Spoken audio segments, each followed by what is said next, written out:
All right. Welcome, everybody.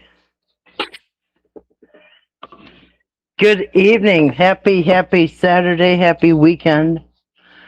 I am now pulling up my chat. Hold on a second. Yeah, I was ran a little late because I was trying to feed all the animals before I got on here. Otherwise, I probably would have had to get off here in an hour or two. So I figured I'd take care of them first, so I didn't have to worry about it. Now everybody's tummies are full, right? Yep, they are. Oh, yeah. They cleaned their plates. Yeah, you did. You cleaned your plate, didn't you?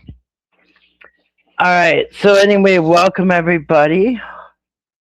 I want to get into the chat here as soon as I can. Well, my dogs are coming over to thank me. You're welcome. Good boy. You're welcome. You're welcome. They're so polite.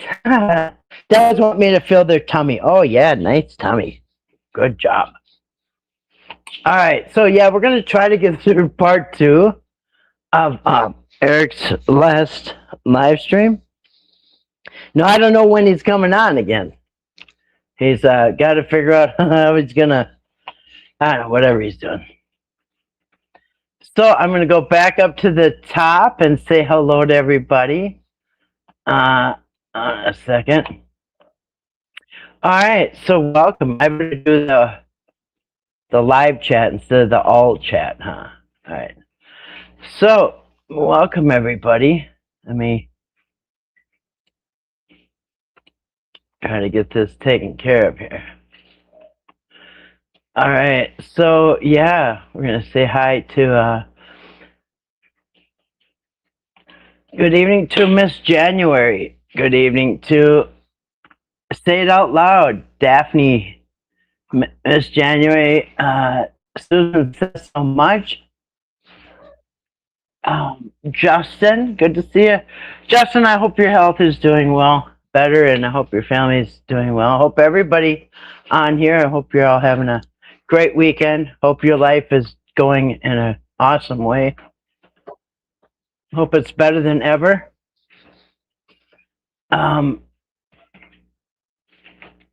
Up yours, who cares? Boo, I've been on earlier, seen 2 of your night owls. Yeah, you have, you've been on some late nighters with us, haven't you? But it's a different time across the world there where you are, but still, I always appreciate you here. Florida life in the sun. Happy Saturday to you too. Hope everybody's lives are going wonderful, just the way you wanted. Actually, I hope everything's going better than you thought. Love the yard work you've been doing. I've been playing this. Really? Yeah. It is good, man. It's called grounding. People should be touching the earth. Touch the grass. Touch the dirt. Touch earth. Hug a tree, for crying out loud. Once everything gets planted, then I can kind of relax a little bit, you know what I mean? But right now, it's just go time. But thank you, everybody. Oh, let me see. My thing's kind of sticky. Grace, our wonderful moderator. Good evening to Grace. Yeah, so we're gonna. I just want to make sure I don't miss anybody. So yeah, we're gonna get into that live stream. We're just gonna chat a little bit first. Let me see. Oops. What the heck? All right, I don't even want to hit any buttons because I'm just gonna get knocked off of here. So, is the sound okay, you guys? I don't even know what microphone if it's on the phone or if it's on my headset. So, I get this up here where you guys can probably hear me better. Hey, Kathy, I just heard on your video that you'd be live at 8. Yeah, it said 8, and then I pushed it to 8:15 because I didn't have all the animals fed. I thought, okay, if I go on, I'm going to probably have to, I'll feel guilty and I'll have to get off early. But if I feed them all ahead of time, then I can go as long as I want. So anyway, good evening to TNT. Yes, I apologize for being a little late. Eric said he did not want to see anyone separating of their parents, but yet he is trying to take them. Yeah, you know, he does do a lot of doubles. He contradicts himself very, very much. And yes, and then he's trying to get the adoption papers, and him and Patrick are wanting to make T-shirts saying, 2 dads and a Timmy. And then the next breath, he says, I didn't want to adopt him. Only Patrick did. Anyway, yeah, he contradicts himself. He can't keep himself straight. I think Judge Judy said that if you're going to lie, you better have a very good memory. You know what I mean? And a lot of liars don't have a very good memory. Or they're counting on their audience being stupid. And yeah, I don't like having my intelligence assaulted. I'm still going. Oh, hey, say it out loud. Good to see you tonight. Let me see.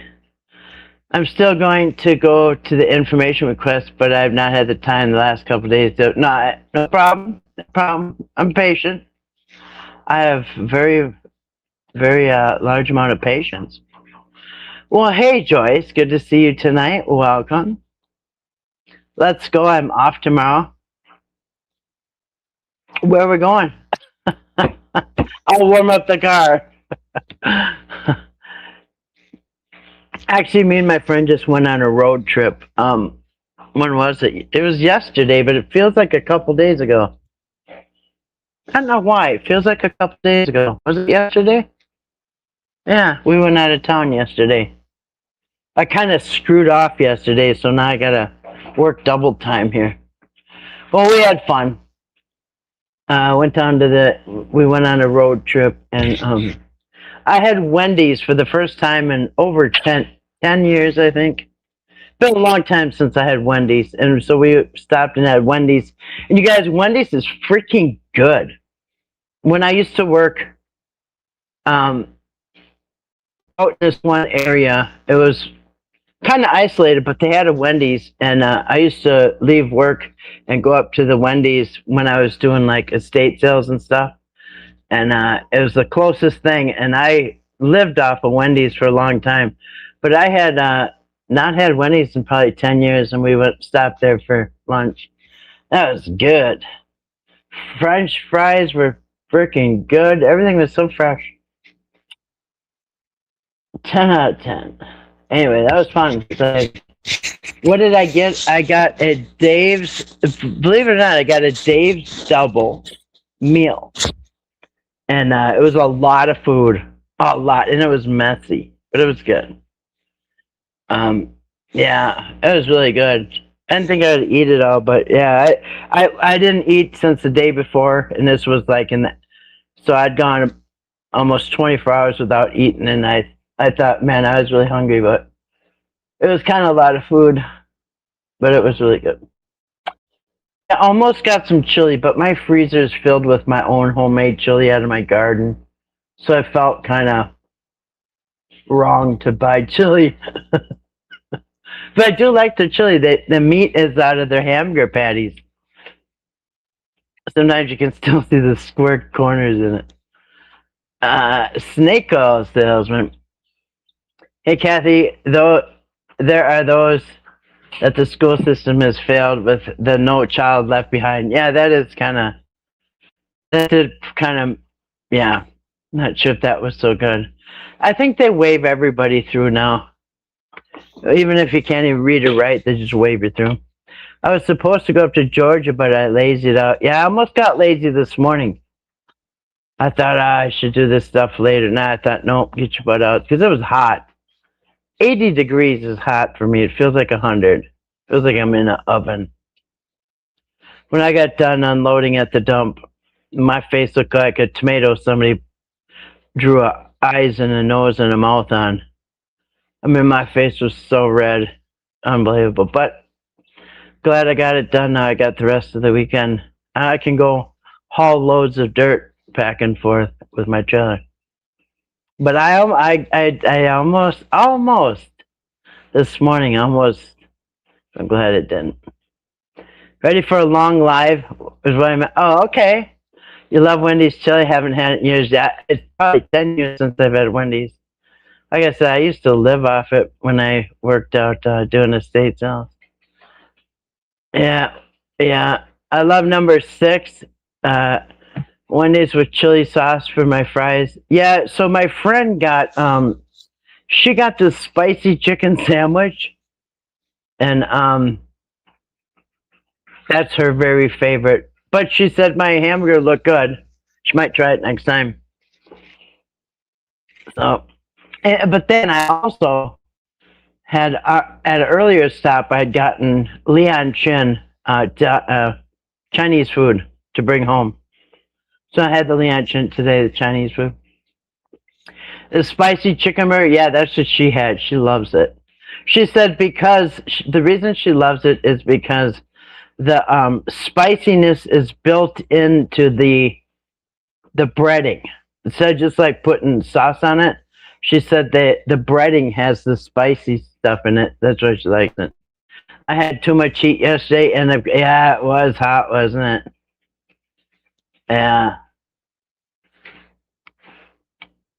Yeah.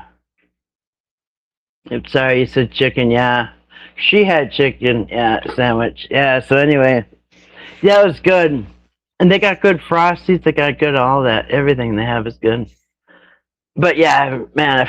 Oh, no, I know what she had. She didn't have French fries with her. She had a chicken sandwich, and she had that baked potato. You know how they have all kinds of baked potato toppings and stuff. She had a baked potato. That looked freaking good. And I used to get those. You know what I mean? Yeah. But she didn't want, I said, well, don't you want sour cream on it? She said, no, I don't like sour cream. I'm like, who doesn't like sour cream? Yeah, I was sorry you got sick yesterday. Yeah, it was a scorcher. It's going to be 88 tomorrow. So I have to get up early and do some stuff outside. Or stay up all night and just go out when the birds are chirping and the sun comes up. One of the two. I got to do it early in the morning because, yeah, this heat stuff's for the birds, man. I gotta complain because, you know, we always had the snow and stuff, and I wait all year for this, so I'm making you hungry. Yeah, Wendy's loaded fries and chili. Yeah, yep, that does look good. Yeah, they put the chili on the fries. Yeah. Yes. Wendy's used to have a taco bar. Yeah, I gotta remember that now that you mention it. Oh yeah, taco salad. Yeah, I remember the taco salad for sure. Yeah, good food. Yeah, so you guys, I just ate. Otherwise, I'd be getting really hungry right now. But I got my tumbler number 1 with the straw, and I just filled it up with water, but my ice melted. I've got to re-up on the ice, you know what I'm saying? Now my dogs are ringing the bell to go out, so give me 2 seconds. Come on. Come on.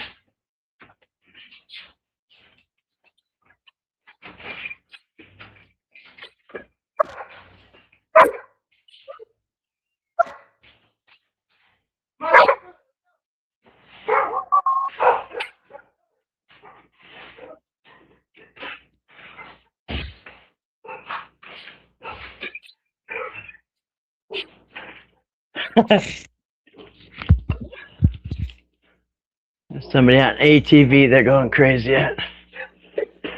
So, yeah, where's the beef? I remember her. What was her name? Claire? Claire says, where's the beef? Tiny little old lady. Yeah.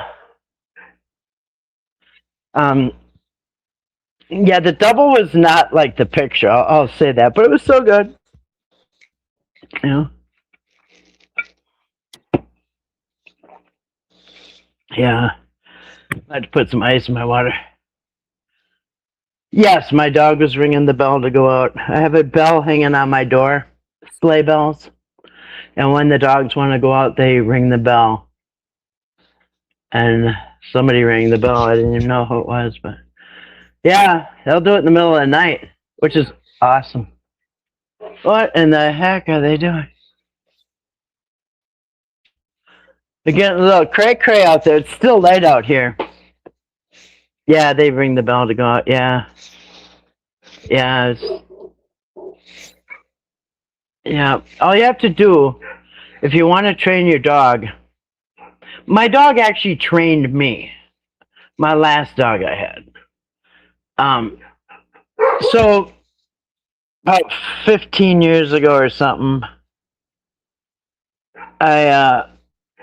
or so, I was renting my upstairs out, 2 rooms up, and I had a 3-level house, and the upstairs I was renting out to 2 different people, and one of them was anyway, one of them was stealing stuff from me because I had my basement. So I had the lower level. I lived on the first level. They lived upstairs, and then in the basement was my like little warehouse of stuff that I saw, right? And I caught him like trying to steal stuff, you know, out of my basement. So I put a bell on the door so I would know. Now I have cameras, you know, outside my door and stuff, but this was at a different house, not here, my last house. And so I put the sleigh bells on the door so I would know when he's going in and out, you know what I mean? Because he'd wait till the middle of the night when I'm sleeping. He'd be, you know, I'd see him with a laundry basket full of stuff going out my door, and I'm like, okay, hold on. And he ended up getting kicked out, obviously. But anyway, so I had the sleigh bells on the door so I could hear people. And then my dog, he was so smart. He was a border collie. And he put 2 and 2 together that when the bell rings, the door opens. So he started going over and hitting the bell with his paw and then looking at me like he wants me to open the door. So he trained me. And then after that, Sprout came along and he learned from that dog. And then all these 2 other dogs learned from Sprout. So they just, yeah.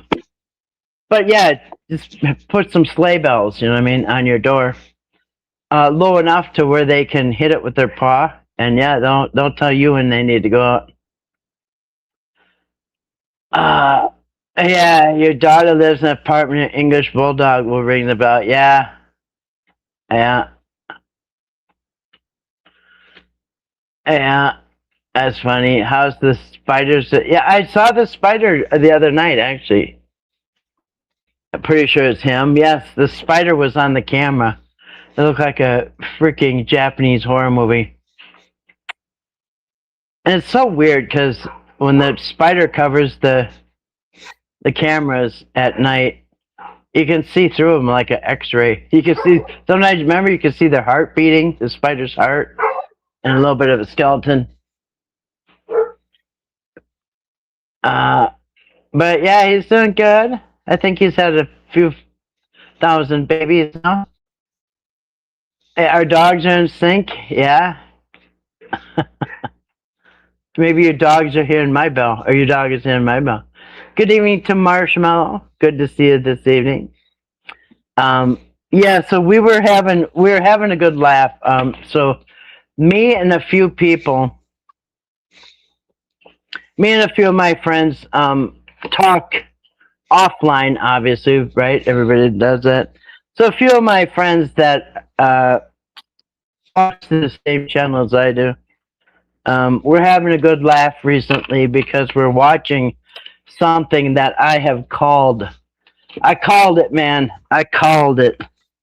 And I won't say who the YouTuber is, but we've been watching a YouTuber doing exactly what I said they're going to do. And so I'll back up to like 2016. Grace and I were calling out somebody who was buying subs, right? So there was this guy who, in 2016, mind you, buying subs. And he bought 30 subs a night, and we could see it live time. 30 subs a night, and so what would that give him? It was a lot. So anyways, so it was 360, so it was 900 a month. So I called him out every night when I went live. I showed everybody he just got his 30. So it was going up 1,000 subs a month. And he got like 5,000 subs in 5 months. And nobody was on his channel. Nobody. The people that were on there had dropped off.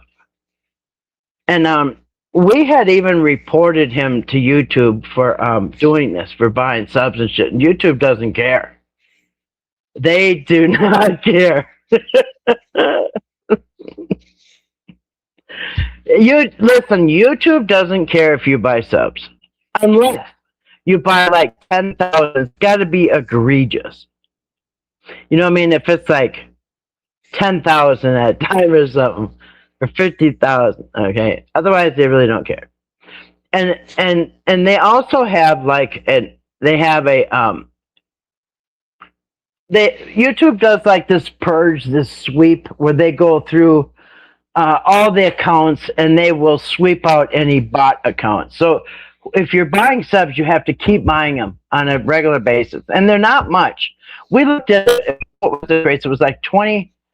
Back then, it was like $20. You could get like 1,000 or something. I can't remember, but it was really cheap. And so we tried everything to call him out, report him, and guess what? He's still doing it. 10 years later, it's now 2026, and he's still buying them. He's still claiming he has 5,000 subs, and the only ones in his chat is the woman, his sugar mama that he lives with. And but yeah. Anyway, so Grace and I have experience in this buying sub stuff, right? We saw it. We know how it works. We know that YouTube doesn't care. But I'll tell you who does care, okay? Who does care? Now, if you just, like I said, and he's not monetized, okay? Never been, never will be. But who does care if you buy subs is AdSense, okay? The people who write the checks for YouTubers that are monetized. So YouTube doesn't pay you your money each month. Your money comes from AdSense, okay? A different entity. So they're just using YouTube as a platform. So YouTube has their rules, and AdSense has their rules, right? Now, AdSense, if they know that you're buying subs, you will be demonetized like that, because it's called artificial traffic or something like that. It's artificial traffic, and so because they're not going to pay you for a whole bunch of fake traffic going in and out of your channel. So they take offense to that, and they will demonetize you. Yep. Instant, no going back. That's right. No going back. So if you are caught buying subs, you will be demonetized. And guess what? Once you get demonetized, that's a dead channel. That channel can never be monetized again. Florida is for status. is to make somebody feel like they're important if you buy a bunch of subs. And like if you're trying to look like you got more subs than other people, I think it's an ego thing. I don't even know. I think it's dumb. Every sub I've ever gotten is legit, and I did it, no cheating. And so yeah, so if your channel gets demonetized, you're done. That's a dead channel. You have to start a new channel and build up to 1,000 subs again, right? Yeah, it makes your channel look bigger than it is, like hiding a bank account. Exactly. And so we were watching somebody now back months ago, several months ago. I drew it to a few different people's attention that I talked to offline. Obviously, Grace is one of them. I talk to her every day. But me, her, and a few other people have been watching this unfold. There was a certain YouTuber who their subs were going up and up and up and up and up so fast. Just like the guy in 2016, the subs were going up and the views were going down. Okay. Because the person was losing a bunch of subs and stuff. Yeah, it was obvious, right? So I drew it out. Yeah. So I pointed it out to my friends. Look at how fast the subs have gone from like 5,000 and 6,000 and 7. Like the subs are going through the roof. Yet, just like the one in 2016, the views are going down and down and down. But somehow the subs are like shooting through the roof, right? Doesn't make sense.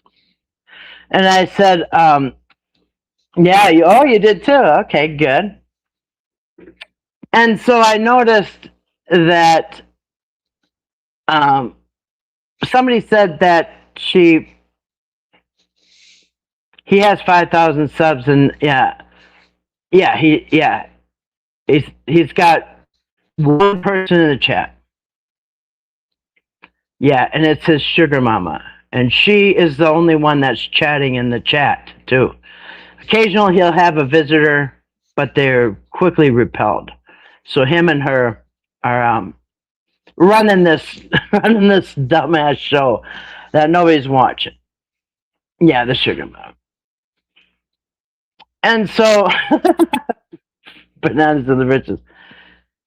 So then the YouTuber gets demonetized, right?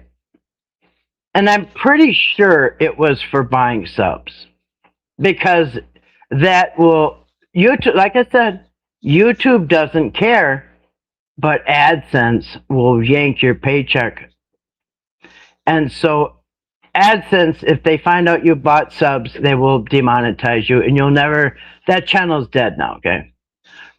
So then the YouTuber came out, and the YouTuber was pretending that they turned off the monetization themselves, which makes no sense. Why would anybody turn off their monetization? Ask anybody that's monetized if you just want to just turn it off someday. Not just the one tonight, but every video that you've ever done, every live stream, just turn it all off. Now, I told my friends that there's no way to get that monetization back. All right? There's no way to get this monetization back. The only thing that this YouTuber can do is to start a new channel, right? And so what this YouTuber is going to have to do, because the YouTuber can't tell everybody, hey, I got demonetized because I was buying subs, because that's embarrassing, right? That would be really embarrassing to tell everybody that you got demonetized because you were buying subs, right? Can't do that, right? So what you got to do is somehow come up with a reason why you need a new channel. You know, think, Kathy, think, right? You gotta think up a reason that isn't gonna like look weird. You gotta have a reason. You gotta come up with a reason like, darn it, I can't be on this channel anymore. I gotta start another one. And then, you know, slide over to another channel and build that one up and get your monetization back, right?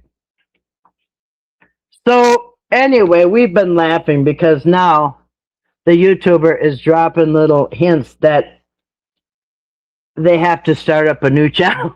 I called it, man. I called it, man. Yeah, boss. You can keep my paycheck. I'm just going to keep showing up for work. Well, you know, it's good to be curious. Hence my channel. But yeah, I said, okay.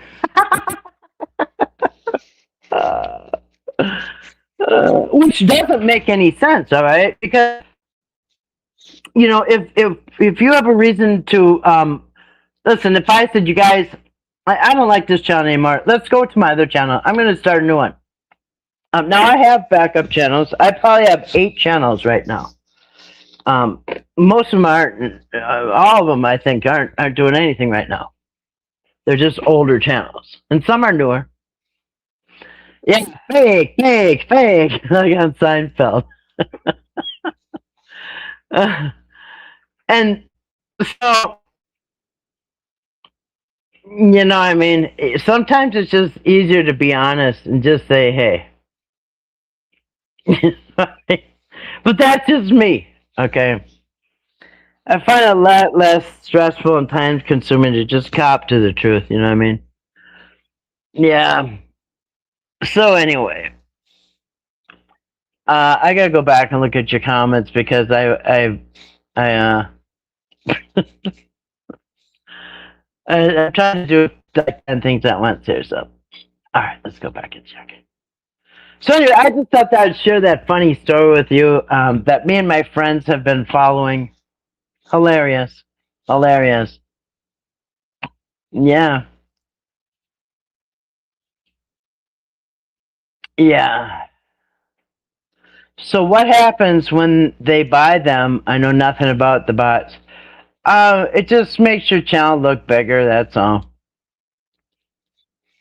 But it gets to be a point where, hey, you know, if you got,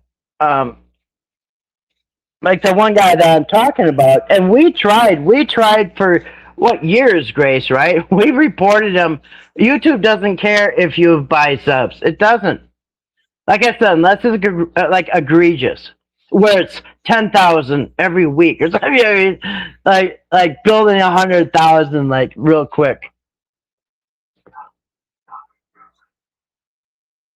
I got ATVs driving by. My dogs are going nuts. And yeah. So YouTube doesn't really care. We already found out. We tried to make somebody stop buying subs, and we couldn't. But AdSense will stop the car and throw your ass out on the side of the road in a heartbeat. Now my monkey is super busy tonight getting the rest of mine and my 5 kids' board organized for my garage sale. Man, this crap is getting old. I'm so having fun though. I'm just listening tonight. Yeah, you know what the fun part is? When you open up and you start putting your hand out and people put money into it. The day of the garage sales, I always go a week because it takes me about 2 months to set up. This is a giant pole barn. And I send up extra tents and stuff. But the fun part is the day that you just sit there and collect money all day. Yeah, so why does a creator want them? Just to make themselves look big. It makes your channel appear larger, like kite in your bank account. So why would someone buy them for some zero reason, Florida? There's no reason somebody would buy them for somebody else. It's ridiculous. And you'd have to be pretty good at the computer to do that. I don't even know how you would get into somebody else's account to put. Yeah, I mean I don't know, and I don't see it wasting your money for what. Can you buy subs for another channel? I think if you're like good at computer stuff, I don't know. But what would be the reason? You only do that if you want to help somebody. You know what I mean? I don't see how that would hurt somebody. Yep, you notice that too. Yep. The math does not math. That's right. And it gets to be a point where people notice. Like, that dude has had 5,000 subscribers, and he keeps it there. It goes down, and when it gets to exactly 5,000, he'll buy like 300 more. And then it whittles down, and he'll buy like 300 more.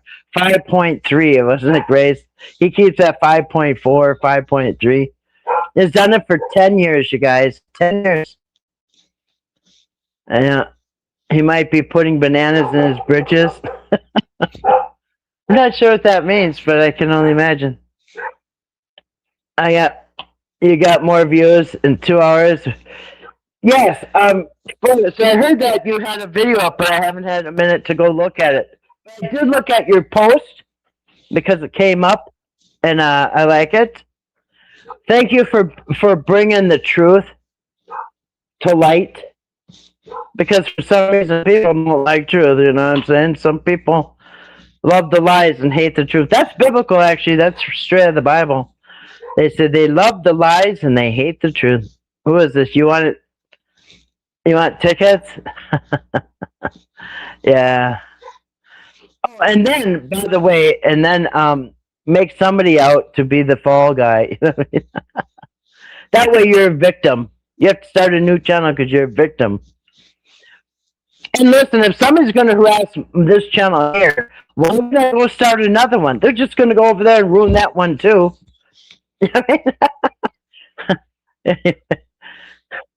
They wouldn't turn off monetization. Stupid excuse. Weird. Nobody would do that. I want to see the guy you're talking about. He's a. I did. God's grace, what did I have? Probably over 500 videos on my other. I have a whole nother channel for that guy, but I took them all down because I just don't want to give him any more attention. He loves it. The guy loves when me and Grace make videos about him. Oh, actually, Grace, is it okay if they go to your channel? Mine are on private. I still have them all. I have hundreds of videos I've done on this guy. But I just thought, you know what? He loves when we do videos, so why am I doing videos? He likes it. And I'm just sending traffic his way. You know what I mean? So, anyway. Yeah. What he is, he's a false prophet and a false teacher of the Bible. He just completely makes stuff up out of thin air. And if you know anything about your Bible, it's just so cringe. And it infuriates me, actually. Because he was taking lots. You guys, he probably took over $100,000. Probably more. And like over the last few years. And met a sugar mama who believes every word he says. And she went through $1 million since he moved in with her in 2018. House in Martha's Vineyard, gone. Bank account, gone. 401k, gone. Every penny she has, gone. Credit cards, bills, sky high. Yeah. He went through $1 million of her dollars. And, I don't know, probably $100,000 off the people. From lying. Actually, it's just giving me a headache, pissing me off just thinking about it. Give you a hint. Oh, which one? There's two of them. There's two of them. That's how we know what's going on when somebody buys subs, because we dealt with this. We've dealt with this guy for 10 years now, and he's still freaking buying subs, and he's not monetized, so nobody's stopping him. I don't even care anymore. No, he doesn't use a horn. No, he doesn't. Nope, not him. It's an old guy in the Christian community who has been bilking people out of money all through lies.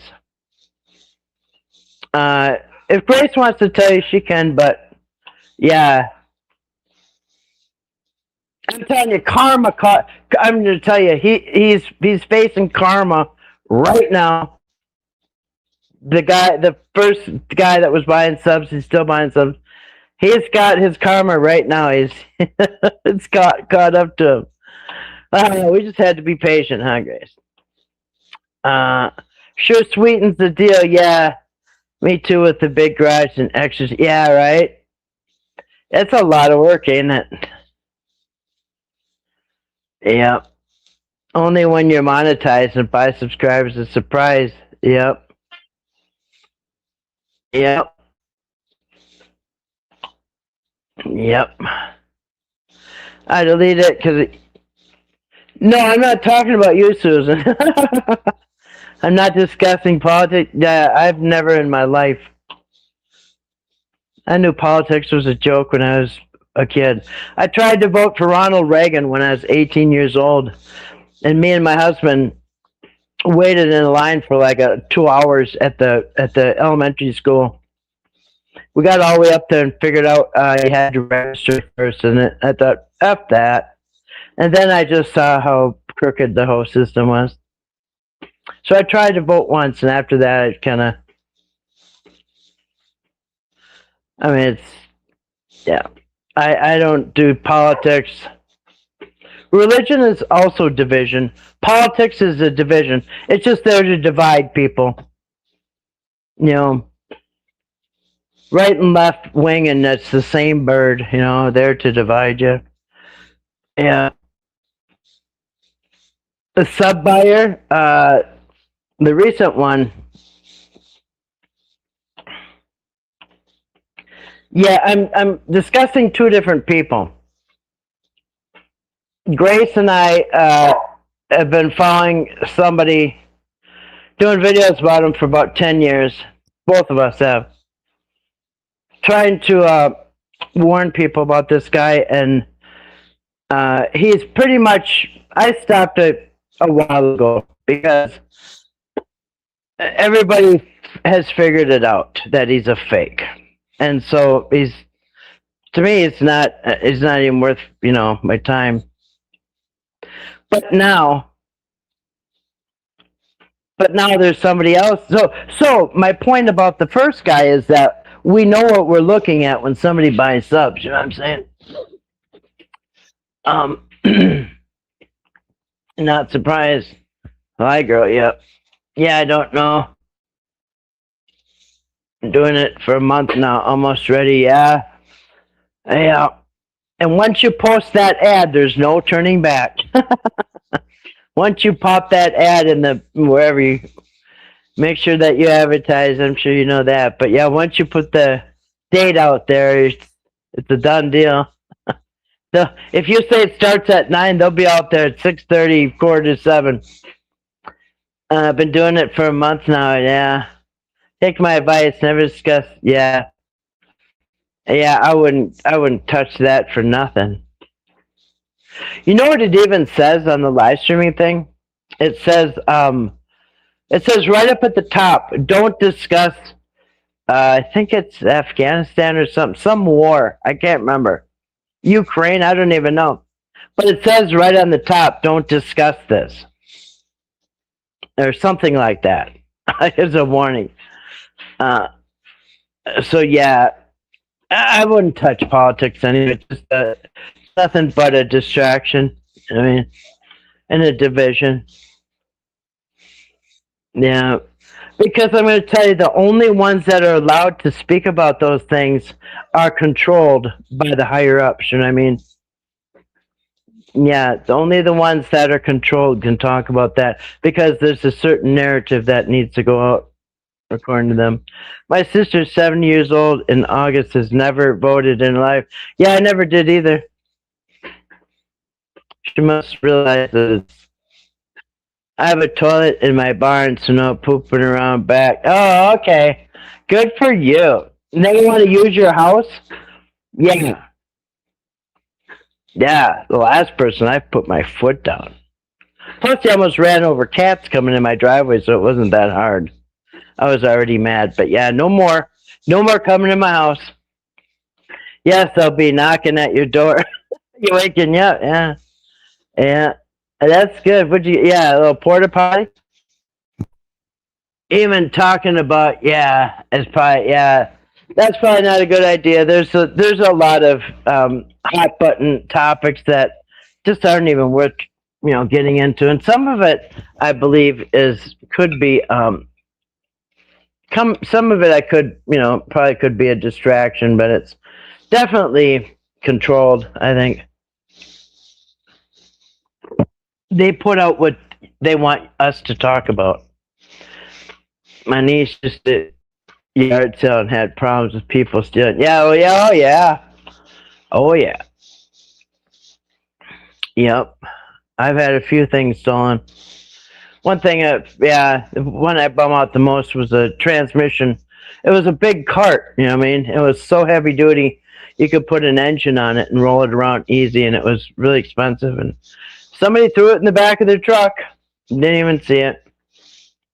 I think what they did is distracted me with one guy, and then the other guy threw it in the truck. I don't know. But yep. So my last one, I put up cameras. How about that? How about them apples? So, yeah, there's always thieves. You know what I mean?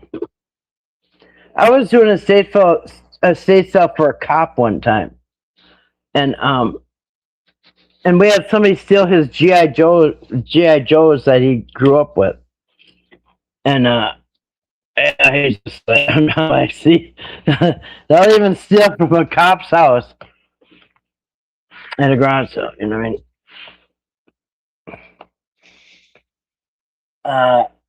No, I put a really nice bathroom with a pink slip sink, so I can use it for bonfires and gardening, wash veggies. Really, so you got running water out in your barn? Cool. Out in the pole barn or garage. Someone stole my ribs off the grill today. Are you kidding? You're kidding, right? Oh my god! I hope you're kidding, because that's really sucks. Ribs are expensive too. I have cameras everywhere, inside and out. Yeah. Yep, me too. I don't have cameras inside my house, but I have them everywhere else. Oh, they barking to get in. Who's barking and what are they barking about? That's his I want to come in bark. So I'm going to let him in and then we'll get started on this. Oh, thank you, Florida. You know what's weird?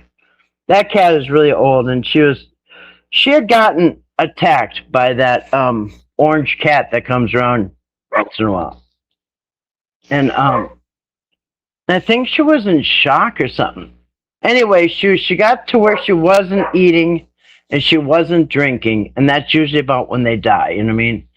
They stop eating and then they stop drinking. So what I did is I took a syringe, obviously with no needle in it, but just you get them at the vet, and the vet will give you a syringe like for medications. I got one for a dewormer because I've dewormed the stray cats, right? And so I used that dewormer syringe, and I drew up some water. And what you can do is you can grab the cat by the back of the neck, and you just take that plunger, push the plunger down in the corner of their mouth. You know, put the syringe in the corner of their mouth and just, push in a little bit of water. And she started drinking. Then she started drinking more. Once I got her started drinking, then I got her some like tuna and watered it down. I spent like 2 days with her trying to make her eat and drink, and she got actually strong, and she's doing actually better now. So Knowing all these years, yes, I do regret that. I do regret that. Yeah, when I was born again Christian, I burned freaking thousands of dollars of Playboys. I still have a bunch, brand new, wrapped. From the '60s, from the very start, the '60s and '70s. Yeah, I did. I threw on video. I videotaped myself burning thousands of dollars with. Uh, Let me see. No, not kidding. Went outside went inside the mop, came out, everything was gone.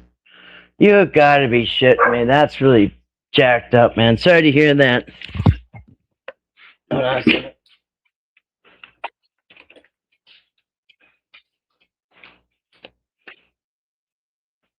Come on, let's go.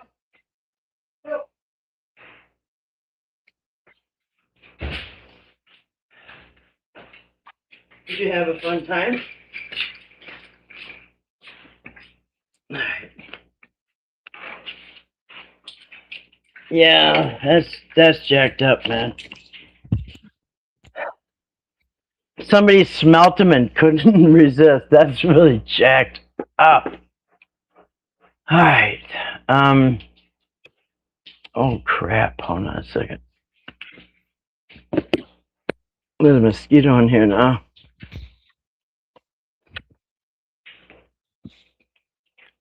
Alright. I'm going to pull up your comments so I can see it, because I'm going to switch over to Eric's live stream. We're going to try to get through the second half. Will they beef or pork ribs? Yeah, that's what I thought too. Somebody smelt them and just couldn't resist. I mean, they must have had a plate with them or something and a fork to grab it off the grill. It's not like they could hang on to it, Somebody came prepared. They're probably experienced. One time when I was really young, me and my husband and our kids lived in an apartment building. Real briefly, I didn't like the apartment life, but we had a little hibachi outside on the picnic table, and we cooked our meat on it, and then we went back in the apartment to eat while the grill cooled off. And when we came back, the hot coals were on the ground, and our grill was gone. Yeah.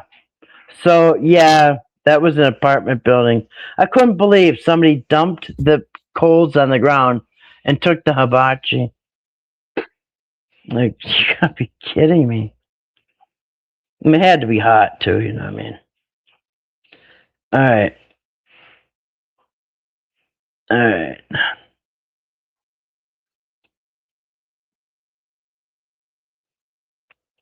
All right, I got your comments up so I can see them. All right, now we're gonna. Yeah, the whole grill. They had the food. I don't know if what's worse, getting the ribs stolen or the hibachi. Because hibachis, you could buy those. They're cheap. You can get them at a garage sale for like $2. You know what I mean? Buy them new. They're not even that much. But I thought, wow. Like, what if we had come out when they're dumping it? You know what I mean? Just like, who does that? Who's got the guts to do that? Anyway. I'm glad I don't live like that. Let's just put it that way. I'm glad I don't live like that, because I don't get it. I don't get why somebody would need to do that.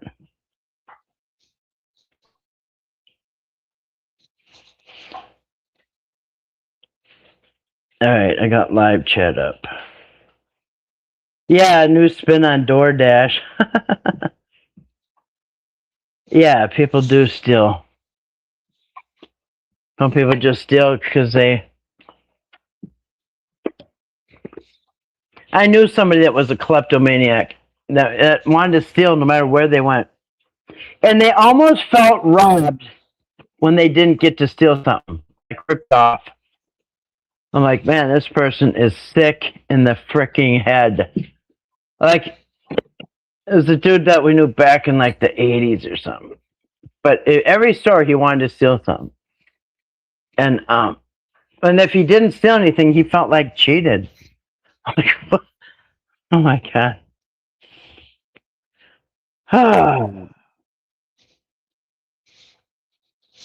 Did somebody eat at Sonic, the drive-in? All right.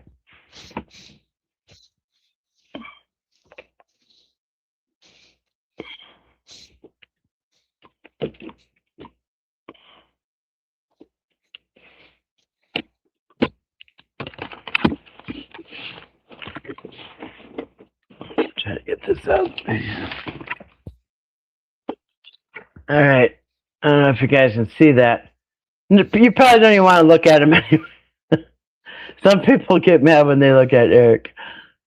He's just in this little window down here in the corner. So I don't think there's any. I don't think that there's any like new news or anything like that coming out of the Whittaker stuff. Yeah, I just don't think so. That one, you remember that video that I put up about the update, 2026 update that came out in January on the Whittakers, and it was like Ray's medical, he had a fungus, and Lorraine's bee sting got fixed, and all this other stuff. Well, they had the name of their channel was something else. Then they changed it to the Whittaker family or something like that. Now they've changed it to something else. So they keep changing the name of the channel.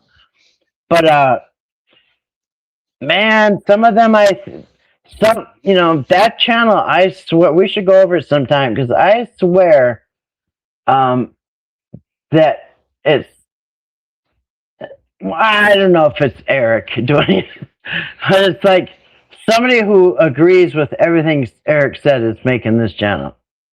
Repeating stuff Eric said, Weird. I mean, that's like, man, it almost seems like he's running this channel. But anyway, everything that agrees with Eric on that channel. Hey, Red Frog, good to see you. Welcome. Facebook page, yeah. Eric tried to say it was coming out of West Virginia, but I don't know if I believe that. I mean, maybe. Somebody signed in from West Virginia on Eric's account. Eric and Patrick's account. Now, it looks like Patrick's never been told to stop posting on Timmy, has he? But Eric said he was told. Eric said that Adult Protection told him last September, I think. No, it was by December. By December, Adult Protection is the one that told Eric, according to him, he said, they told me to take that channel down, that I can no longer post those videos about the family because they've been deemed, whatever. And so he was told not to post any of those videos. Don't post nothing of the three. But yet, Patrick, the one that's been arrested and charged, can still post about Timmy all he wants. I don't know what's going on down there. It is very odd. But yeah, for some reason, Eric's been told not to post, but Patrick still can't. Because Eric said, for the record, I want it out there, for the record, it's not me, signed in West Virginia.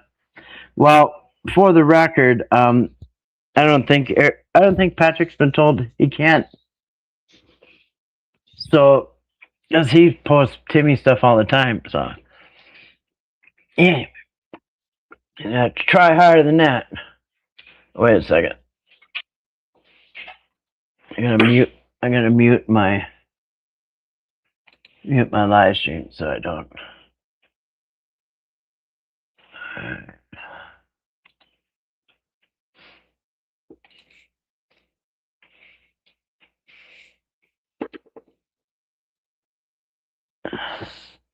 Yeah, everything about it is odd. Yeah, the town earned its name. I checked. How did they get to be called Odd West Virginia?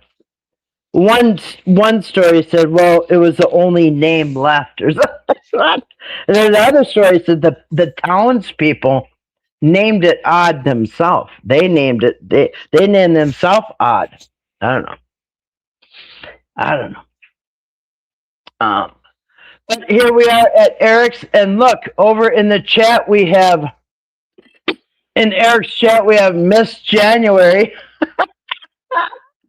She's probably getting yelled at. Somebody said, "Quit being jerks." And I guess you're a jerk if Oh crap! What am I doing?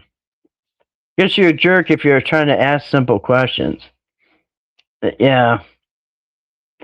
Yeah. So anybody, if I saw a lot of people that I saw a lot of you guys in the chat, and I saw a lot of you guys getting attacked by Eric's few supporters there.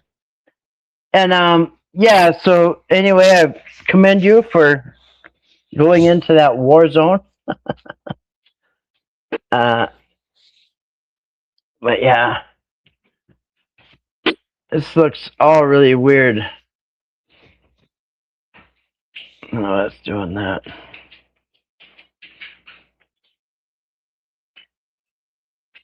All right.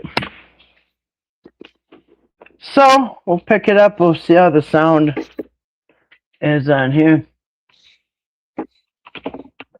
Find it. Again, this is Eric's last. Where's the team with them? No investigations and some of this other stuff. And he keeps bringing up that Mark Leda should be investigated. One thing that you people should learn: don't ever go after somebody who's got deeper pockets than you. You know what I mean? Mark Leda's got some money, so I'd quit accusing him of doing something he needs to go investigate it for, because he did what he was supposed to. He gave Whittaker's every penny that they had that was theirs, and he paid the taxes on it. So anyway, I don't know why he keeps saying that Mark Leda needs to be investigated and Larry and Betty. I mean, he's always so pot calling the kettle black. And I don't know if he's just pointing fingers just to divert the attention away from himself. I don't know. Oh, wait, hold on a second. Let me get your chat up again. All right. He does, Italian girl. Good to see you tonight, Italian girl. Yes, Eric blames everybody but himself. And and if he ever did say he was sorry about something, I've said it before, he's gonna say something like, "Oh, I'm sorry, I loved them too much. I'm sorry that people took advantage of me and stuff." It won't be anything that cops, any responsibility. Actually, I'm going to turn this up on a little higher speed. What am I going to do? 125? No.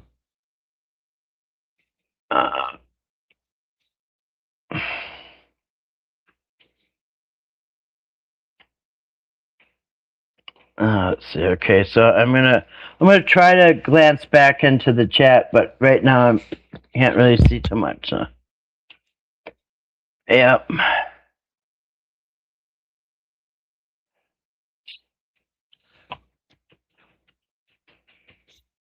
Yes, people that, yeah, Grace says there is a Jesus syndrome. People that go over to Jerusalem, sometimes they don't come back because they end up in mental hospitals. It's called the Jesus syndrome. Or what is it? Yeah, Jesus syndrome. That's what she's talking about. I mean, I think that would have been much more of a topic, but it was easier to let this guy do the two you saw on the screen. Thank you, dude. Jason, don't know his last name. Good. Actually, you know what? I did see a comment. I forgot. I saw a couple comments. And I can't remember if it was on my video. I can't remember where it was. Maybe Eric's. I can't remember. But I saw two comments. One person said on a video, they said, they're talking about, has anybody seen Timmy Ray in the Rain? And somebody in the chat said, I just saw Timmy last week at a, I think a grocery store or something. And then somebody else said, I saw Lorraine and Timmy at Walmart. And both times they said, the person said that Timmy was with their caregiver, his Timmy's caregiver, a handler. Timmy was with his handler. And then the other person said, yeah, they saw Lorraine and Timmy together, and I think it was Walmart. No, it was the doctor's office. That's what it was. One of them saw Lorraine and Timmy. I think it was the doctor's office with a social worker, with their caretaker. And somebody else saw Timmy in the store also with a caretaker. And they said that Timmy looked good. The other person didn't say anything about Lorraine. But so there's been 2 sightings, it appears, if allegedly, of them out in public. And the thing is, they can't go anywhere without getting recognized now. Like celebrities, right? So yeah, they can't go to the store or to the doctor, anything, without people, knowing who they are.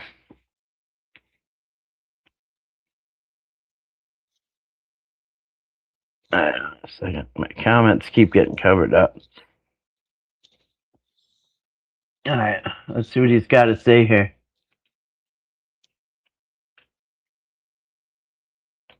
Good morning, Eric.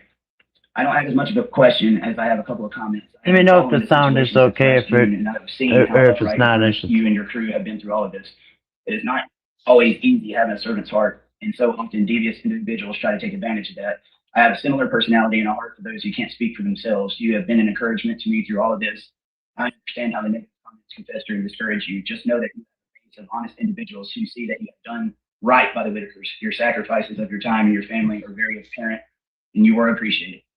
You're the sacrificial lamb, Eric. And yeah, you're amazing. That's always how they start out. Lift your situation to our Heavenly Father. Truth will always prevail, and in the end, our Lord knows what you have. I hate when they bring God into it. Know that we believe in you. It was a great message, Jason. Thank you, dude. It's hard not to let it get to you. It makes me not want to do anything for anyone anymore. Please don't, Eric. We're begging you, please don't do anything for anybody anymore. That'd be great. Be that guy. It makes me not want to trust anyone anymore. I don't want to be that guy because I know the feeling of when I can do for others what it does for me. I didn't choose a life of trying to go after. Okay, so I want to address, Not My Monkey says, why did you push so hard to get a restraining order on BJ? Where was your proof that she was abusive to her family members? I want to say something about that. Eric was asked in one of these questions here, email questions apparently. They asked Eric, how bad was the abuse? And Eric, he hems and haws, and he just doesn't. He doesn't want to say it, but he finally says it was as bad as it gets. Now, abuse as bad as it gets, but there's been no arrest. I mean, he was accusing BJ, whether it's BJ or Larry or whoever. Nobody's been arrested. Only Patrick's been arrested, and we didn't see any abuse charges. Now, I think they can technically say that exploiting somebody it can be severe abuse, but yeah, I just don't see it in this case. So it's funny that if it was the worst abuse we ever saw, then why wasn't there any arrest?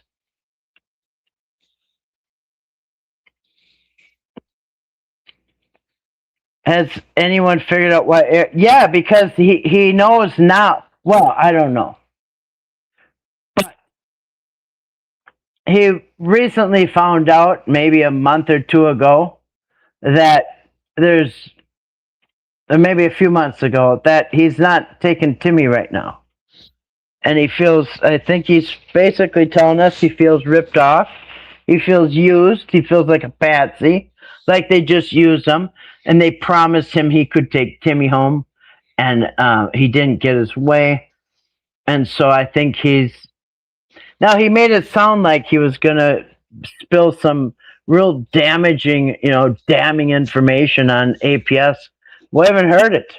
All we heard is that Eric claims that they were not on the up and up, but he continued to work with them because he was supposed to get Timmy. Now that's, I mean, how, it's like me saying, me and my friend were embezzling money, right? But now she's not giving me my fare, so I'm going to turn her in. You guys, I was embezzling money with my friend, but now she's ripping me off, so I'm going to come clean. Like, that's basically what he's saying. I was going along with their, what did he call it? I don't even know.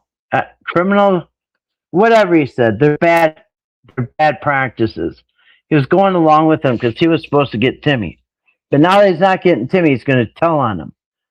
Well, okay, so you knew something was going on, but you didn't tell on them because you're going to get Timmy. Like, I don't know if that's going over his supporter's head. But the reason he needed BJ out of the picture.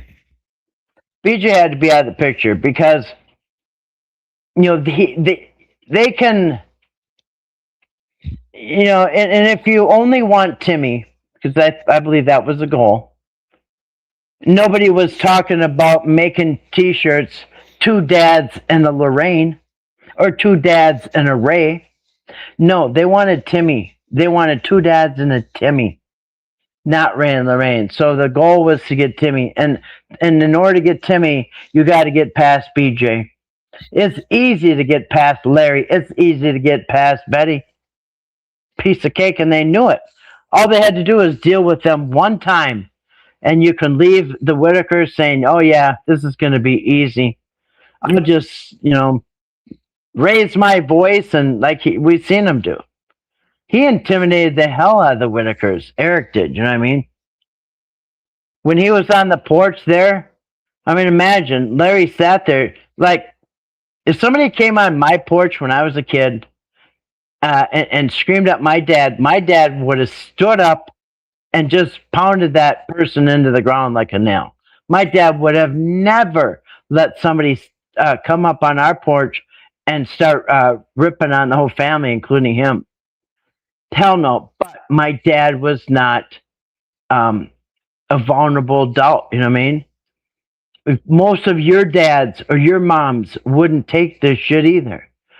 But Betty and Larry are vulnerable adults. Okay, but BJ isn't. BJ is not vulnerable. So you can trick Betty, you can trick Larry, and you can just give them, bring them to the grocery store, give them some Pepsi and some snuff, and give them, some $50 or something, and that could, you can get them off till next month. Keep all their money, and that's what they were doing. And I sure hope that they're investigating all that money, the donation money, all that, giving Patrick the Whittaker share so he could get walls in his house or sheetrock or something. But that's why I believe it was Operation Get Rid of BJ, because she was the only one standing in their way. And even if you say you could convince that, you could always convince that Betty and Larry are incompetent to take care of Timmy, but then you got BJ there, who's known her whole life, known each other their whole life. And so again, she would be a barrier. So yeah, it had to get rid of BJ. Or more for money or like stuff like that, wanting to do what I'm doing. You only got so much time on this earth, man. That money can't go with you, but if you can make someone's life different, you can make a difference in their life. That's an impact that will live on way past you. You have no idea what that difference can make, not only in that person's life at the moment, but because of that difference that was made in their life, how that might pass on. And I want to believe that people are better than this. And he's so disappointed in mankind. But I mean, reading this, it kind of gives me a little bit of encouragement. Yes. So I appreciate that, Jason. Hang in there, Eric. Jay Polly, at what point did you realize Patrick was doing this for all the wrong reasons? I'm from West Virginia, Fayette County. Really enjoyed your content. Thank you, Jay. I don't know where Fayette County is, but when did I realize? It's not like there was one specific moment that I realized cut and dry this a bit. And because I wanted to give the guy a chance. You know, he was very honest with me. He had made many mistakes in the past, and he hadn't always lived the greatest life and stuff. And guess what? I haven't either. And I hope somebody wouldn't judge me off of that. And I know that I could change. Okay, but BJ and nobody else can. Peggy Flanagan is hiding, but she racked up special interest donations from Big Tobacco, Big Oil, even a company that builds ICE detention centers. That's who funded Peggy Flanagan. That's wrong.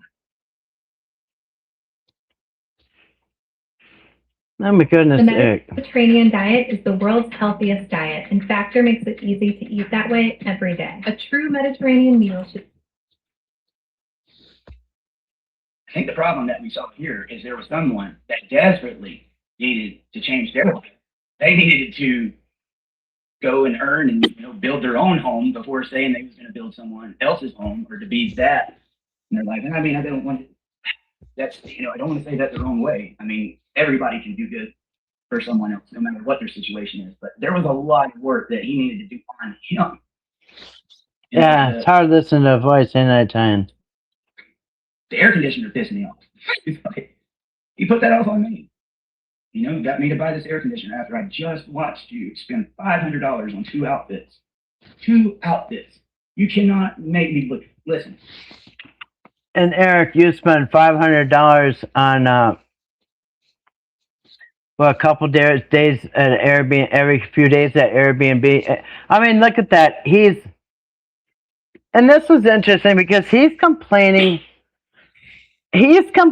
about Patrick buying Timmy and himself a $500 for the 2 outfits. Remember when Timmy and Patrick and Eric went to the boot barn, and he's complaining that, we were there for 2 hours, and they each got 1 outfit, Patrick and Timmy. Now remember, they did videos off of that. There was a video with a song called Sharp Dressed Man. Remember that? ZZ Top music. And they showed Timmy in his new outfit. Now, how much money did they make off of that? Because it had to be like, there was like 100,000 views or more. So they actually got content off of that boot barn visit that only him and Patrick split. But think about this. He's going to complain. Now, I don't know if Patrick got reimbursed for that $500. I bet they did. I bet he did want that $500 reimbursement. And yeah, it was dumb. And I got a clip. Eric brought Timmy to Walmart. Now, he's on the extreme other end. Okay. Patrick brings in the boot barn, $250. Shirt, pants, and boots, right? So Patrick's on the big spending end, right? The high end. Well, Eric was completely opposite. He brought Timmy to Walmart. Timmy got what did he get? I think he got like a shirt, a pants, shoes, and socks. It was like $22. Even the package of socks.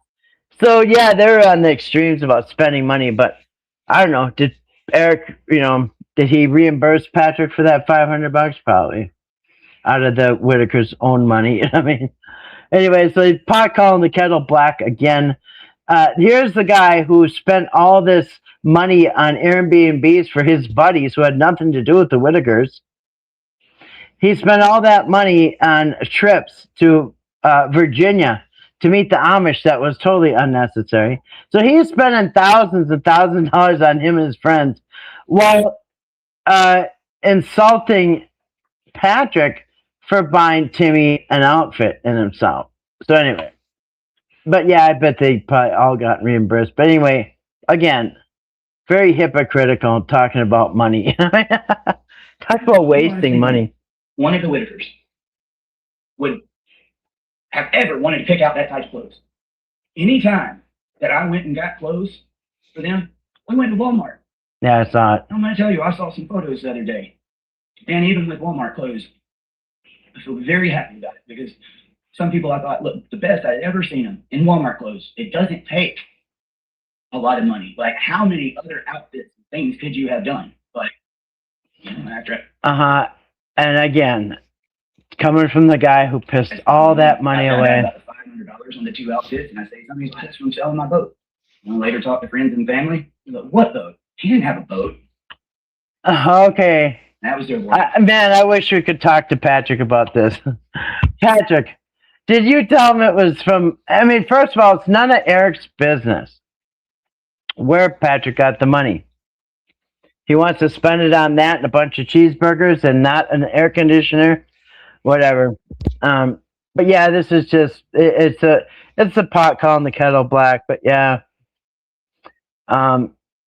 But I would love to hear if that really happened, because are you telling me that after that first meeting, Eric somehow talked to Patrick's family and somehow the boat came up, and Eric said, did Patrick sell a boat? And they said, no. What boat? I don't believe it. I don't believe that happened. Not at all. Bullshit story. But he's literally the one that told Betty we were going to buy an air conditioner and get there. He buys the $500 outfits. And then when I mentioned the air conditioner, I ain't got no money for that. And then what does a normal human being do? Listen, if I go down to West Virginia, right, and I'm going to the Whittakers, and I only got $100 in my name, and I got gas, I got a full tank of gas and $100, and a half a pack of smokes. And I go down to the Whittakers. And Patrick tells the Whittakers that they're going to buy an air conditioner. I'd be like, wow, that's nice of you. And then later, when we're at the Boot Barn and spending $500, and then, I don't know, 25 cheeseburgers in the drive-thru, whatever he said. Now, if he said, I'd say, hey, what about the air conditioner? And if Patrick says, I got money for an air conditioner, I'd say, okay, I guess we'll let him know when we get home. Oh, you tell him. You tell him we ain't got the money for the air conditioner, because I'm going to tell you what. I got a clip. I got a clip of Eric coming out of that store. It was a Lowe's. And Eric is pushing out a cart with an air conditioner in it. Big smile ear to ear, right? Happy as a clam. Patrick's out at the curb waiting in his truck. He didn't even go in the store. Eric's in there by himself buying this air conditioner, coming out with a big smile saying, yeah, wow, God was shining on us. I got it for whatever. And it was a 6,000 BTU, which is enough for a bedroom. But he's the one that went in there gladly. Listen, if I had $100, even if I didn't, I don't care if I had $1 million in the bank. If Patrick was saying this shit to me, I'd say, you know what? Fine, when we get back, you just let him know that we didn't get the money. Tell them you thought you had it, but you didn't. Or tell them they're out of air conditioners. Tell them whatever you want. But why would it be my problem? Why all of a sudden I have to buy the Whittaker's air conditioner? I never said that. You know what I mean? So anyway, this is somebody who does somebody a favor, and then later they cry victim because they were made to buy air conditioner. Larry took the air conditioner and found it. Well, I'll tell you, they don't need an air conditioner because all the windows and the doors are wide open. They spend every waking hour out on the porch. The only one in the house during the day is Ray, and he's watching TV. And Ray hates the air conditioner. And he hates the air conditioner so much, they said time after time, he don't know how to turn it on and off. So when he gets cold, he pushes the thing with all his might out the window and it drops out on the yard in the grass. And so basically, they don't need the air conditioner. They're outside all day. And Eric is the one, and Patrick, whoever it was, they decided Whittaker's need an air conditioner. Okay? It's not like they walked up on the porch and Betty and everybody said, "Oh my God, our air conditioner just broke. We feel like we're going to die. What are we going to do without another one?" And then, I mean, that never happened. Nobody asked Patrick and Eric to go buy air conditioner. Whittaker's never asked for it. So when you get there and Patrick's spending his money on cheeseburgers and boots, then and he says there ain't no money for air conditioner, you say, okay, fine with me. I mean, so yeah, he's the one. And again, you know what this is? This is a case of Eric trying to solve a problem that isn't even real. Trying to solve a problem that doesn't even exist. This air conditioner is a problem that didn't need it was a non-problem. Nobody cared. Didn't need air conditioner.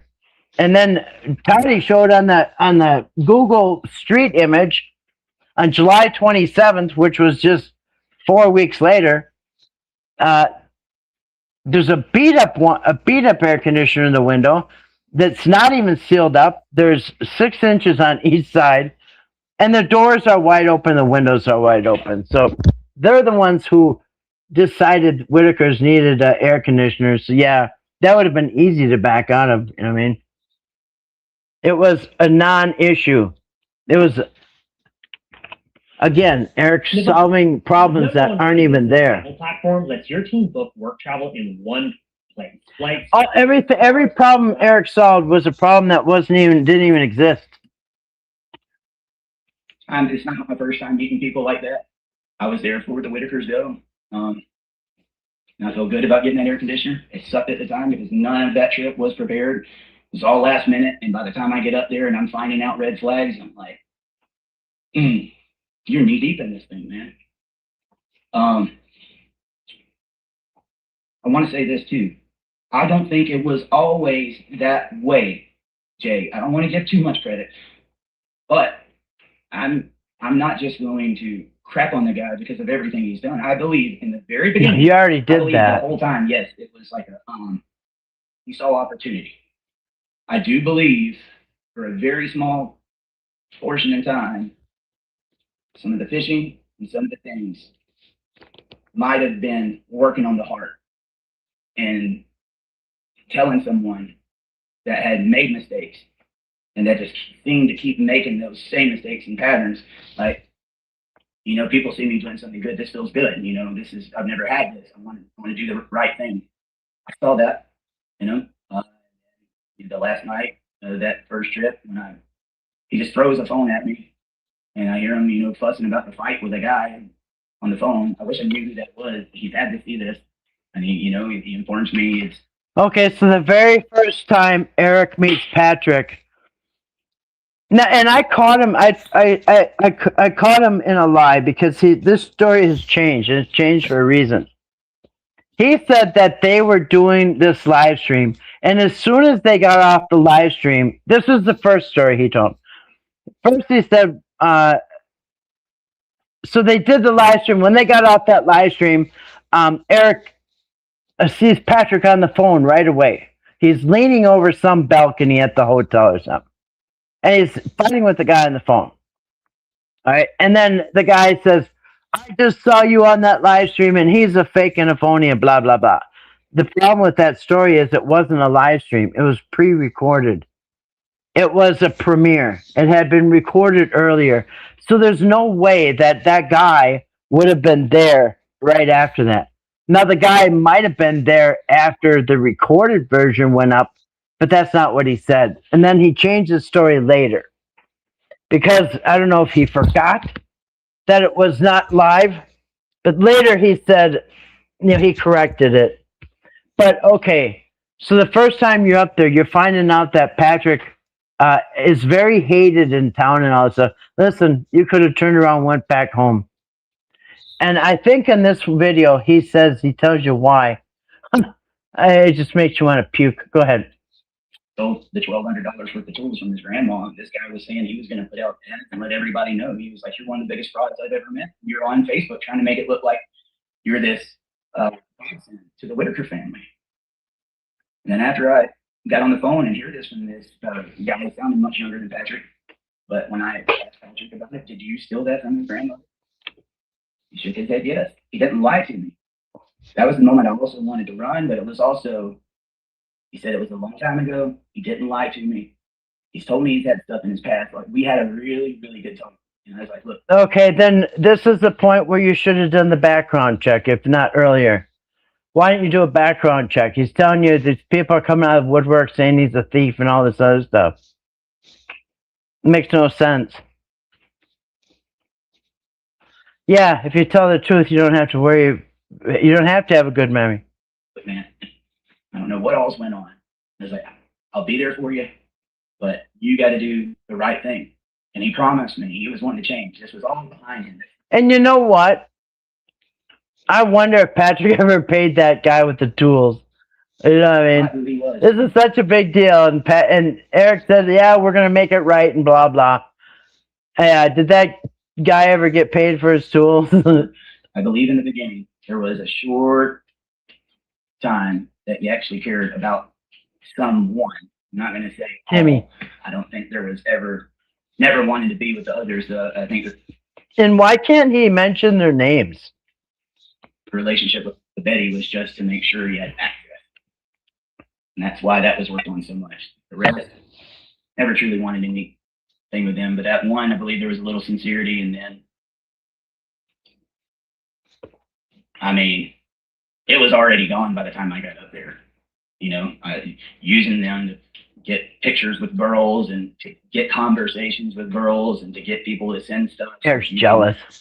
I mean, there was people sending lots of stuff, guys. I imagine it was a lot more than I ever knew. If he says, I want to take so-and-so here, there was people begging nonstop wanting to send stuff.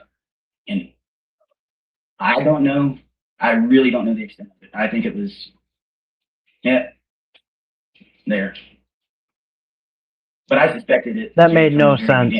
This is like a cash grab. So anyway. Okay, suspected from the very beginning, but he didn't do anything about it till end of the summer. Laura Everett. Eric, I'm so sorry for what you and your family are going through. I'm sorry for the Whittakers for all they've been through, but so thankful for you. Sorry for you. All you've been through, Eric. Efforts to help them and to try to change their lives. If I may, I'd like to offer a little help with the pronunciation of Mark's last name of Stuffed White Underbelly. It's pronounced. Yeah, so when you're trashing him, please pronounce his name correctly. Like Latha. Just ignore the I. The A causes confusion. In the same way. Who cares how to pronounce his name? Protect you and your family. Thank you. You know, I hate what happened to that guy. I really. It could be Florida. Maybe he's a witness with immunity. It could be. I wonder if Patrick can mention Timmy's name. Can Patrick mention Timmy's name? He seems to be able to put up Timmy videos. I don't know. Yeah, they're on two different sets of rules here, Eric and Patrick. Jenny McCutcheon. Hi, Eric. My name is Jenny. First of all, I want to say I'm sorry that you're going through this, and I also want you to know not. Every single letter starts out apologizing how much Eric is suffering. Unreal. You notice none of them say, wow, we just the Whittakers are suffering so much. Eric still has his home. Eric still lays his head in his bed. Eric has his family. He hasn't lost anything. Why should we feel sorry for him? Not all West Virginians are like some of the people that live in Sorry for what? I live in the north central of the state, a town called Canada. Patrick can't discuss anything since his rest? But the southern end of the all right, thank you. Like two different worlds. Anyway, I was wondering what happened to the Whittakers' money you spoke on your live. The APS would not accept it, which I'm dumbfounded by, since they worked with the state any other time. They would take money for payment for medical bills, etc. What do you plan on doing with their portion of the funds? Okay. Yeah, good. This is good question. And don't say you're going to put it in a trust fund. These aren't the Rockefellers, and they don't need a big medical fund. They have insurance. That's been just fine. I had to be careful with amounts, stuff like that. Yeah, that's where he trips himself up Because with that's the amount. something that they're trying to go up here. Can't But keep as his far- story what I straight. plan on doing with reports. It's not mine. It's not mine. I think the holdup right now is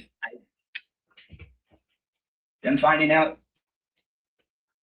I don't know. I got to be careful, but Man, this is so shady. They asked him, Eric, what are you gonna do with their money? He's like, oh man, it's just, basically, I can, oh.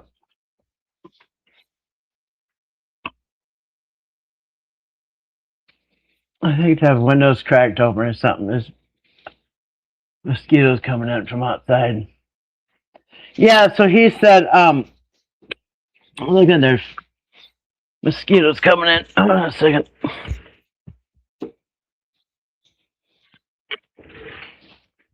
I don't know how they're getting in. Door's not even open.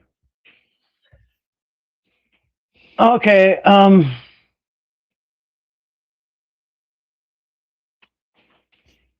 back this up. What are you gonna do with their money, Eric? Well, he said I gotta be careful with the amounts and well, now that things have changed, what he's so that just show he's got it. So people, if you think it's in this, safe deposits, no, Eric has it. He claims he has it in his savings, but Eric's in control of that money right now. Personally, I don't believe Eric manages money well enough to still have any of it left, but that's just my opinion, like all of it. But yeah, he can't give a straight answer. Where's that money gonna go? I don't know. I got to be careful, but it's not mine, and I don't plan on doing nothing with it. Okay, it has been safe ever since before the beginning of the year. Why didn't they take that? I don't know. They've always been not only to them, but to the state investigator. I didn't want possession of it. I was never supposed to have possession. He was forced to possess that money. And also, Still a is. little bit early, it was because twice, money owed to them had been messed with. It was crazy, guys. He's got to be careful, you guys. Now remember, he read us the job description, right? He read us the contract. He said his job is to control the money and the social media outlets, right? Patrick's job is to film content. Whittaker's job is to be Whittaker's, right? Okay, so now he's so upset, you guys, because the first two paydays, remember I showed you, it was July 21st and August 21st. He's saying, you guys, that money was messed with. Well, Eric, you're the treasurer. Like, you're the treasurer of this place, Eric. The money's been messed with. That's on you. That's on your watch. It's unbelievable. Eric, I don't know if I can turn this on or not. I'm going to try to turn on the... It's hard to see the closed captions with all this writing on there. When people, this is the other context. People don't. Can you guys hear this? I don't know. Put different snips of the conversation on there, and when you don't have the whole context and you go by that, it can become a completely different thing. No matter especially for someone that wasn't working a job and that didn't have anything, but no matter how much money got paid. Eric, you didn't have a job. You didn't have no money. Really good. When I say really good, like someone working at a factory or something. Yeah, like we that, saw it. It was 6,000, and you got 7,000 per something. month. Decent, really decent, especially given the situation that was before. But it was never The money Eric tried to give APS in West Virginia was money Patrick gave him from his Facebook page. The big money was going to Eric directly. Yeah, to go make that trust account. exactly. I didn't need to make a trust account. I needed to make it the first month, and then Eric needs to keep his story straight. If he's a trial witness, they do depositions on record before trial. Paid their water bill, and the rest I put on a card and gave to them. But that was. Listen, I just did a deposition last year, and you better believe it, okay? Because on a deposition, I mean, you leave a deposition feeling like you just, boxed a kangaroo for all day. You know what I mean? Depositions can be rough, and they will put every word you say under a microscope. Believe me. Yeah, he needs to watch what he says, but he's not. Hopefully one day get to see. But on their second time, now you know they're needing the trust account and everything that we've been talking about since the beginning. He already knew that the first time, but I'm making sure nothing. This does not need to be touched. Like, not a bad payday, bro. So next thing I know, hey, I need to borrow some of the Whittaker's money. Okay. I don't know if I even need these headphones on. They're kind of squishing my head right now. Let me know if the sound is not good. Okay. Like I just said, Eric was in charge of the money. All right. Eric comes to Patrick, or Patrick comes to Eric on the first and second payday and wants the Whittaker's cut. Now, Patrick, he's not in charge of the money. Eric is. So when Patrick comes to Eric, say I'm in charge of the money, okay? I'm in the contract. I'm in charge of the money. I'm in charge. I'm doing Eric's job. Now, Patrick came to me and said, hey, yeah, I know I just got $6,000, but can I get Whittaker's part so I can work on my house? I would say, oh, hell no. Hell no, you ain't getting their money. But did Eric do that? No. What did Eric do? Peeled out that $4,000 of the Whittakers and handed it to Patrick. So that's Eric. That's on Eric. He's supposed to be the boss. He's the one writing payroll checks, right? Basically, right? And the guy writing the payroll checks just gave your paycheck to your coworker. No, that's on the boss. Yeah, you hear him say that? But there was a good bit, guys, missing, and hopefully one day you'll get to see. But on their second time, now you know they're needing the trust account and everything that we've been talking about since the beginning. He already knew that the first time, but I'm making sure. Nobody needs a trust count. Nobody needed one. Soft White Underbelly made 30-something payments to the Whittakers and never needed a trust count. So, no, nobody needed a trust count. Nobody needed anything like that. No. First Whittaker paycheck he handed to Patrick, that's on him. That should come right out of Eric's paycheck. It was chump change, and I was like, hey, bro, that's killer payday, you know? Like, no, I need more. And then on the second time, the reason I got that to go make. Again, he's not accepting responsibility. He's blaming Patrick for coming and wanting Whittaker's $4,000. Eric should have just said no. You can't blame Patrick if you're the one. See, he skipped over that. Oh, then he wanted more. No, that's on you, Eric. No, I need more. No, you had no business handing Whittaker's money to anybody except the Whittakers. The reason I got that to go make that trust account, which I did need to make a trust account. No, you didn't. No, it was used. Made up. 1 week I was gone, and it was like poof. The only money came out was what went and paid their water bill, and the rest I put on a card and gave to them. Mm-hmm. But there you go. And we know that. That's all Whittaker's got. That's all they got was a water bill paid out of their own money, 2 cans of snuff, and a $250 gift card. That's the cash that they got. $250 in cash divided by 5 people. What's that? $50 a piece. They got $50 a piece cash. There was a good bit, guys, missing, and hopefully one day. And he acts missing, like some mysterious boss is coming in, taking the money. No, Eric, you're the boss of the money. It's not missing. You took it. But on their second time, now you know they're needing the trust account and everything that we've been talking about since the beginning. He already knew that the first time, but I'm making sure nothing. This does not need to be touched. Like, not a bad payday, bro. Next thing I know, hey, I need to borrow some of the Whittaker's money. What? It was. Did you tell him no? Did you say hell no? No, you gave him the money. Never enough. Yeah, he should be charged. Who does that? Listen, if my boss gave my paycheck, my $6,000, no, okay, it was 4,000. But remember, there's still 1,000 missing because it was supposed to be $6,000. Patrick got 4,000 of it. Whittaker's got 1,000. Where's the other 1,000? But if I go to get my paycheck at work and the boss says I gave your paycheck to Sally over here because she needs a new hairdo or whatever, yeah, it's time to go to the police because that's against the law. You can't do that. You can't give somebody else's paycheck to whoever you want. That was never enough. So that was the plan. Get that, go start that account. I don't know what the attorney was going to cost. That cost would come out, the rest would go in to the attorney, and then when she no-showed, and then the protective order. Blames it on Betty for no-showing.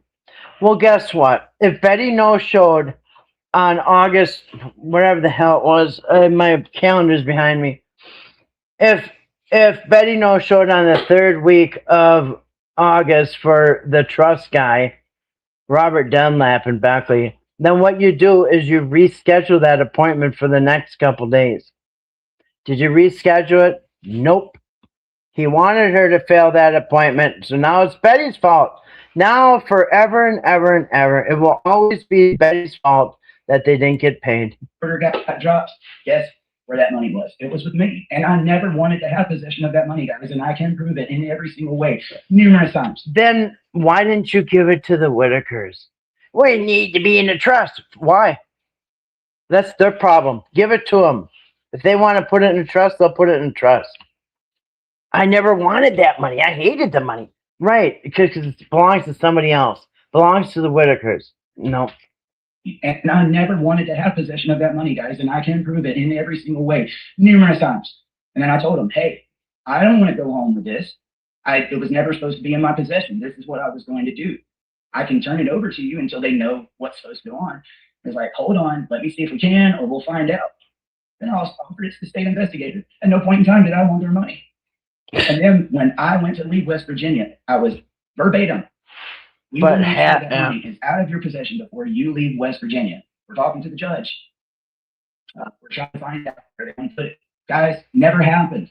How about in the Whittaker's hand? I'm seeing all this stuff about people asking me about money. What about this amount of money? And it's just like nobody knows what they're talking about. I swear. Yeah, everybody is dumb. I could show you that part.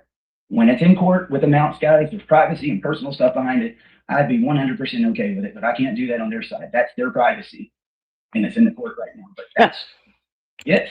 Yeah, he's worried about the Whittaker's privacy, especially, when he followed Timmy into the bathroom when he was trying to take a crap. And then he stood out the door and asked him what he's doing, and Timmy says, I'm pooping. And then he said, what? Why? No, yeah, he's worried about their privacy. All he's done is air their dirty laundry every speck they could. Yeah, he's worried about their privacy. Don't plan on doing anything with their portion. It's their portion. I wonder why Creeplatcher came up. A penny. 100% of it. Ready. And the same thing for Patrick. It says, I wonder why Creeplatcher came up with the Whittakers. Oh, crap. No, what just happened? I wonder how Creeplatcher came up with the Whittakers getting that 1,000 missing money, maybe? No, I think I don't know. But I think he was, they're trying to say that the Whittakers got 1,000. If you add up the $660 water bill, 2 cans of snuff, and a $250 gift card, that was their 1,000. They didn't get it all in cash. That's how they got it. Basically $50 for each family member. But I think that's what maybe he didn't know that it was broken up that way.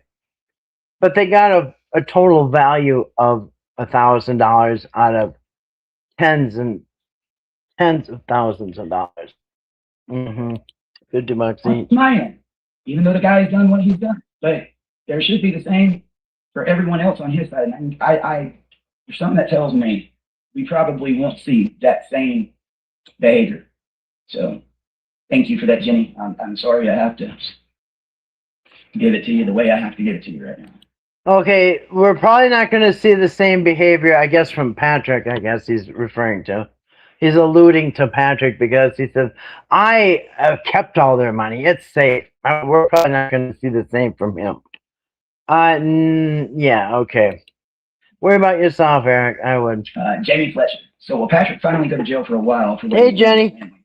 Will there be more charges brought against him, you think? Will anyone else around him be charged? Final question. How are the three doing? Are they still in a state home? Thank you. I'm a fan of yours. I'm from Kentucky. I love you and your family, sir. Sir. Jamie, will Patrick finally go to jail for a while for what he's done to his family? I mean, I found out about that at the same time as I did. You guys did. I was actually in here playing a video game with my brother. It was a really depressing Very time. productive. Because if I went and tried to do dad talk or tried to do anything, people came up wanting to talk about this, and I couldn't. So I just got to the point. I was like, I'm not going to do it. Nope. I'm just going to play video games all day, and I'm not even going to do dad talk. I'm sure the wife is very proud. And when Sure, I turned the comments family off is on my very Facebook proud of him. page, that was because of people harassing my little girls and stuff like that. You want to find, I don't care who you are or what comment you're putting on, you mess with my family. And I was starting to get to where I couldn't even see people that I've known and loved for years because of this situation right here and the pain that it's caused. Hey, Brian. And will there be more charges brought against him, you think? It's according to who calls and reports what. I don't know. I don't even know. They said so far, unless it's been up, He's already got 11 felonies. How much more do you want? 11 counts. Fraud. How many more do they want? 11. I knew enough to know I didn't know hardly anything. There's something there. But It doesn't make no sense. There's just no telling.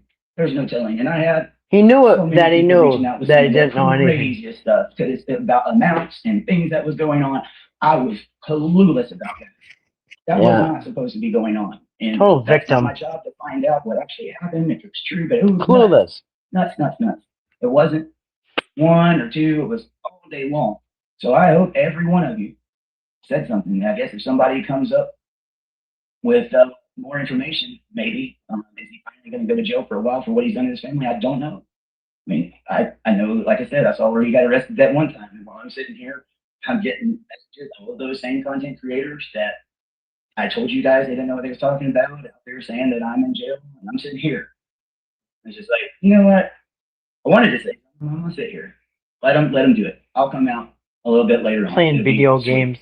You know. Will anyone else around him be charged? That is the question, because I'll tell you this. Who else is around him? It's you, Eric. I think they're talking about you. Now, if anybody says Betty and Larry should be charged for what? They got screwed the worse than anybody. They lost their family. They got nothing. Lorraine got some potato chips. Ray and Larry, I think, each got a can of snuff. They got $50 each. What should be they charged with? Will anyone else around him be charged? That is the question, because I'll tell you this. Talking about you, I've Eric. said this before. I said it on live before I came back home from West Virginia. The one thing that comes in mind is the FaceTime. The FaceTime with someone. That's completely hidden from me. Completely. Okay, hold on a second. Brian says, also, Eric always dressed like a dude who woke up after eating pizza and drinking booze. He should have dressed like a professional, clean and pure. Should have wore a nice shirt and pants. He did kind of look like a bum sometimes. He was very unkempt. Yeah, it looks like it was a rough night. But now he's talking about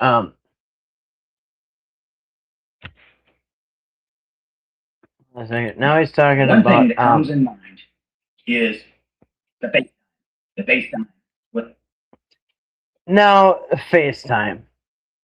He's all mad about the FaceTime. And the reason he's mad is because he thinks Patrick got money for it that he didn't split. That's what it comes down to. It's nothing moral or anything, morally wrong with it, because he himself was doing He had Timmy on his lap for crying out loud. Had him looking in the camera, answering questions. And on top of it, how many times did we see? There was a few clips on Facebook, I think it was, where Timmy was talking to people on the live chat, not live chat, but FaceTime. Eric told us that Timmy was doing the face talk or whatever when you talk on the phone on to his mother. So it's okay for Eric. Oh, and you know who else? Dwayne and his wife. Remember, he said that he got to talk on a video call. That's what they are, video calls. So Eric had Timmy doing video calls to his mom, video calls to Dwayne and his wife, video calls to all these people, and that's fine. And then sitting on his lap doing live streams, answering questions. But somehow, Patrick needs to be strung from the highest tree because he did a FaceTime with, or he was going to, or something with Timmy. With someone. And it all comes down is because he thinks he got ripped off on some of the money. The guy who's got, probably 80% of the money, I don't even know, 75%. That's completely Worried about a couple FaceTime calls he might not gotten in on. hidden from me. Completely hidden from me. Completely hidden. Completely hidden from the family. No one knew this was going on but him. And I want to say something. Last time I listened to this, he said the family had no idea Timmy was doing FaceTime. No, wait a minute. The family doesn't have idea of anything. The family doesn't have internet. The only thing the family knew is the very small amount of things that they were showing the Whittakers. Remember? They said, oh, we showed Lorraine. Oh, look at Timmy's swinging from a tree. Oh, look. And we showed Betty. Oh, look at this. So, yeah, that's the only thing that the Whittakers saw is a few times that they showed them clips or whatever. So he's trying to say that the family didn't know. The family didn't know anything, Eric. The family didn't know what you were doing with Timmy in the Airbnb for weeks on end. The family didn't know what any of your friends that were over there with Timmy. The family didn't know where you guys were and what you were doing. So to make a big deal because they didn't know he was making a video? Goodness. What world am I in? No one knew this was going on but him and the people that was doing it with him. There was many different people in there, but hands in the pot. I do believe a lot of those trolls that you're seeing, you need to go look and see who it's from. So a lot of people that don't want this information coming out. I believe there was much more people involved. And an investigation needs to be done. Yes. Please, anybody that was with me, you want to investigate, do it. I know who they were. What is he talking about? Investigation needs to be done. It's been going on since September. Oh, he wants a new investigation lost about the FaceTime? What's he talking about? There is investigation. Remember, you were named in it and you're mad. He said it depends on who calls and reports what. What is a clue to what's... That is a clue to what's going on. Yeah, I did catch that. That was weird. It depends on... That's what he said. Is there going to be any more charges with Patrick? I think he was referring to Patrick, right? Well, I don't know. It depends on who calls and reports what. Does that include him? Ray and Eric's Flintstone after he took them to the movies? Yeah. Remember, that was Ray's first movie and Ray's first popcorn. He puked all over the bat. And you know what's funny part is when he said they were coming back from the movies and he heard "Blah!" and he turned and he said, asked Larry, what was that noise? And Larry said, no, nothing. That was nothing. Then we got back, he saw puke all over his car. He said it's out at 1 o'clock in the morning, keep cleaning up puke. It was funny though. Larry's covering for Ray. Yeah, yes. Please, anybody that was with me, you want to investigate, do it. Yeah. I knew who they were. Do it. These were people that came up there out of the goodness of their heart. I don't care what anybody says. Come on. There's nothing to hide. But there was stuff, and they'll have to find out. That group, you know, and we did this What early group? on the YouTube and on the Facebook. Sometimes when I would do lives, it was my idea, everything with the moderators. Why? Because of the people that wanted to show up nonstop talking about inbred and making negative comments. Okay. He's trying to tell us that the reason they had to get all those moderators is because everybody kept calling them inbreds. I never seen anybody call them inbreds, probably in a long time. In fact, ever since they came back with this Patrick and Eric and Whittaker fiasco last year, I didn't really hear anybody calling him inbred. He's acting like it was such a problem. There were so many people in the chat saying inbred that they had to actually get some moderators up and start blocking all these people who are calling them inbred. Who called them that? Oh my gosh, he's acting like it was, again, he's trying to solve a problem that doesn't exist. And that's what he wants. He wants to solve problems that don't exist, and he wants credit for solving those problems that didn't exist. Eric did a video asking details of the inbred. Wow. Yeah, who cares? Hi, Kathy. Can you speak on the Cameo account? Eric set that up, and you could talk to other family members. Are you talking about when they first started?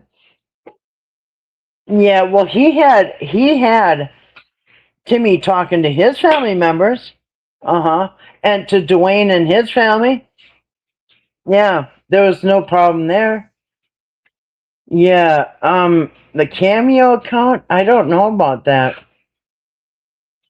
But there, for the longest time, even up to a couple months ago, I saw it. Last time I looked, I saw it. I saw on one of the Facebook accounts, it said, have time with the Whittakers or talk with Timmy or something like that. And it said, click here. And when I clicked it, it said, this function no longer, or something like this option no longer exists or something like that. So it was still up there on the Facebook, and it said Timmy time or something, or Whittaker time or something about that. Pay to chat with Timmy or something. And then, like I said, and you click on it, it's not no longer it's disabled, but the thing is still there. So yeah, they had it at one time. Yeah, and by the way, I agree, Grace. I don't necessarily think that they're inbred either. I think that they're what was it? Their great grandpa? I did the family tree, but I think it was the great grandpa and his brother married 2 other women, and then they kept, like, for that generation and the next one, they were kind of in the family, right? Well, now it's been several generations. It's been probably 3 generations, I think, maybe 3 generations, and I don't know what's going on, but I just think that was. I think that was probably 100 years ago, maybe 75 years ago. I don't even know. I can't remember the video I did, but it's on the family tree, and you can figure it out. It's like 3 generations removed that we know of, and so there's a lot of families all over the world in the United States that do that. They have little clans, right? And the clans, their little towns or their areas, they're all family members, so they end up marrying their cousins and their whatever. It happens, and then but you don't see people all like with these disabilities, right? In fact, I looked into it one time. I looked into the physical characteristics of inbreeding because I want to know if that eye thing, because Lorraine's got the eye thing, Kenny's got the eye thing. Timmy's got the eye thing. And I think Freddie had it too. But then, Larry's eyes, are kind of normal. BJ's are normal. Betty's are pretty normal. So, I just don't think the eye thing came from the inbreeding. And I remember Soft White Underbelly, Mark was over there one time. And that's when Kenny had just moved his little shed onto the property and he made a little house out of it. And he was over there talking to Kenny and he said, and Mark was very, forth, he asked flat out. He said, "What do you think it is with the eyes?" Because Ray was over there inside wanting a moon pie or something, so he gives Ray a moon pie or whatever, and then Mark from Soft White Underbelly says, "What do you think? What do you think his disability? Where does that come from?" And you got the eyeball thing too happening. He goes, "Well, what is these defects?" And Kenny said, "I don't know, probably from the coal mines."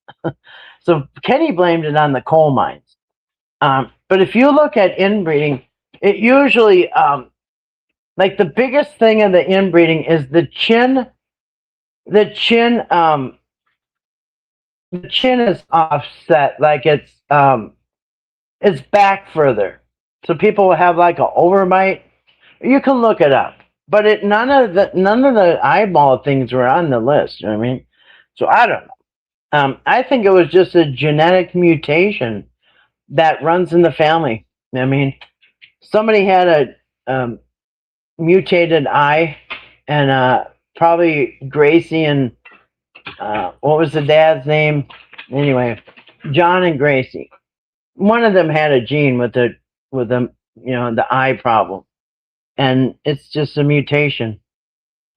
And I don't know if it has anything to do with inbreeding. But there's a lot of families that inbred back then. I don't know if they still do it, but they used to do that a lot. And I don't know. People's eyes weren't turning out like that, so I don't know why they look like that actually. Well, hey Ernie, how you doing tonight?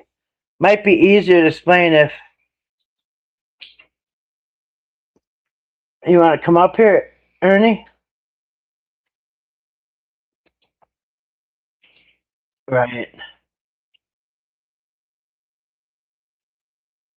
Where'd you go? Might be easier if I explain it if you want me. Yeah, I'll give you a link, Ernie. You can come up. Let me figure out how to do this now. A second.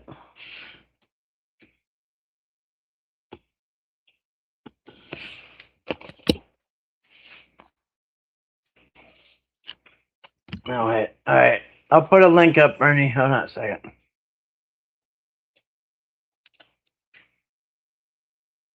Hold on. Give me a second.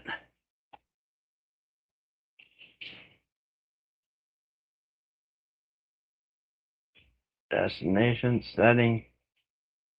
Hold on a second.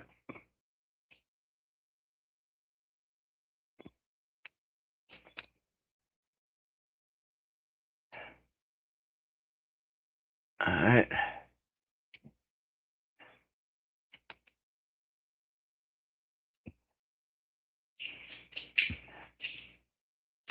Hold on a second there. I'm gonna pop this up here.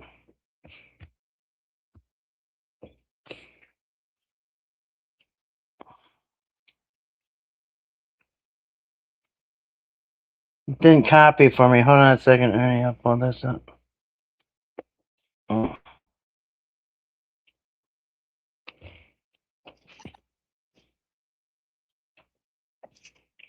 All right, just give me a second here.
All right, there you go. Sorry it took so long. All right, Ernie, it should be up there. Let me see.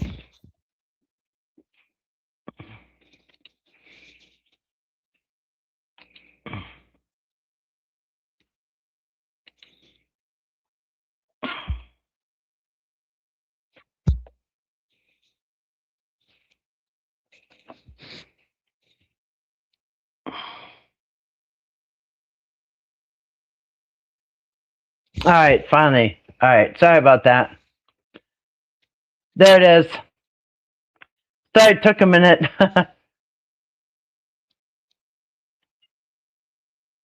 That should do it. All right.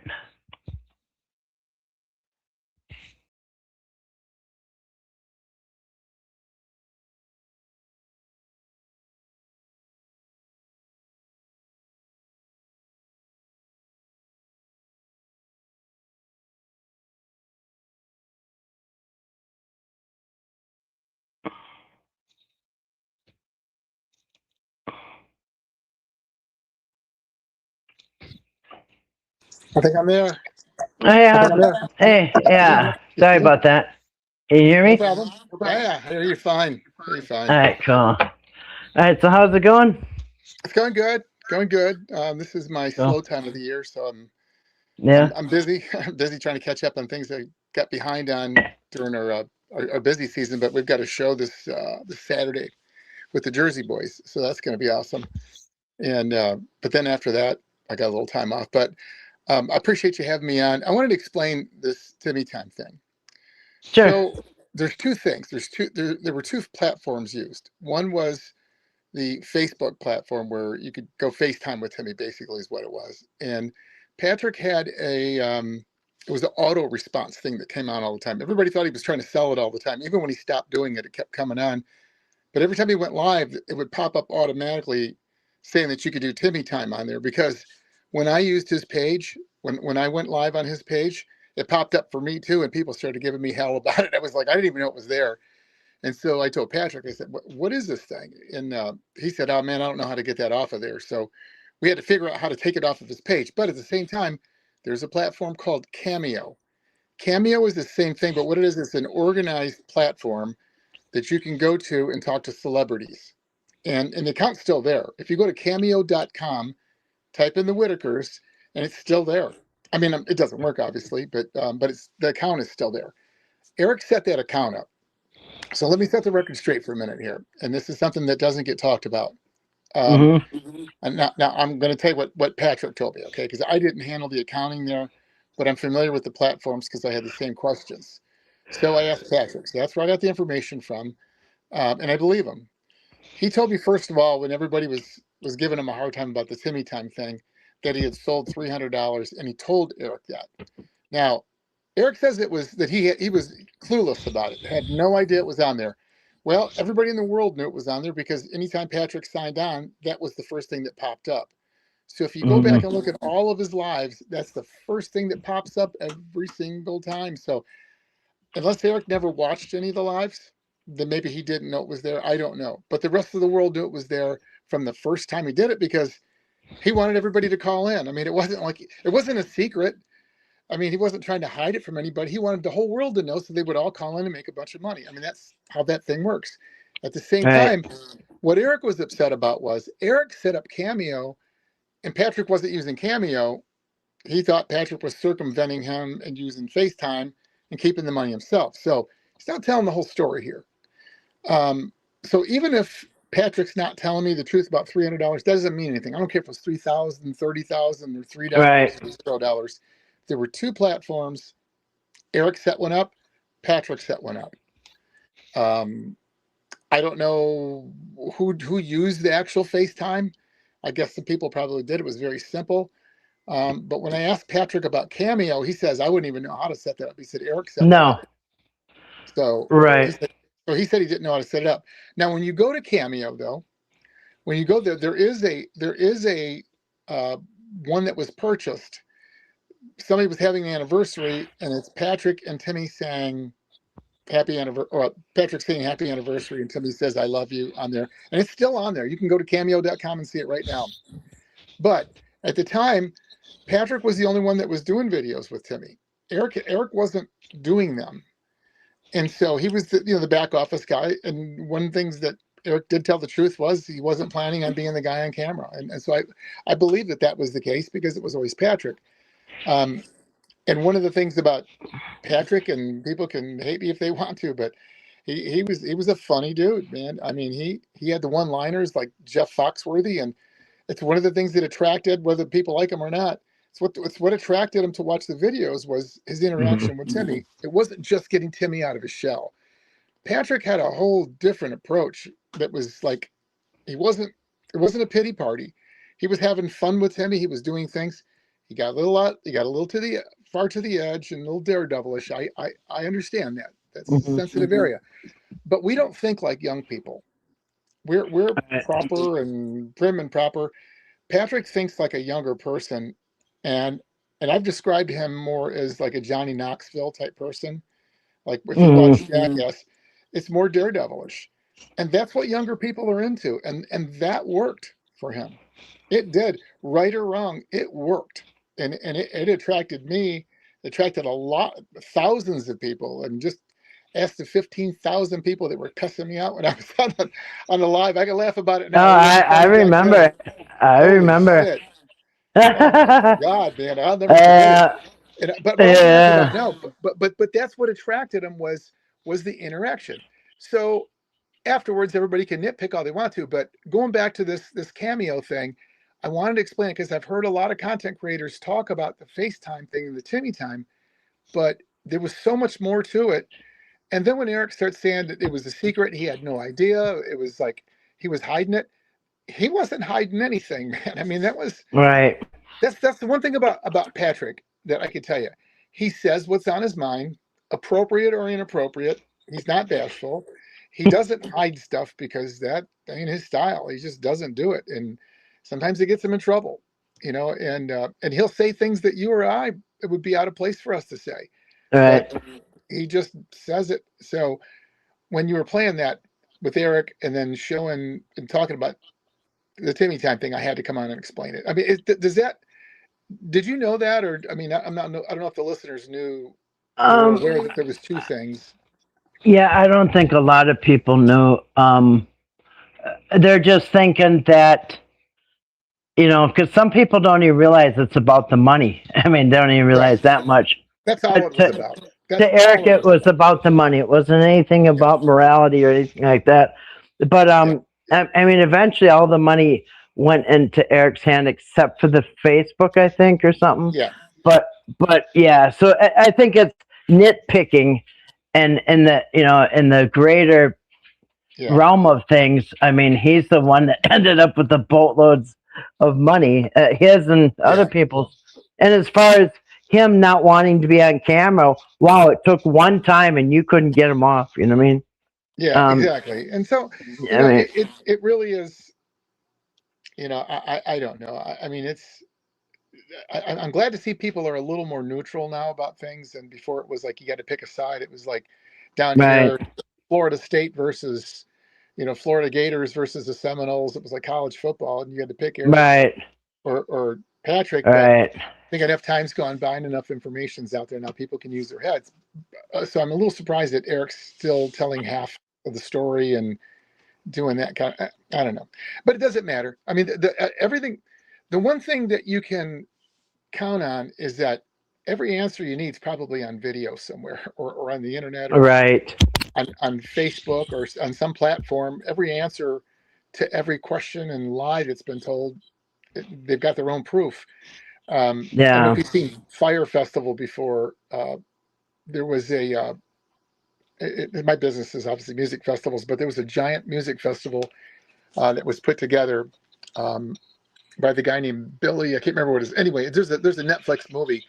His ego was so big that he had two film crews follow him around, and he put together this festival of a lifetime, and he scammed so many people. And it didn't start out to be a scam. I mean, the guy was kind of a genius because he taught $23 million worth of sponsorship money to happen. But he had Netflix and somebody else because he was going to do a documentary. He's looking way down the road. Well, when his trial come up after the scamming, There's a documentary. People followed him with the camera. Everything was there. So, it's all out there. You just got to dig and find it. And this was just something I wanted to kind of set the record straight on. But anyway, I hope you're doing Yeah. good. Yeah, I am. I'm enjoying summer. We're finally Yeah. out of the snow. Yeah, having a great summer. I hope you are too. I hope everyone's doing well. Yeah. And Cool. We're normally in North Carolina because we have festivals up there, but we sold our North Carolina and South Carolina division, and now we're just doing Florida and like South Georgia. That's all. I'm getting old, man. I'm trying to slow down a little bit. yeah, right. Yeah, live a little Yeah, bit. yeah. Well, I Um, haven't been on much lately, and I've been trying to keep up, but there's not a whole lot really happening. But it's all cooking back up again, so I guess yeah, just in time for summer for me. yeah, and I'm not sure if we're going to hear anything until the case is over. You know what I mean? Because they've been really Yeah. keeping everything so quiet. Like there's no records I can pull up of Eric coming. I believe he did. I believe he's been going to the court.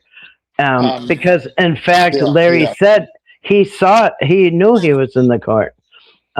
But You know what? I knew he had gone to see the family before. You don't know what you can share with anybody because everybody knows everything. There's right. there's nothing is a secret. Nothing is. Somebody knows something. There's so many people in Beckley that they know everything over there, and it's I would get phone calls and emails, and people would say something, and I was afraid to repeat it because the first time, I shared a video with an idiot that broadcast. Oh God, it just with about Timmy, and then it took till now to find out that that was legitimate. And everybody's, oh no, his hair, this, no, that was a legitimate freaking video. I'm not. Timmy didn't look like he was being abused in it, but it was legitimate. And Yeah. but I wasn't looking for stuff. I think people seen in me that they thought I could help. That's why I wanted some of that information, and I still get information, but I did want to help. But right now, I don't know what's going to happen with this trial. I have no clue. I mean, I don't. I think there's a mess here, and I suspected it, but when Eric come on, I don't believe Eric, but I don't think everything he's saying is a lie. I think there's some truth. There's some. Yeah, but there's some things that was enough to verify some things that I've known about and suspected. And when he said certain things that kind of assured me that some of the stuff is true, and some of it was bullshit. But Yep. I do believe though that there's a mess, and I think there's a mess with the state police. I think there's a mess at APS. I think there's a big mess right now. And I think that they were duped into this is just my opinion. Now, I'm not telling you that I don't have any proof and nobody's showed me Yep. nothing. This is Yep. just me talking. Just start talking. Right. And I believe, just from what I do know and what I have seen, I believe that they backed themselves up in a corner. I think Eric went in there 3 times, and each time the story got bigger. Yep. And I think he walked out of there with a bigger nose every time. And I think they bought the last one, and they acted on the last one. And then when they did, then they would take them, and obviously next step is evaluate them and check them out physically, mentally, and just do a whole evaluation on them. And I'm, again, this is just my opinion. It doesn't mean anything. I got a feeling that when they got done, they were like, "Oh shit, we were lied to." Yeah, they were probably malnourished, and yeah, the sanitary conditions, but they knew all that. They knew all that. So what I'm getting at is, who knows what's going on, and I don't even think they know what's going on. There's just too much. There should have been more. Something should have happened by now. They're not just, they may still be investigating only because they just haven't closed the case. But are they on to something? I mean, is this like a case that's going to take a lot of, they got to fly to Europe to find it? No, I think there's some, I think there's a little bit of, they don't know what to do. I just have a feeling, because it just has that feeling. And I'm not blaming them. I'm not saying that it's APS fault. I'm not saying it's the state police's fault at all. I think that there was just so much crap flying around that, some stuff was legit, some wasn't. And when they got it all weeded out, they were like, oh, damn. this doesn't look like what we thought it was, or what was first told to us, or what was, but in their defense, there's probably 15,000 angry people calling them and telling them, Right. man, I wouldn't want to have to sort all that out. So what's going to happen with that case? Who knows? Who knows? Well, I found it odd how much power Eric was wielding during that time with APS. You Like better he was believe barking orders. Yeah. I mean, he was calling the shots, and I've never seen anything like that in my life. And Yeah. not only that, but what makes it even, if it couldn't get any more stranger, this guy's from out of town. He's from out of state, and he's doing that. He's one of the guys exploiting. It's like, Yeah, and he's obviously, yeah, in my opinion, obviously was exploiting them. It was about the money. It was all that. You know what I mean? There was money Yeah. involved. He wanted the money maker. Like, how can they not see this? I said that a long time ago. It's like, I think they get some kind of training. Like, I'm pretty sure that they know that there's sometimes that people are going to use the APS as a weapon, and Yeah. and call in cases that are false. So for whatever reason, and especially this reason was, the motive was very apparent, that we're talking thousands and thousands, and yeah, they should have been tipped off when Eric wants to get Timmy a trust fund. That's for people who have a lot of money coming in. You know what I mean? So everything, like, how Yeah. many people in West Virginia in that neighborhood have trust funds? You know what I mean?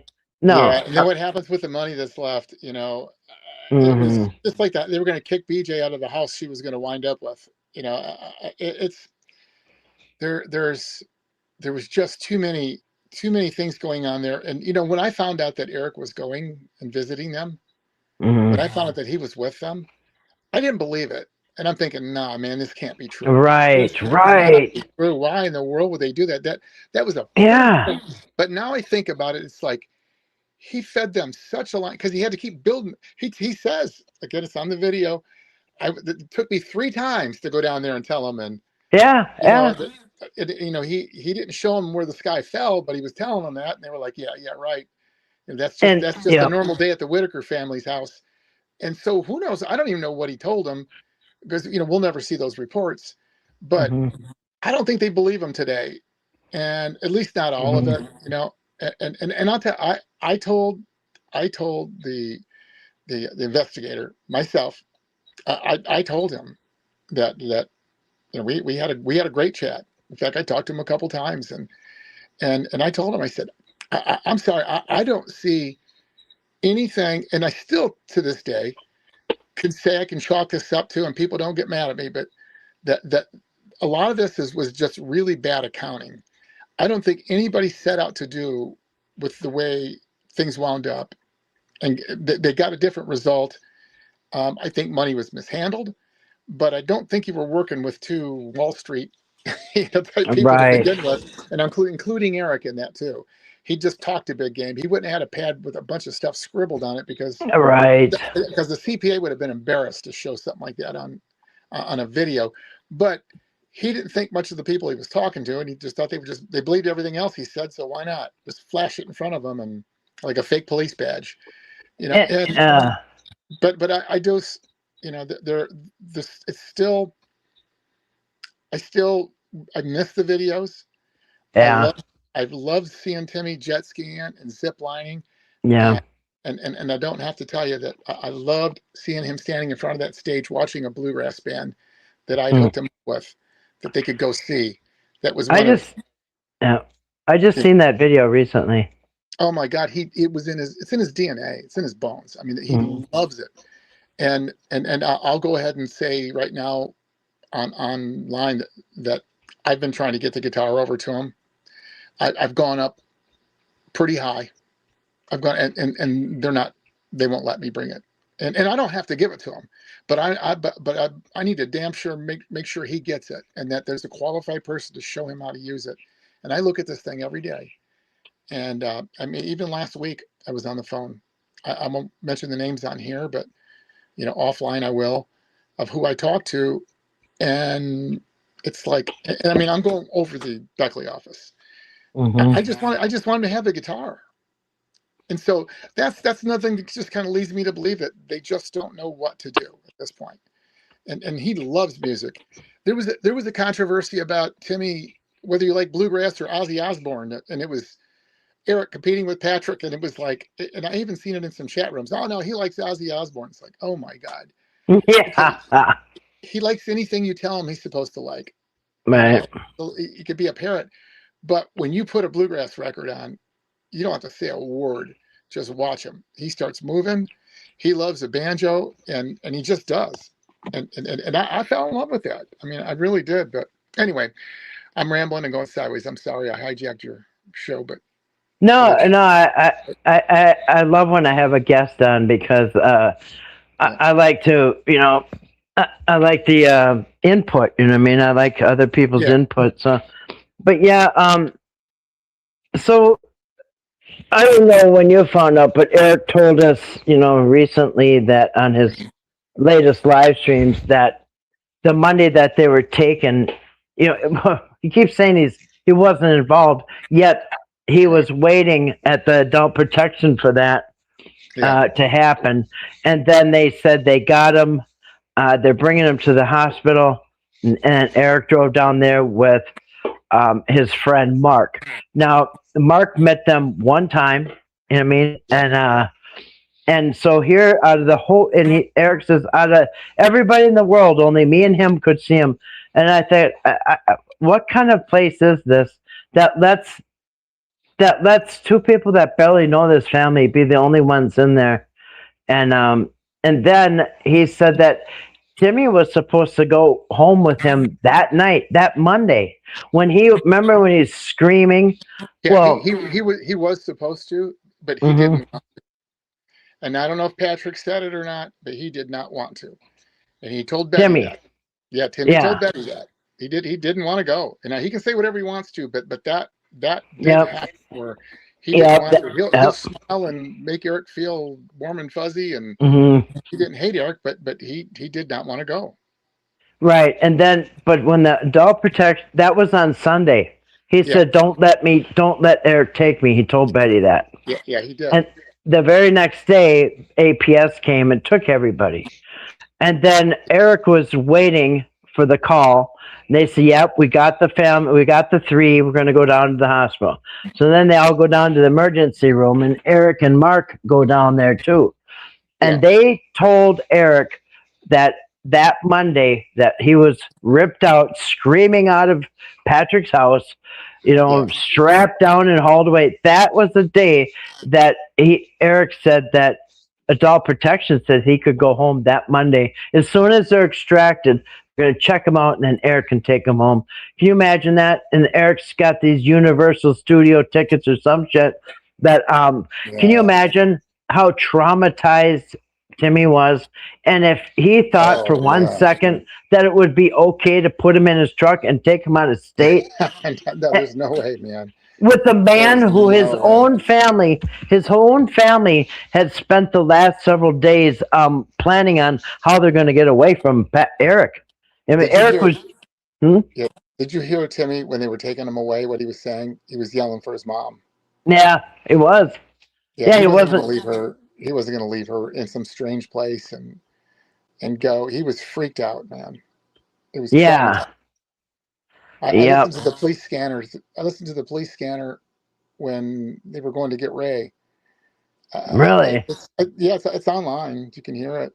Somebody sent it to me. I didn't. Again, it really. got sent to me. Yeah, I'll have to see if I can find it. Yeah, Yeah, I want to the hear police that. scanner.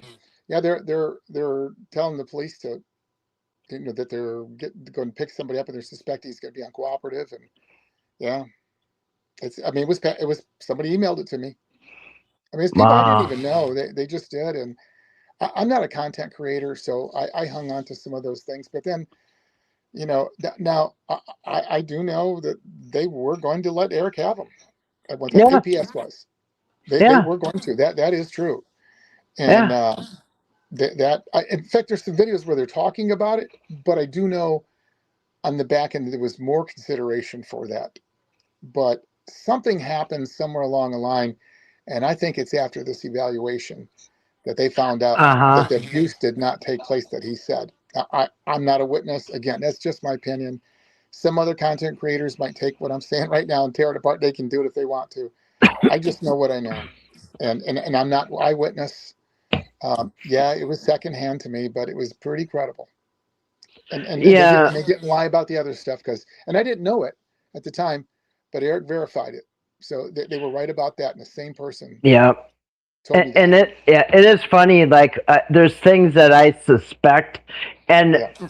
Eric has said, release their information over these several lives that confirmed that what I was suspecting. You know what I mean? He confirmed my suspicions on a lot of things, but I did not think that he was there that Monday. But think about that. So up till that day, so they're all for Eric taking Timmy home, right? With Yeah. him. So yep, we're gonna bring him down to the hospital. We're gonna check Timmy out, and then we're gonna hand him over to Eric, and Eric's gonna drive away. They were cool with that. I believe 100%.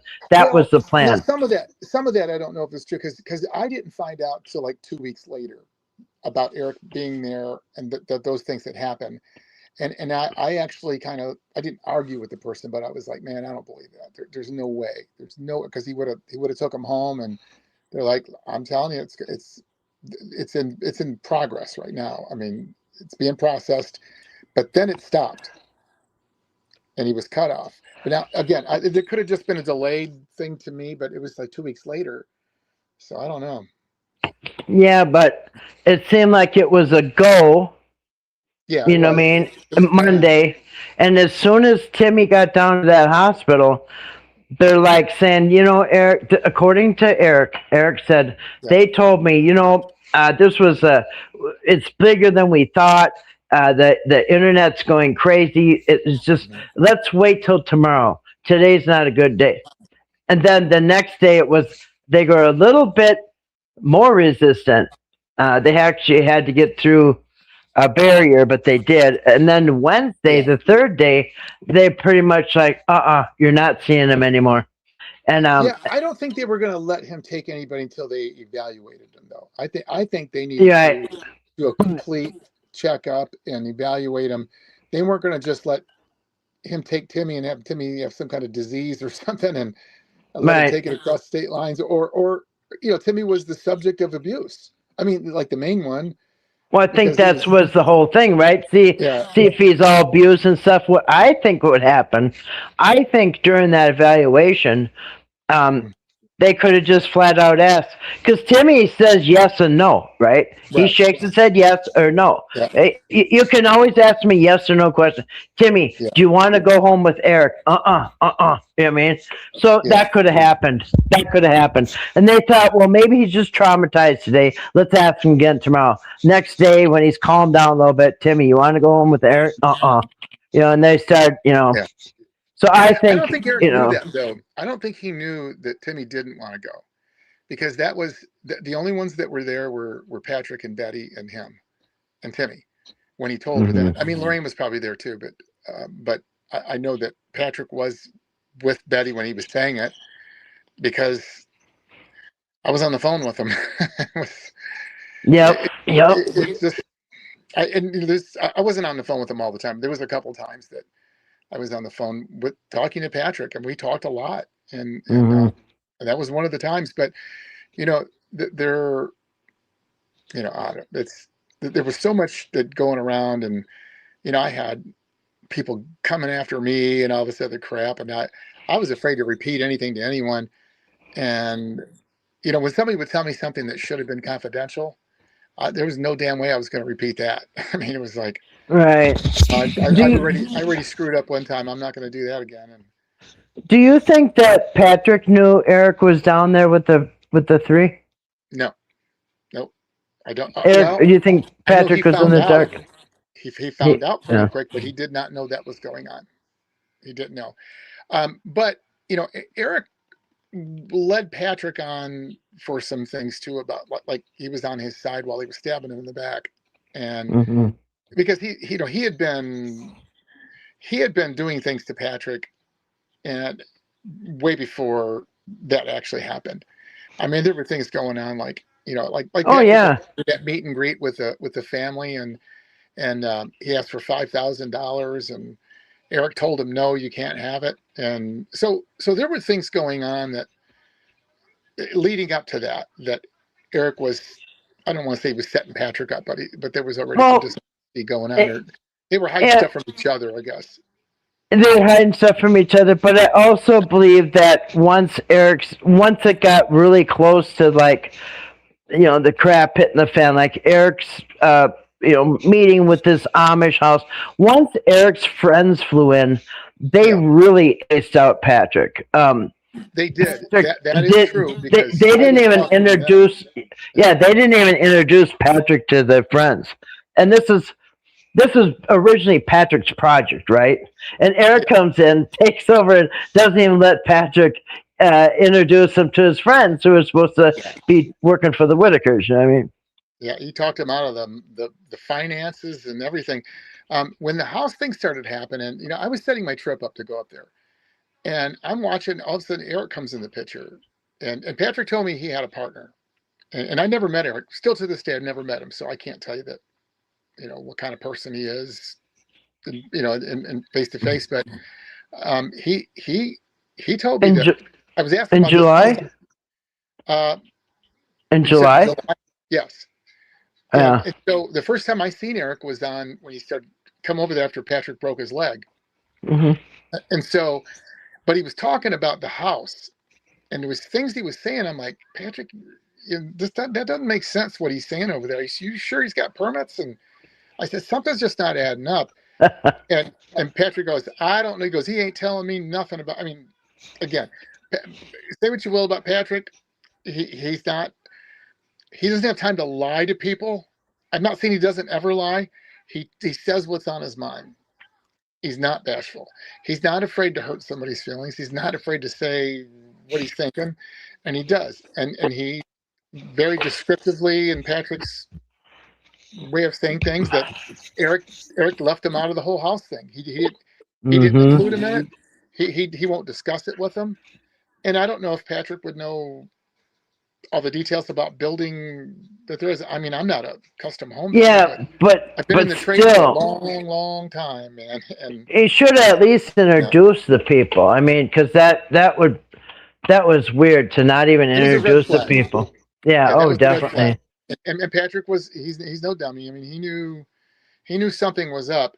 But the more it got crazy, I also think, and this is just my opinion, Patrick never said this. I think Patrick backed off of that house thing a little bit too, because I don't think he had much confidence that was going to happen. The conversations that we had about permitting and the land, the way it was laid out, the whole sewage thing, and the stories going back and forth about sewage, and Mm-hmm. I kept telling him, I'm like, the sewage is not that big of a deal, because I checked the state of West Virginia. You can dump gray water on the ground there. You just can't dump black water. So you need a Right. Right. reservoir of some kind. You don't have to have a septic tank. You don't have to have that, but you do have to have a holding tank.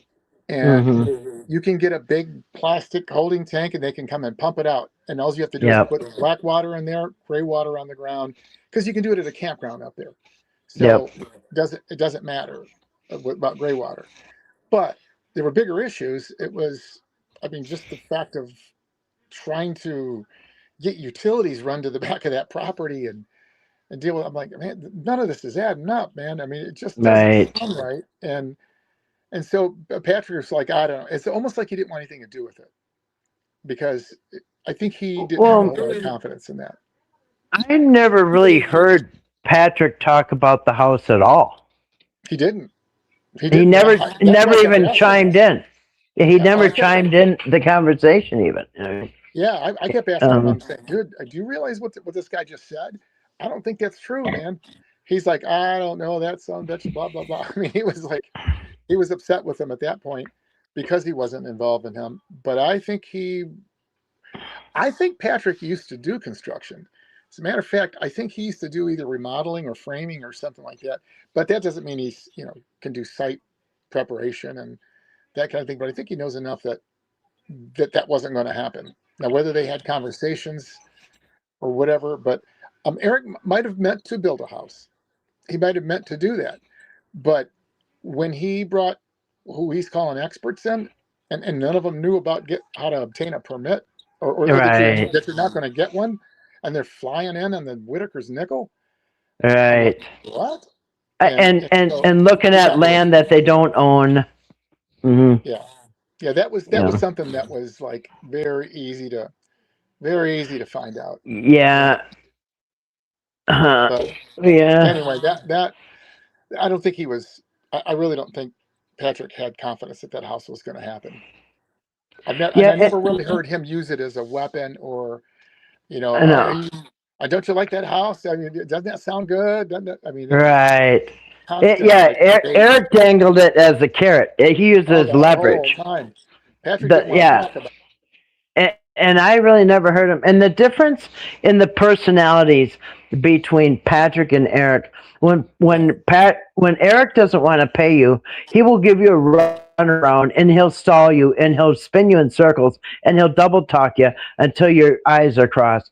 If Patrick don't want to pay you, he'll say "fuck off." I'll pay you when I want. Exactly. I give That's you shit. I mean, hmm that's what I took when I'm talking about with with honesty with him, and yeah. I believe me, I had plenty of warnings about Patrick from people that were trying to turn me against him, and the whole time, I mean, I'm like, what are you talking about? And you know what kind of guy he is? I'm like, I no, I don't. And so far, we're talking about music, and we're taking the guitar up there, and and we're trying to make some plans so Timmy can go to some shows, and we had plans to do things, and but there was nothing that I saw a red flag from. I mean, I wasn't concerned about that. When that whole thing with the finances come out, I wasn't involved with that. I never seen them, and they didn't talk about it. But even after it was announced that there was an investigation, just getting to see what was going on there from the outside in, I'm like, this is a bad bookkeeping story. That's what this is. That went too far. And greed. Well, greed is what caused it to go awry. Right. But I think Mhm. I mean, there's a big pot of money sitting in front of you, and his hands in the cookie jar, and but I don't think it started out that way. Even a family member who I admire, and he's got his act together mentally, and Mhm. and he even says to this day, I don't think that started out that way. He says, I don't want anything to do with either one of them, but it didn't start out that way, and he says that to today, and I believe it. But Well, what a story, yeah, man. because he hooked up with Eric in the middle of June, and then to sign the contract, and then Eric's first visit was just a couple days at the end of June. So you must have started talking to Patrick about the beginning of July or sometime in July. June 29th. Really? It was June 29th. Yeah. Really? That's interesting because Eric was there at that time. Oh, he told me. He told me about him. Yeah. But he just said, "You just deal with me." He says there is another guy that's getting involved. He said, "But you just deal with me." I'm like, okay. I mean, he was the way to the Whittakers. He was right. He was the way to the Whittakers. That's all. That's what brought me True. to Patrick was Timmy. Mm-hmm. I was trying to get to Timmy, and it's like, you go through Patrick. That was fine with me because. And that's what same way Eric is wanting to get Timmy, going through Exactly. Patrick. He went through Patrick, except for Timmy. He wanted to keep Timmy. I was just wanted to meet him, Yeah. and give him a guitar. He wanted to take him home, and keep him. But yeah, I mean, there's been enough time go by now that I don't care what anybody thinks about what I'm saying. I mean, I do care. I don't want anybody pissed off or thinking I'm some freaking monster. I hope we're past all that crap, and I think we are. Right. We are. I don't. Well, I think there's been time for the emotions to cool down. You know what I mean? And like people, because I know people got really like personally invested and stuff, and I was trying to always speak out on behalf of the Whittakers. That's always what my goal was. And just And you as did. yeah, and just You didn't play favorites. You never played favorites. no, uh-uh.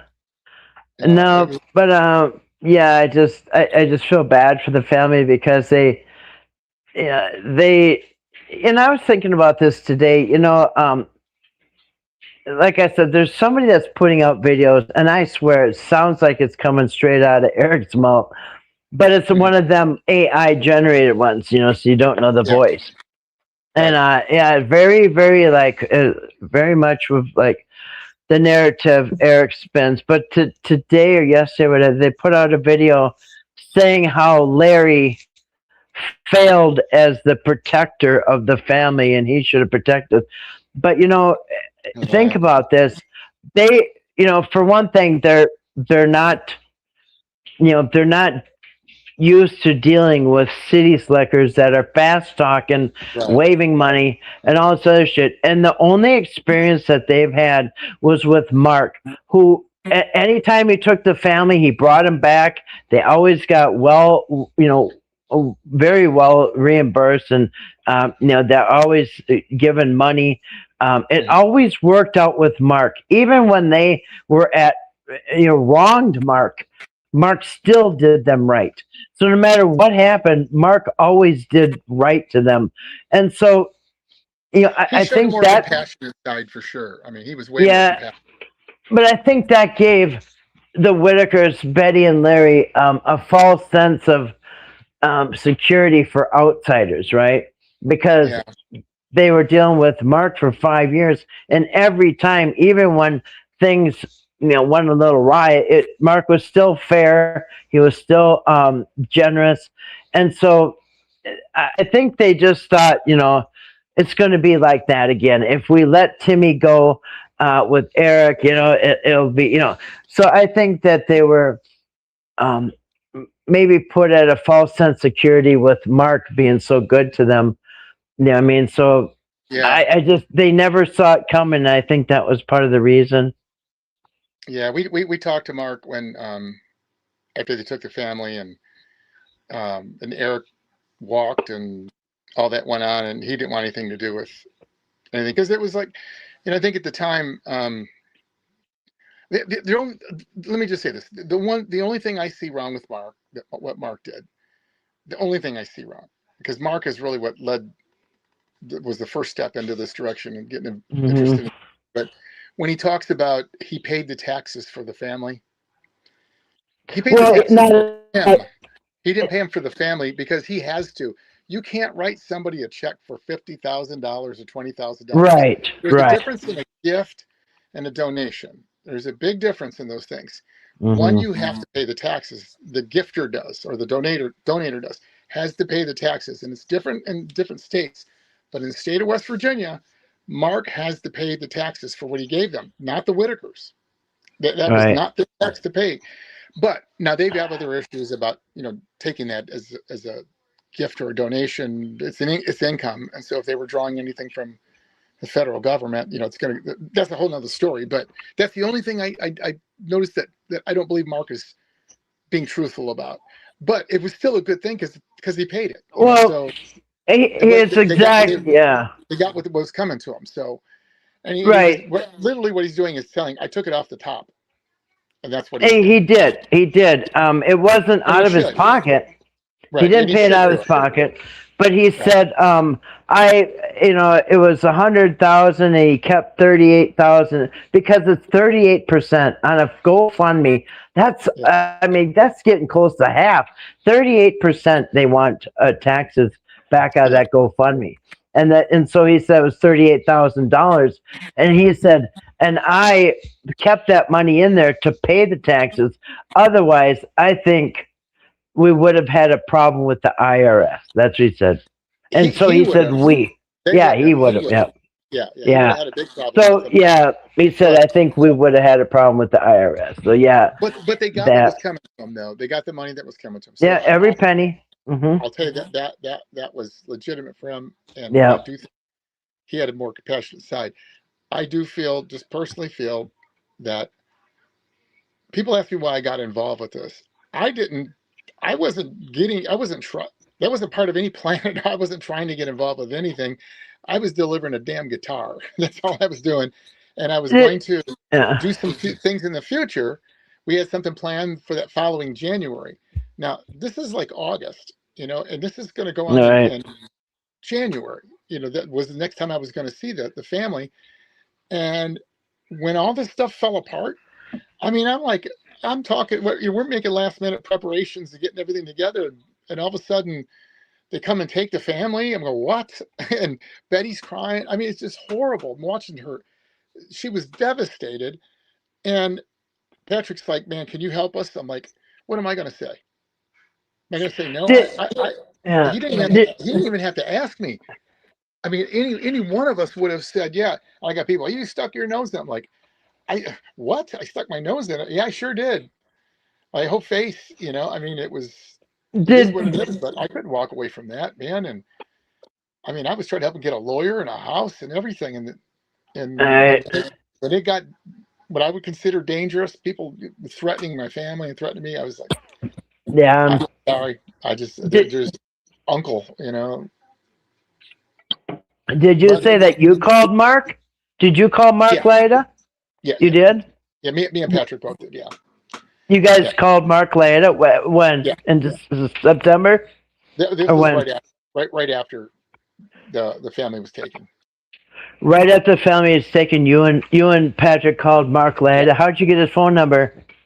Patrick had it. Patrick and Really? Eric both. Yeah, I have it. I mean, it's just he was like, he didn't want anything to do with it. He knew everything that was going on. I mean, he didn't know what was going on behind the scenes. He just knew that APS had come and got him. He knew that Patrick and Eric were on outs, and he did not want in the middle of any of that. And so what he say? Hey, just no. I mean, it's too much. Pretty short. It's pretty short. Yeah, pretty short. A firm no. Yeah. And so I was hoping he would help. Because I really thought he was. Okay. And when people were attacking us, it's like, man, Yeah. they got no confidence in me, man. I mean, all I can do is hurt this thing I can't be a figurehead.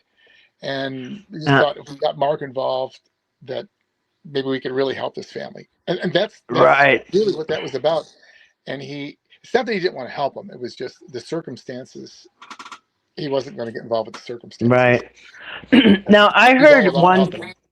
Okay, so I heard Eric say one time, and I think it was on Dad Talk. It wasn't like, I can't remember where I heard it, but I heard Eric say that when they first started, when they did this contract with the Whittakers and Patrick and Eric, before they did that, they checked with Mark Laeta to make sure they have his blessing. And I've heard two stories. He told two stories. One, he said, well, Mark's girlfriend died. He didn't care. He said, do what you want. My girlfriend died. I got my own problems. But he also, I heard a second story where Eric said that when they asked Mark, is it okay if we, deal with the Whittakers? I swear that Mark said, no, we have a contract or something like that. And they went around him. So do you know anything about that? No, I don't know anything about that, but I just know Mark is a pretty smart guy. I mean, I have a lot of respect for him. He's very, very good at what he does. It's because he's and he could read through the lines there. He dealt enough with Betty and with Larry and Kenny and BJ. And, I mean, he's seen enough. He knows them better than all of us, actually. Even probably better than Patrick and Eric, because Patrick just moved there. So he probably knew him better than all of them. I know he did. You know him for 5 years. Patrick's one of them. He's one of them. I tell Patrick that, and he agrees. He's one of them. And so he's comfortable with them. They were comfortable with him, and because he's one of them. Eric was the outsider, and Mark was an outsider. Two totally different styles of dealing with. But if Patrick had already had Mark's phone number on hand, that means he must have talked to Mark already. Probably. I think they talked to Mark when they started with the Whittakers somehow. I don't know what. I'm sure there was conversation, but I'm sure when Mark got off the phone, he's like, I'm not going to touch that. And I don't know that they asked him for help.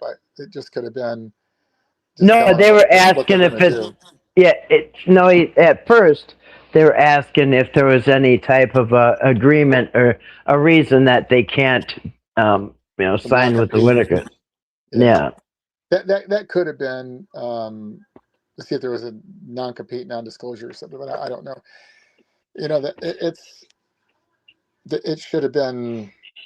I don't know. I still think that could still have been something very legitimate.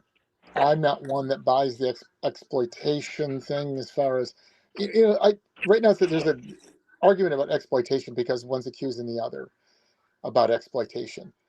I don't, and I told Gilkerson too. I told him too that I said I don't look at it as exploitation. I seen a kid sitting on a porch coloring in a book, and the whole world going, "Oh my God, look at that!" And it was a circus. It was a freak show. And then here comes Patrick, and he's laughing and joking around, and got this kid fishing and ziplining and jet skiing, and I'm like, "Oh my God, this is the best thing that ever happened to the family." Now I'm not saying everything. There's stuff that there's stuff that happened in my family I'm not crazy about, but it was a far cry from where it was at. Mm-hmm. So it could have been. I told Patrick this in the very beginning. I said, you're appealing to a younger audience right now because of the style and the method of delivery that he has and the way he's doing things. I said, it's almost like a Johnny Knoxville thing, Patrick. I said, and how cool would it be to influence these young kids to go help a family like that, even if they're going to film them? If you watch on TikTok or in Facebook, there's mentally challenged people on there all day long. Yeah. They're making a fortune on them. That's not Mm-hmm. what he was doing. He wasn't making fun of the disability. He had people. He knew people were adoring Timmy. He knew they loved Timmy. I don't even think Patrick was really interested in the rest of the family. It was Timmy. That was the rock star. That's where all the focus definitely. and he wasn't going to take Ray fishing and jet skiing. I mean, Oh, wait a minute. Didn't you hear Eric say that Patrick was going to make Betty the sugar mama, and he was trying to sleep with the boss, basically? he's taking advantage of something, man. That's pretty shameful that he's doing that. Mm-hmm. Patrick is not. I don't know what his deal is with women or whatever, but I know what women's deal is with him. And I can tell you that when I got involved with this thing, I met Kathy. I swear to God, I probably met 1,000 female people. I mean, they just wanted to meet me. I don't know why. Yeah. They just did. It was probably 95% female people that were contacting me versus male. The men wanted to kick my ass. Mm-hmm. The women wanted to tell me they're sorry that I'm being treated this way and blah blah blah blah.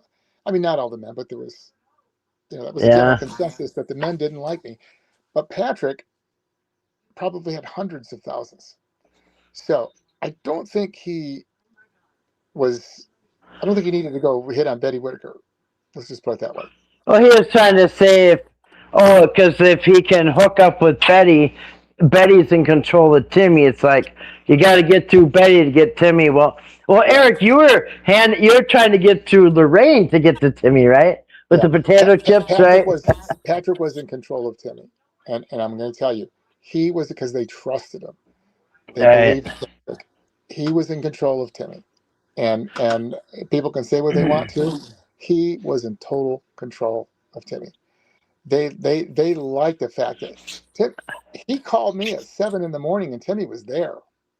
I mean, he was always at his house, always there. I don't even know when they found time to film him they probably had to go get him from Patrick's house to film him on the porch because he was just there all the time. He came over. Patrick showed him how to take a shower, and he said he takes 2-3 showers a day. Because he liked it. At Patrick's house. So, I remember at the very beginning of the videos, Patrick was picking up Timmy, telling him to get in the truck, And Betty was saying, you got to get them back by sundown. Remember that? Oh, yeah. So I believe if they had stuck to that, I think things would have been different. It's when Eric started going for days on end. I don't believe Timmy wanted her like that at all. I think he was he was homesick. Of course, it's like a little kid. It's never been away from home. Bring him to a stranger's house. Yeah, they're going to be calling home, wanting to go home. And but it's too bad. It's too bad though that. So it was like being home for him. I think. I mean, yeah, but right next door, it was a little walk. But when he was gone for days on end at an Airbnb, I bet Betty and Larry probably didn't even know where it was or whatever. But they didn't know what was going on. But I wish Betty would have not broke her own rule, because when he was leaving for days at a time with Timmy, who he barely even knows, Timmy barely knows him and away from his family and stuff.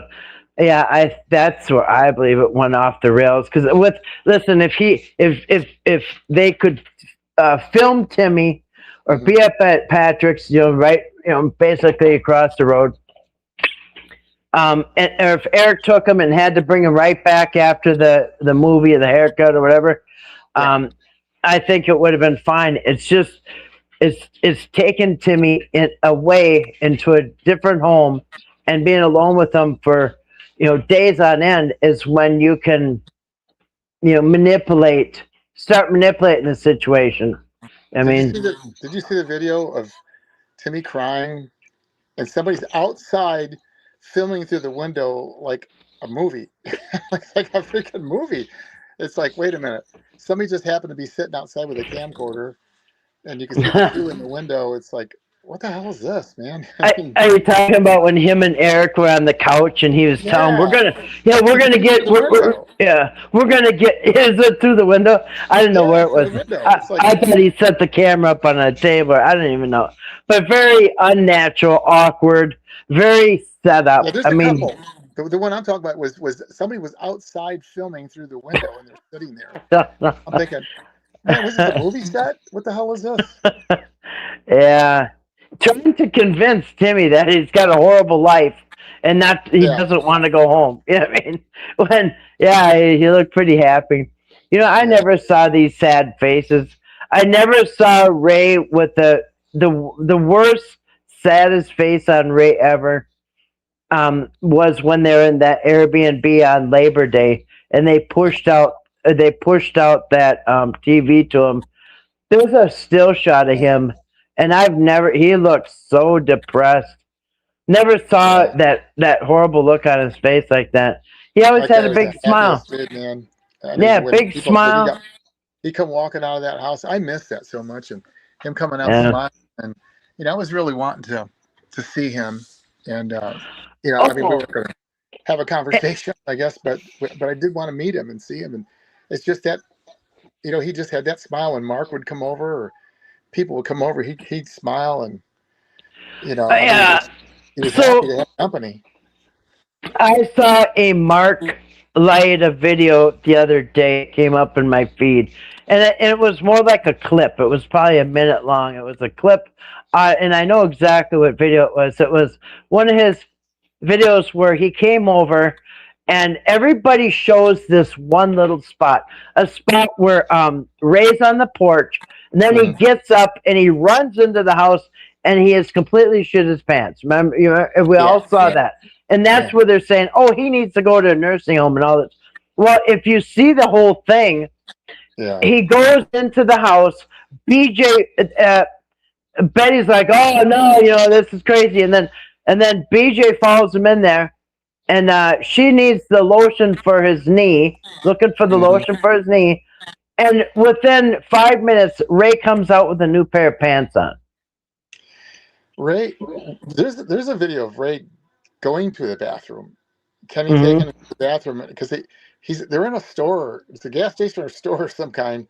But I know Ray goes in there and hollers. He makes a loud noise, and there was a guy in the bathroom. He scared the hell out of him. That was at the carnival. That was at the fair. Is that what it Mhm. was? But he went into the Yeah. bathroom and he went in there and went to the bathroom and they took him. I mean, there was a routine. They knew how to get him to the bathroom, but he didn't. Ray did what he wanted to when he wanted to. Right. Right. That's what it seemed like. I mean, Yep. And then they. Yep. And then they say. And then they. So, if people, they'll use that clip of him running into the. He's running in the house because he did just shit his pants. yeah, And he goes in the house. He gets new pants. BJ puts lotion on his knee, and he comes out with new pants within 5 minutes. But that's the clip that they use saying he should be in a nursing home. Well, he just came out new pants, and then he had. They said, well, he should wear diapers. Well, he had a diaper on. They had a diaper on all day. They came in. He started walking into the kitchen, through the porch, into the house. Ray drops his pants, pulls the diaper off, and goes to get his old pair of pants on, and leaves yeah, the diaper right in the middle of the kitchen. And they were laughing a little bit, like, "Oh, I guess he doesn't like the diaper." So, so the insults about him pooping his pants and he should have a that. Like I said, that was nobody talks about that. 5 minutes later, Ray came out with clean pants, and BJ had put the yeah. lotion, his knee medicine on. It's sad. You know You what I can mean? imagine how many families are like that. Yeah, you nitpick. It's like going to somebody's house. The kid craps his diaper and it's going down the leg. You know what I mean? So you go in and take a video of that, and then go to child protection and say, "Look, this kid needs to be taken out." You know, when here the kid got changed 5 minutes later, they didn't show that part, so it's out of context. You know what I mean? It is, and it's so unfair to the family too to be portrayed that way, that they're just Yeah. honest. And you know what? I mean, I'm sorry, folks, but it is not uncommon. I mean, there are families like that, and not just West Virginia. I mean, there's families Mm-mm. like that probably in all 50 states, but in that Oh area, yeah. there's a stereotype, and there are other families. I was on somebody's show. I can't remember. I was telling that, you could take your mouse on Google Earth and just click, and like you're driving down the road and look at the other houses that are in the neighborhood. I mean, you could drive all over the neighborhood, just keep going down the road and turn down streets, and I did that just to look around the neighborhood, and they're not the only people living that way right now. And so what happens now? Is there a new precedent set that APS has to go pick them all up now? Right, I because mean, you it's just you can't have selecting enforcement. You know, if their house is too messy to live in, then so is theirs, and so is theirs. You know, you can't select. You know, selective enforcement. You know, if so what? maybe Yeah. something positive will come out of this. That maybe, just maybe, somebody in some office somewhere will say something that can change it and get some of those people some help at home and keep them together, Mm-hmm. and protect them that way, because they know they're there. When Eric went when he went to the first time to try to have BJ evicted, he said he had to go 3 times, Mm-hmm. and he didn't make the story good enough the first couple of times Right. because they knew this. They knew there's all kinds of people. They like, well, we can't just go pick them up for hell. We'd have to pick up half the county.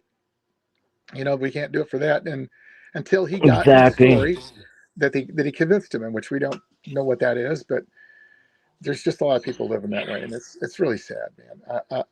I do. We all know that exists, and it's probably good that everybody got to see some of that to realize that Mm-hmm. how good we got it. But what good does that do the Whittakers? It's like Yeah, they just but wanted a better life. People wave cash in front of them. They've been living in poverty. Who all wouldn't? right. Who Who wouldn't wouldn't? want a better life? I mean, Right. it's not like they asked them to do something really inappropriate and inhumane. Mm-hmm. To do something that was like, they didn't ask them to rob a bank to get money. I mean, they waved it in front of their faces and say, "Hey, just let us film you." Right. And they were like, "Okay," and then it's just then their life is just totally torn apart and in shambles. It was so damn unfair. I still say that to this day, and I don't know. It was just so damn unfair. I never stopped helping them. I never stopped. I got quiet, didn't say nothing, and there Mm-hmm. wasn't much I could do, but I did, and I had to be very discreet about it.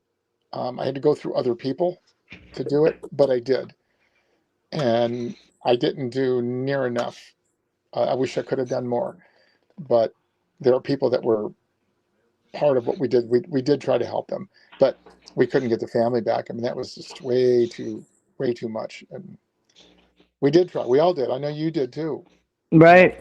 Yeah, we all did. Yeah, But Tommy did. it's I mean, there was a lot of people tried to help him there, but you know, and yeah, and so I don't think I don't get how Eric's stories were convincing enough even after the third try to have the family swoop in like that, because you said, well, we don't know what he told. He told us what he said the first time down there. They said, well, they go to get a restraining order because BJ won't let him use the phone, yeah, or sometimes she goes to bed at like, what is this? Yeah, of course they're gonna say this is stupid. And then the next time they said, well, somebody did something, but it was years ago. And they said, well, it has to be in the last 2 weeks. And then he goes back, he goes, hey, Betty, do you mind if we stop at the sheriff's office? You know what I mean? And then stop at the sheriff, and he said, we'll do it this way.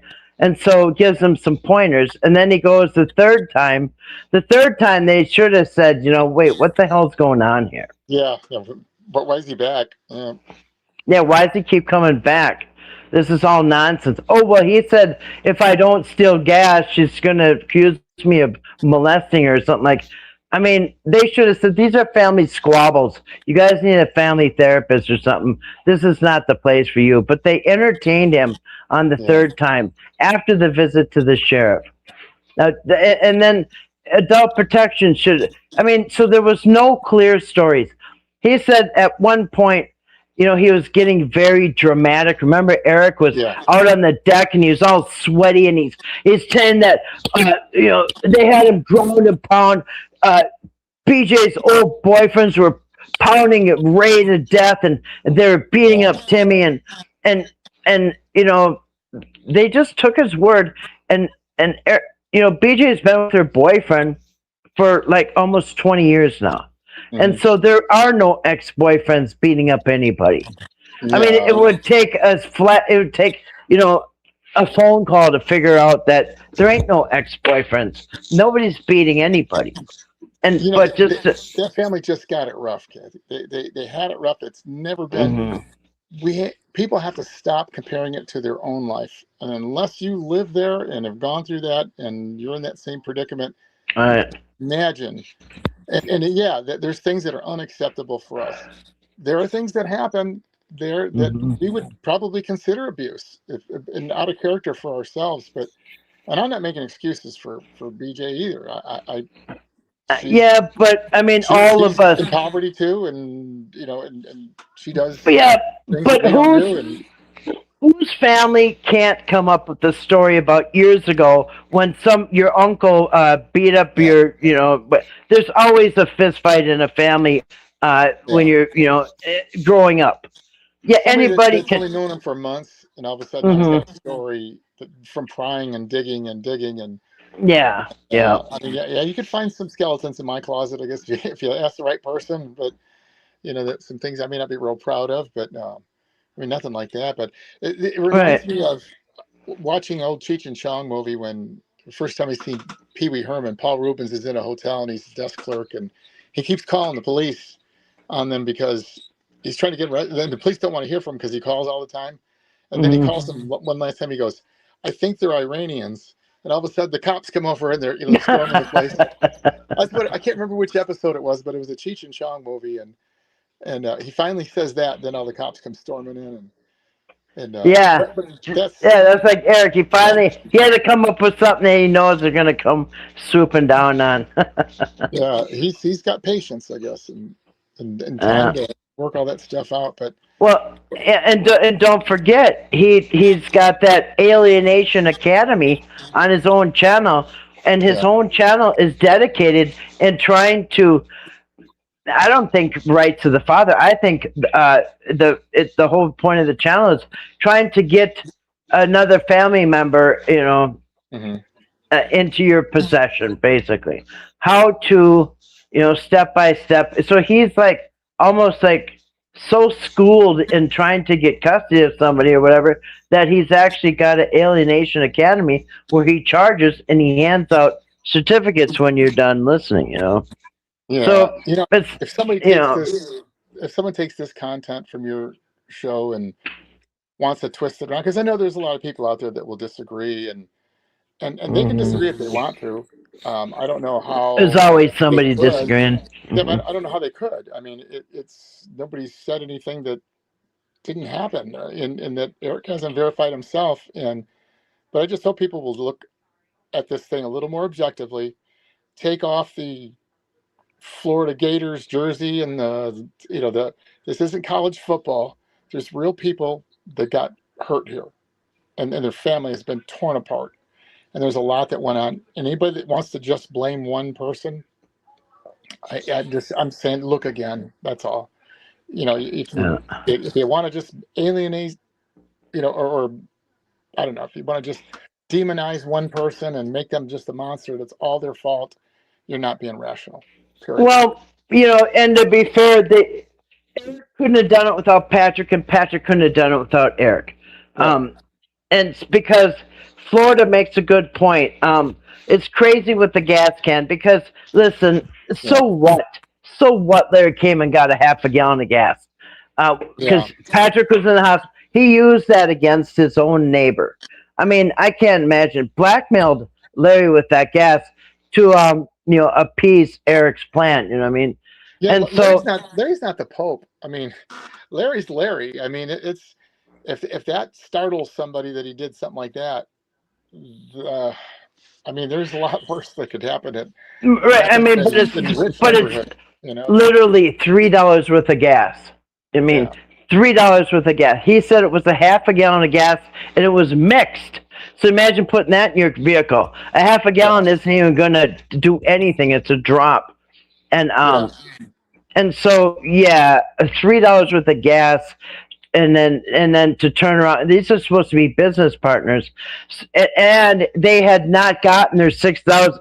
Listen, Patrick got their payment. He got 4,000 of the dollars that was supposed to go to them.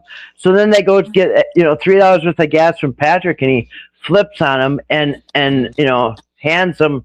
So yeah, they were both in the wrong, and they both participated. Like I said, Eric could not have done it without Patrick. Patrick, you know, used Eric too. They used each other to, Yeah. because they're both greedy.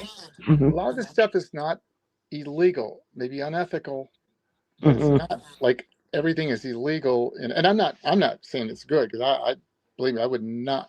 I didn't like the side I was on. I didn't have to. My family wasn't tore apart, and it wasn't. I just fought with people day and night for quite a while. But it's that not everything was illegal. That they did is unethical, and you might say someone's Right. unethical for some of the things that they did, but they're not all worth that. And there's Um. not one person that did everything. It's just not. No. And But what I think is illegal is blackmailing him. You can't. yes, They did. They literally blackmailed Larry, yeah, and there they're there was you know illegal stuff, but not everything. Yeah, you're right. Yeah, because they were proud to say, "Hey, we told Larry if you don't go and testify against BJ, Mhm. we're going to show this to the police." That's the definition of blackmail. I Yeah, mean, and I don't know how they're not getting charged with that. I put out because I guess APS and the authorities watch our videos. Um, yeah, that's what they say. I think they would all look at this, APS and the state police. I think if they could go back, it would have been done mhm. completely different. Oh yeah. They either done completely different, or there would have been a visit and say, "Look, knock this shit off." Oh, And okay. this is what's going to happen if you don't. And then leave the Whittakers alone, leave town, Hmm. don't let them come back. And and that could be where it all winds up. But now we've got like half of the globe, chiming in on this thing. I'm not saying that Patrick's going to walk or Eric's going to walk or whatever, but it could happen. I Yeah. just think there's a big mess. I don't think people know how to get out of it right now. It's not the only case these people have ever tried, and the only case. But Uh, there's money. Why haven't they locked the money up? There's not been a levy right. issued. Mm-mm. So everybody in the beginning, oh yeah, that money's locked up. Oh, he's doing just what his lawyer said. Bullshit. No. None of that's true. It's an Hey, out of yeah. state situation. It's very complicated. Hey, do you Very remember? complicated. Remember on Thanksgiving, Eric came out on Facebook and told everybody his lawyer is going to pay Betty and Larry. Yeah, and Remember that never, that? yeah, That never happened.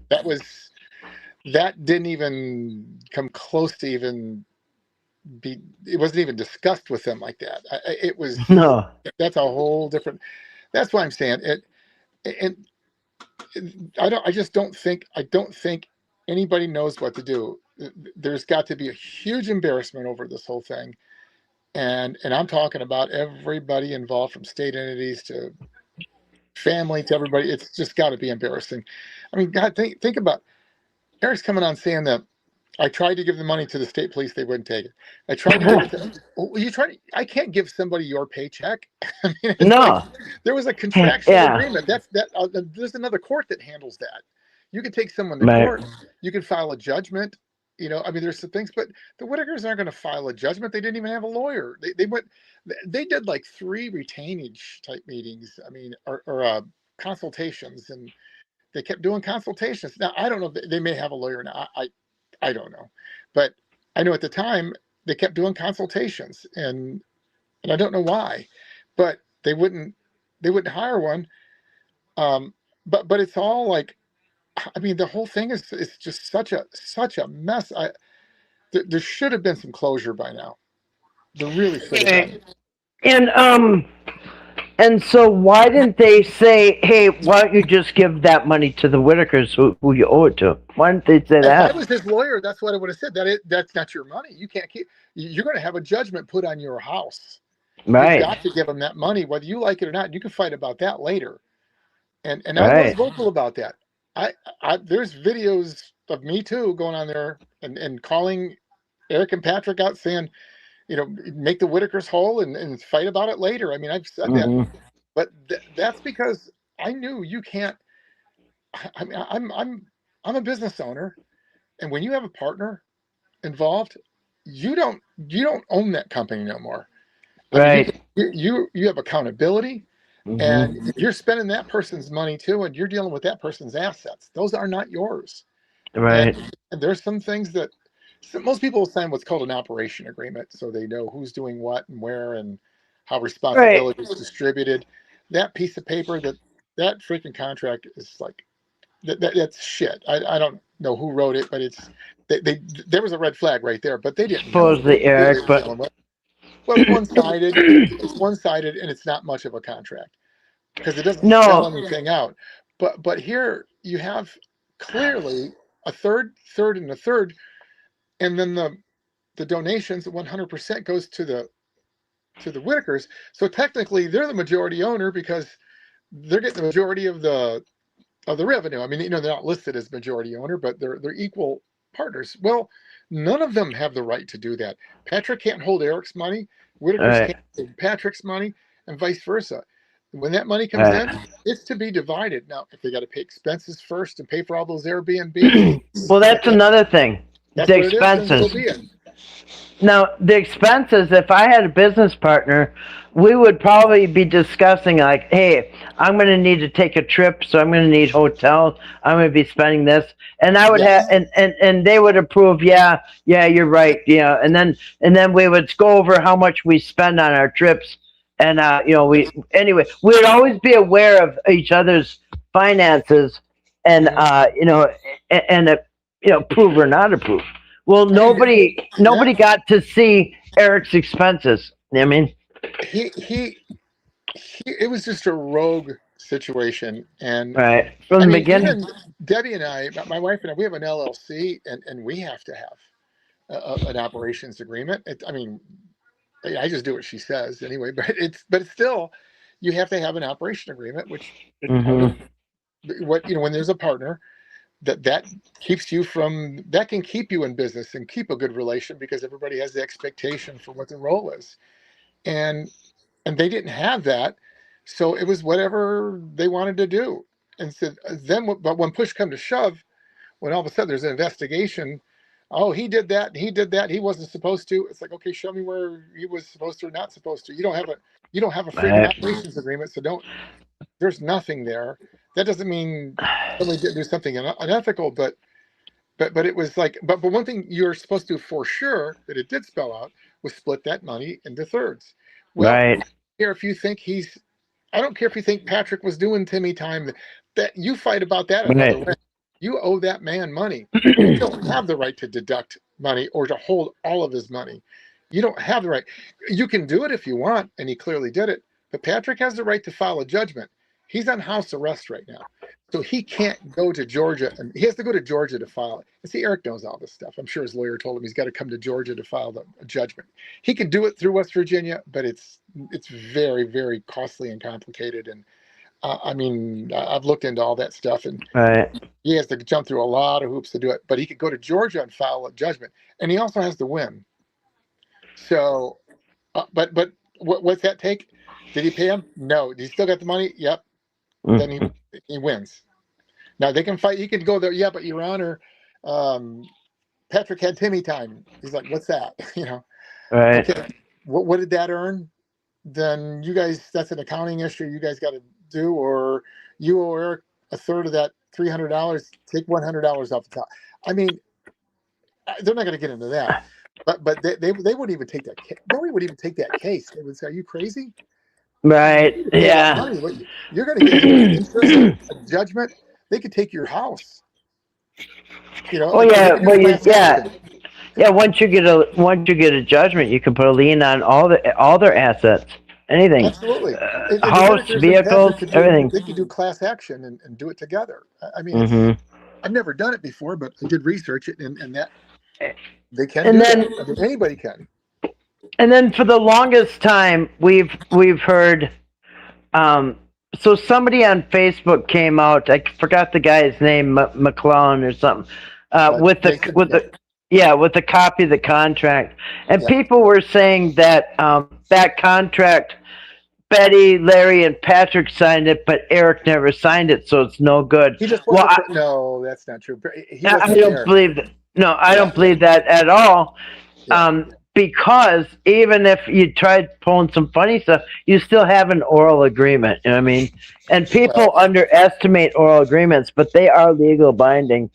But yeah, you wrote it down. Just, if you're the one that typed it up, and no, you don't have to sign your own copy, but other people are supposed to have your signature. But there's plenty of correspondence with them on that very issue. I promise you that. There's plenty of correspondence and how that. Right. Was going to sit down with them and talk to him. Eric was very much engaged and knew. What leaving the signature off isn't going to get him off the hook at all. Right? There's too many other things that back up that contract. It is. The contract's just a piece of paper, but there is. I mean, copyrights work that way too. You don't have to have a patent or that kind of thing. Just if you have a name of a business and somebody else uses it, but you can prove you've been operating under that before they established it, they can go copyright it if they want to, but it won't hold up if you can prove you were using it first. That's just a piece of paper. And a contract works that way. But when it's a business agreement like that, where he's legally bound to that, that he has to pay them. Now, again, he doesn't have to pay them. He can let them put a judgment on him, and they can lock all his assets up, and they can levy his bank account until he makes that right. And if he doesn't have the money, then they can take other action. They have the right to do that. That's just how the process is. But he doesn't have the moral right to take their money and give it to the cops. I'm sure the cops are like, we'll take your money, but we can't take theirs. You know what I mean? We don't have their permission to take their paycheck. But obviously, the thing now is Eric's excuse is not valid anymore. It never was valid. But now he can't even try to use it because, think about this, the Whittakers no longer need a trust, right? There's no money pouring in. Just the money he owes them, you can pay it just like Mark Lyad had paid it. Give it to her, let her put it in her bank and let it be her problem. But he can't say, well, we need to put it in a trust anymore.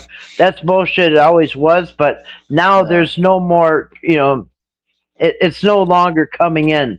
So he can't Yeah. use the trust excuse anymore. And why didn't he just do it? Right, just give it to Anyway, him, like right or Mark wrong, did. just do it. You know. Yeah.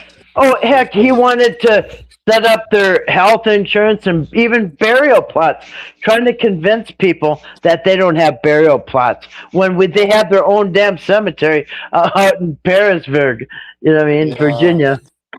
Yeah, It was, they don't, he yeah. he did a lot of dreaming and doing that, but couldn't get the first thing done. And Nothing, that old saying, nothing.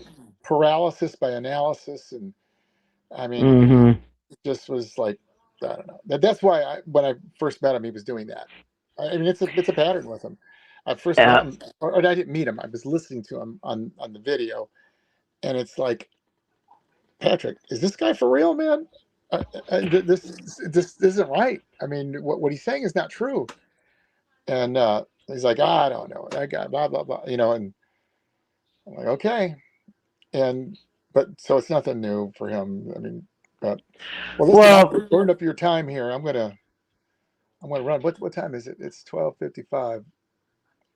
All right, man. I appreciate you having me on here, Yeah, it was I fun. had fun. Yeah, I really enjoyed talking to you. It's been a long Yeah. time. I always like having a guest up, Bernie. You're always fun. Yeah. So, anyways, I thank you for coming up. It's been real interesting. And I appreciate everybody hanging in. And I haven't read any of the comments or anything. Hope I didn't offend anybody. And yeah, I'm sorry, I didn't either. But I will. I'm sorry if I did. I just know what I know, and I don't. That's right. I'm gonna read the comments when you get off here. I'll read them out. But yeah, Okay. well, cool. All right. Well, thanks for coming on. Hope to see you again. And yeah, right. give me a call sometime. You got my number. You bet. Thanks, Kathy. All right. Yep. Thanks, Ernie. Bye.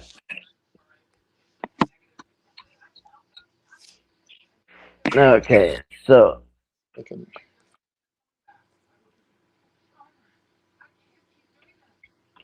Yep, I've changed you to my stream. You're not going anywhere. Okay. Tell you how to get out. Yeah, I know. Hit the red square if you can find it. Okay, I see that. Yeah, here's another way to do it. I've done that. I've been stuck on here.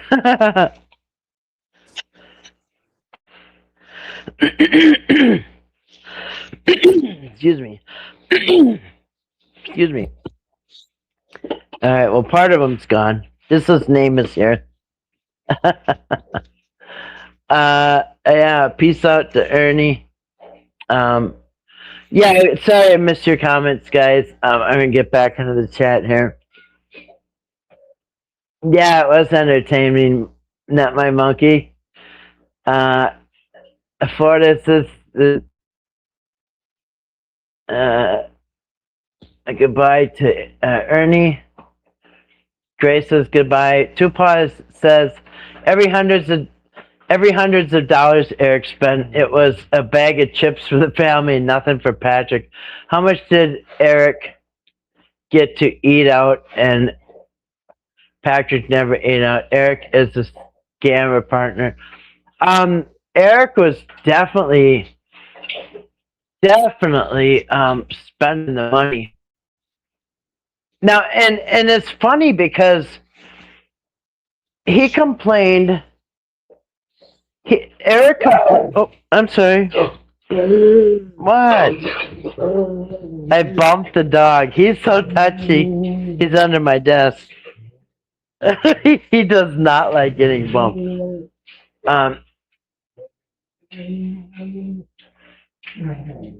I never fell asleep on a live stream, have I? I don't think so.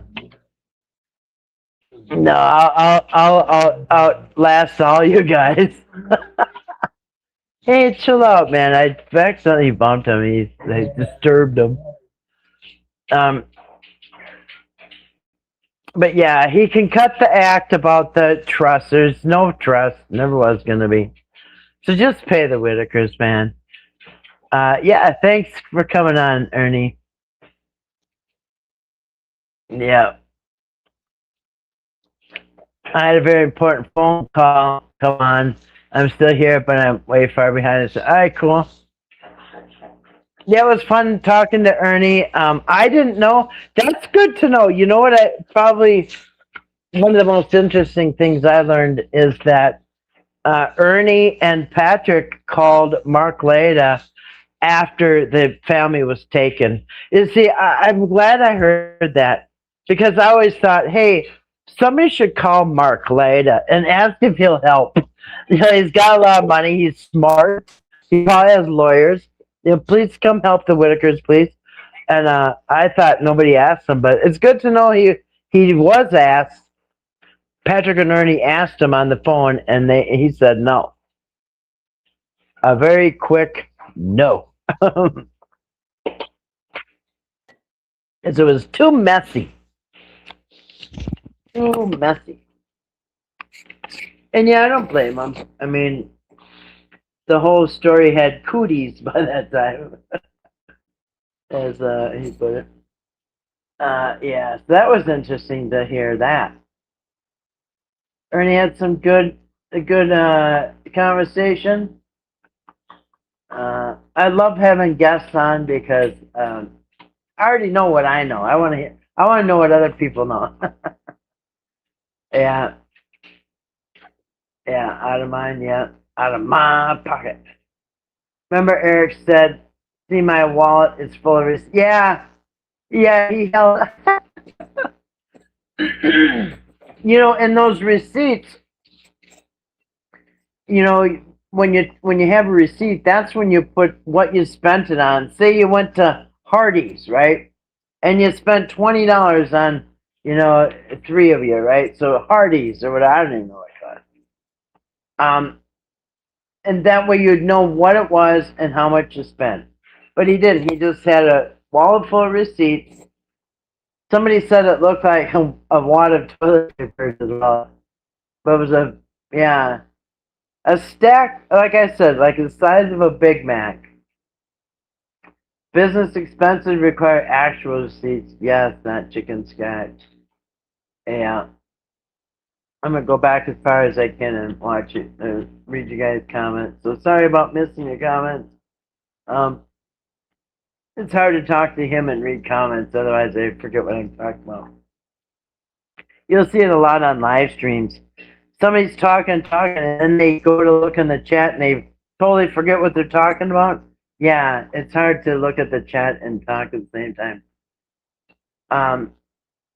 Yes, Eric Strikes is a bully. I actually happen to know for a fact that there's some truth to that. Patrick has, I'm going to go all the way back as far as I can, and that is at 931, which is a long time ago. Patrick has some expensive stuff, refrigerator, stove, all that stuff isn't cheap. Yeah, yeah, there's the appliances. You can get used. You can get used, but you know, but yeah, yeah, he does have some stuff. Patrick got, excuse me, Patrick has something to show for it. You know, at least he's got something to show for his summer last year. But Patrick's also got a lot of bail money out and a lot of lawyer money and whatever else he's got going on. Yeah, I'm not, you know, none of them are really gonna,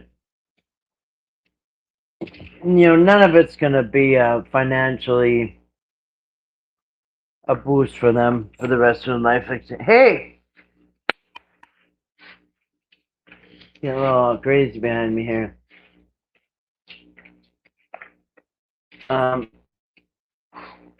Eric worried so much over BJ giving Whittaker money to Patrick. Yeah. And you know what? Now, his excuse for not wanting the GoFundMe, for cutting that off or whatever, the excuse for not wanting the GoFundMe doesn't fly. Because his excuse is that BJ wrecked the GoFundMe last time. No, actually, what happened was they had the GoFundMe for the house, and they kept calling Mark Lada and asking for money, and Mark kept giving it to him. And then they asked for more, and Mark gave them more, and it went on and on and on until the money was gone. Now it's kind of everybody's fault because the Whittakers shouldn't have been asking for that house money. And in my opinion, I don't think Mark, maybe looking back, probably maybe was a really good, probably, I don't know. He said it was their money. They're asking for it. He's giving it. But there was, it was, it's not like BJ broke into and got the password and wiped out the account. She asked and he handed it to her. So unless Eric thinks he's gonna hand BJ money, there's no chance that BJ would get at any GoFundMe money unless somebody handed it to her. So yeah, it made no sense. Yeah, Eric worried about anybody giving money, in my opinion, except him. I would like to know where all the money Eric received from the platforms, YouTube and TikTok. I want to know if he's counting the money that was made all the way up until December 15th or whatever. I think it was December 10th when the channel got taken down. He said that Adult Protection told him to take down those videos on the Whittaker channel. And if I remember right, I think it was December 10th. But so he got money, not just the July and August that him and Patrick split, but he also got the September, October, November, and December's money too. So is he counting that? Or do the tweaky fingers in the camper void all financial obligations to the Whittakers? Because that wasn't in the contract either. It didn't say nothing about you're not getting paid if BJ's there. Because he had no problem with her being there. In the first couple videos, you can see BJ's legs sitting in the porch. She was there in the first couple videos, but he really didn't focus on her or talk to her. But she was there. You saw her in the videos, the very first couple ones Eric had. Didn't seem to be a problem until, payday came and they weren't getting their money. It is hard to listen to Eric's voice for a lot of people, including me. I like to turn it on really fast at speed. Yeah. Haircuts. And you know what?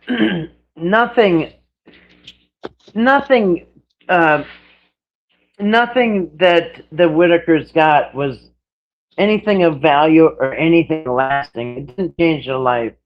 Haircuts, guess what? The hair grew back in 2 weeks, right? They got it, and the haircuts was just content. And who got the money from the content? Patrick and Eric. Right? So they didn't even get money for the haircuts. All they got was a haircut that the hair grew back. And, a couple, maybe a pizza or, potato chips. That's it.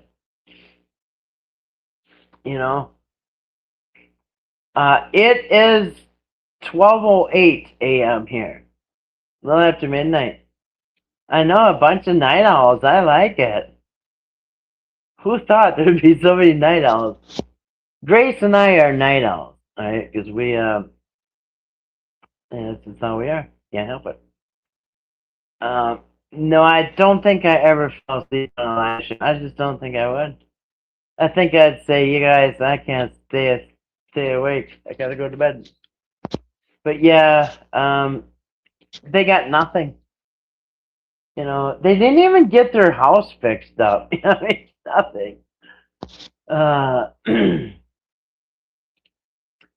They got a half gallon of gas, and you're right. A gallon of gas back then, last summer, what was it? Probably $3 a gallon. So half a gallon, what was $1.50? They got $1.50's worth of gas. Now Eric says they got corn chips too, or cheese curls or something. He's throwing in some cheese curls to make it sound like more. Yeah, he used each one of those instructions. I feel he did. So he's got a checklist, okay? And he went down his own checklist. His own checklist started to fail. Then he just, I think he called his mom. His mom did the APS stuff. And he said that he called his mom. And his mom was having, video calls with Timmy. I think his wife was too. I can't imagine she didn't.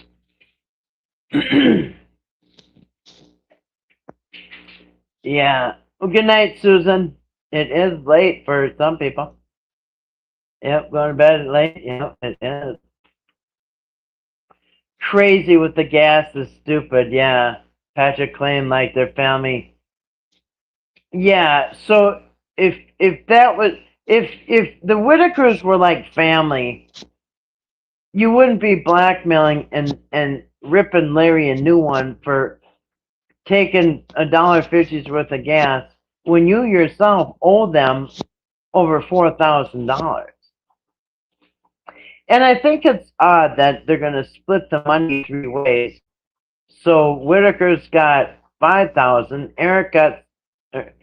Patrick got 6,000, and Eric got 7,000. That was the first payday in July. I guess Whittaker's had no receipt. Patrick had $1,000 receipt, and Eric must have had 2,000 in receipt. Should I have relatives who got in fist fights and went to jail on their wedding night? Wow.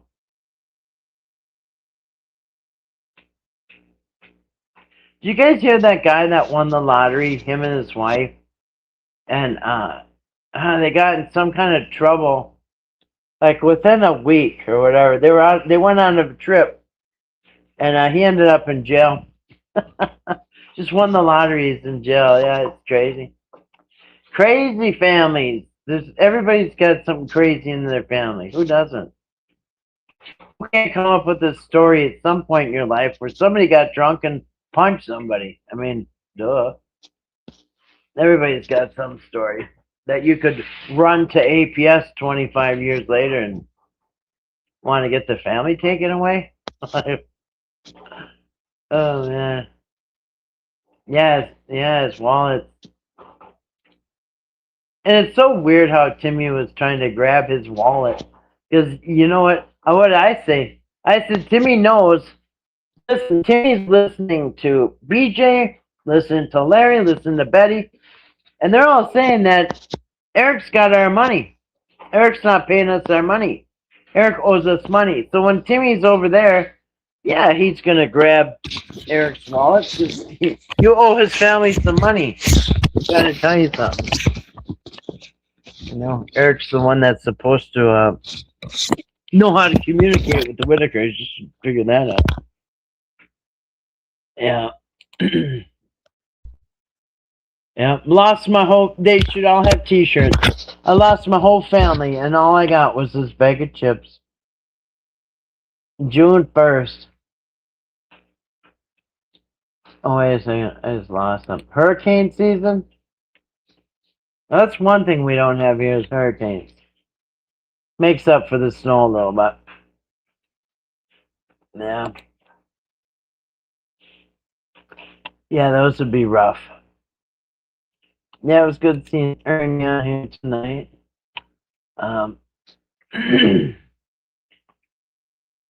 Yeah, opposite of the rest of the world, night is your time? Yep, me too.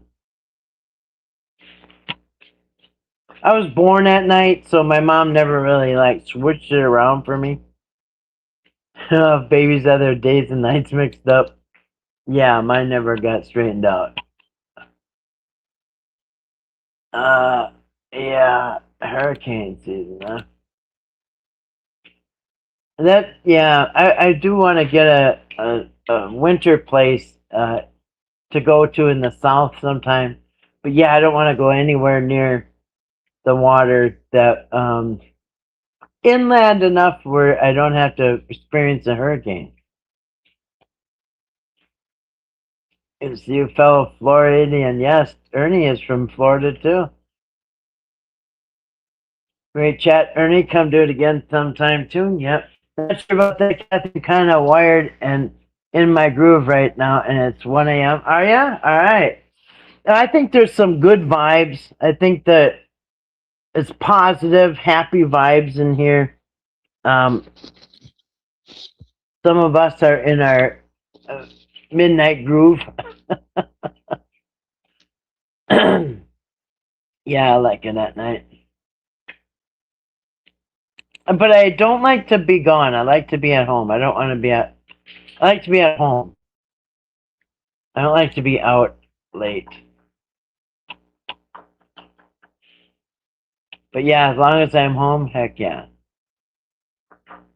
Opposite of the rest of the world. There you go. Hey, Ernie. Hey, Ernie, I missed.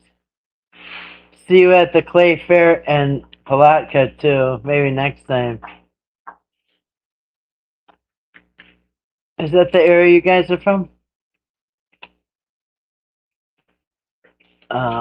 Oops, sorry. Sorry if I'm missing people's comments. I'm trying. Or trying not to, actually, I should say. But I'm trying. He was meaning to say out of the Whittaker's pocket, yeah. Out of my Whittaker's pocket. You heard the yawn? Yes, I did earlier, but I got a second wind now. Well, if I had something caffeine in the house, I'd be up for another 24 hours. I don't usually try to drink caffeine, but if I did, I wouldn't be yawning. Yeah, I'll get a little tired and then I'll get a second one. 43 people in here. What time is it for you? You're in Louisiana, 12:04. How about y'all? Yeah, so we're in the same time zone. You must be Central Time. Yep. Yep. Florida is 1:05. An hour ahead of us.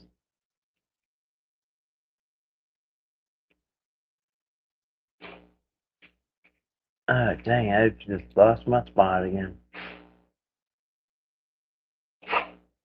Let's see. Yeah.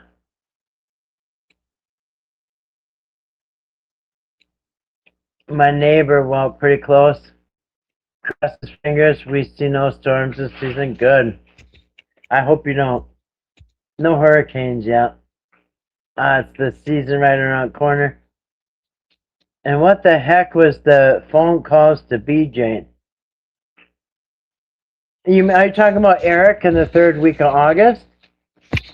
Or, listen, there was something weird going on because they're just weird. I don't even want to say any allegations, but there was something weird going on. But they were fighting about money after the first payday.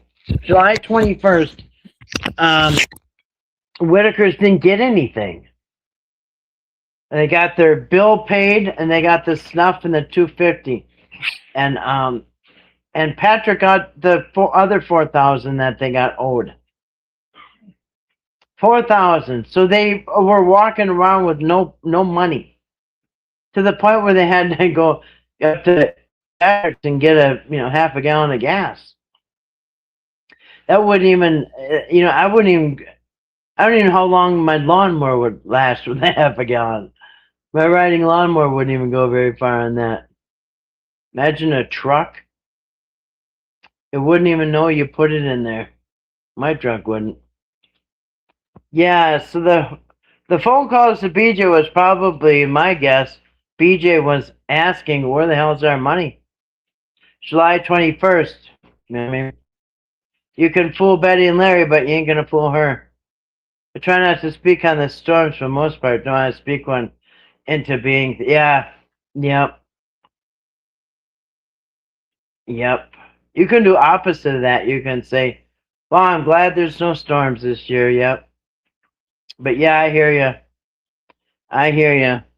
You don't want to give anything energy, anything negative energy. That's right. June 1st started hurricane season. We used to it. Yeah. Casting has started around the 21st. Let's see. The only thing they got, unfortunately, was split up and cheated. Yeah.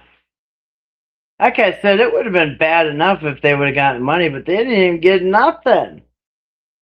And as a matter of fact, that $250 that they got, cash, well, Patrick and Eric, on their own admission, well, in their text, you know, I believe that they were responsible for BJ getting arrested for the copper, right? Nonetheless, they were so happy, you know, when she got arrested, but she came out a week later and it cost them it cost the Whittakers $500 to bail out BJ. So they got a grand total of $250 and it cost them $500 to get out of jail. That was the first attempt to get rid of her. Yeah, what a ripoff, huh? And everybody's feeling sorry for how bad Eric was. And you know what? I didn't finish the rest of that video. Screw him, but in the video he said something about his family was getting attacked. His family was getting attacked on on Facebook. He said, yeah, my family was getting attacked on Facebook. And listen, if you mess with my family, you're going to have to pay for it. And like, oh, I see. Nobody can mess with Eric's family. But Eric can go rip apart this family and it'd be just fine. But oh boy, oh man, one thing you don't do is mess with my family. Like, okay. But it's okay for you to go mess with other people's family. How does that make any sense? Yeah, that split wasn't right. Also, why wasn't an account set up for a house fund? Yeah, it's all BS. In fact, he kept saying Whittakers keep 100% of donations, but then didn't have any way to donate. Oh, we have packages we want to send them. No, there's no P.O. box. Just send them over to Patrick's house. Okay, so, oh yeah, well, we'd like to donate to the Whittakers. Yeah, you can't do that. Just have it go through YouTube so it ends up in my pocket. Yeah, no way to donate. You couldn't donate to the Whittakers if you want. They got a couple of collaring books. Collaring, or whatever they call them, collaring books. Couple collaring books, a pair of boots, and they got some sheets or something. I guess Patrick was down selling them on Facebook Marketplace. No, they had parked in the truck selling some stuff for donations. And that's the part I think that got him in trouble. I'm not sure. But nonetheless, it's not like, you know, and you know what I said? You know what would have been great? Have people donate to the Whittakers, right? Get a P.O. box, set it up, get the big one, you know what I mean? And set it up. And then, like every week, you could make a whole video of the Whittakers opening up their presents, right? I mean, that would have been great. Great content, too. Oh, Whittakers open up their gifts, you know what I mean? And you could do that every week, and they'd be happy, and everybody'd be happy, and the people sent would be happy, and you know, and it'd make revenue, you know what I mean? They give so much they could have done with that, and it was like crash and burn, you know what I mean? It was like a jet plane flying fine for a couple seconds and right into the ground. The greed is a hell of a drug, you know what I mean? I just came across a bunch of Genko jeans and Googled they're worth about $100 on Poshmark. Really? Crazy, I almost priced them $5. Yep. Yep, gotta make sure nothing slips through the goalie. Good catch. Good save there. I scan everything. I already know what most things are. If I see something I don't know, I make sure. Somebody would have came and bought them all. And then tried to Jew you down a couple bucks. Yeah, I don't do the snow. Wouldn't mind a day or two a year. Yeah, I don't even want that anymore. Any more than that, I don't want it. Yeah. It's not fun. The one thing about snow is that, like, the heat is bad too. I got family down south, and they tell me, like, they have to do all their stuff in the morning, otherwise it's too hot. Like, the steering wheel will burn you. Everything is hot. The door handle, get it in the car, can burn you. Everything's really hot. But the one thing you guys don't have to deal with, and we do the same, but one thing you guys don't have to deal with is shoveling your vehicle out just to go somewhere. You know what I mean? Yeah, we have times where we can't go out either. It's too cold rather than too hot. But you have to take a shovel. Sometimes it'll take me half an hour just to get my garage door open, shoveling the heck out of everything. He would have told Patrick if it was about money. It was about you. Well, I'm starting to think. I mean, I've always kind of thought that TNT. I actually made a video about that, and I took it down. I think so too, TNT.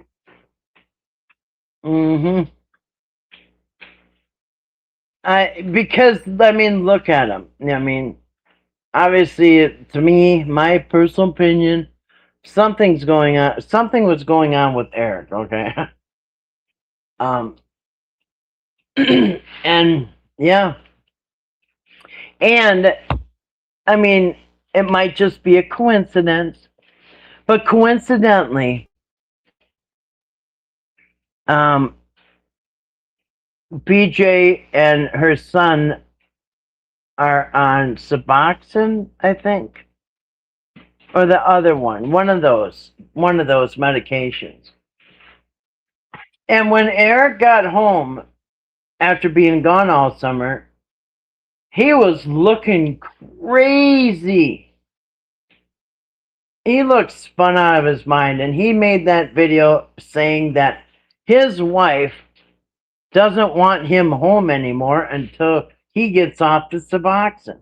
Now, why would your wife say that to you? Now, can you imagine being gone all summer, trying to make money or whatever he thinks he was doing, and then you get home to your spouse, and your spouse tells you that, I don't want you here until you're off Suboxone. Now, my spouse would have never said that. Yes, obviously, for obvious reasons. So why would your own wife say that to you? And he says, oh, somebody influenced. He said somebody that we've known our whole lives. Now, he just got done saying he just met his wife late in life. None of the story made sense. Somebody that they've known their whole life is trying to tell a wifey that Eric's all jacked up on something. Now, it's just weird he made that video to even, like, why would you even tell us that? That's very bizarre. But, and like I said, there is a connection there with BJ. Yeah. Let's see. Now, at this point, I'd trust BJ more than Eric. But, so I don't know. We have heard though in the interviews, especially Mark Lada's interviews with the family, including Jason, that yeah, in that area, you know, substance use is very prevalent. Right? It's like real common. It's a problem, and even somebody else made a video about that area, um, and that it's well, I mean, the whole United States has got problems, right? But I guess in that area, it's really prevalent that type of substance. So I don't know. Eric wasn't looking the freshest, you know what I mean? Uh,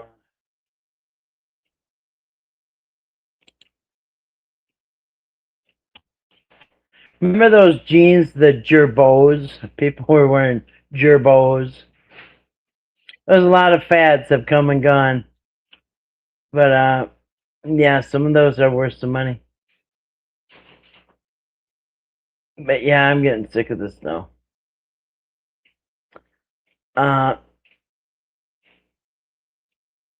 He would have told Patrick if it was about the money, yep. Yep. And you know, remember, Patrick was really mad because Eric was avoiding him. This was the end of July. Eric's been gone for a month after just meeting everybody. He leaves for the Robert Mass trial thing for July.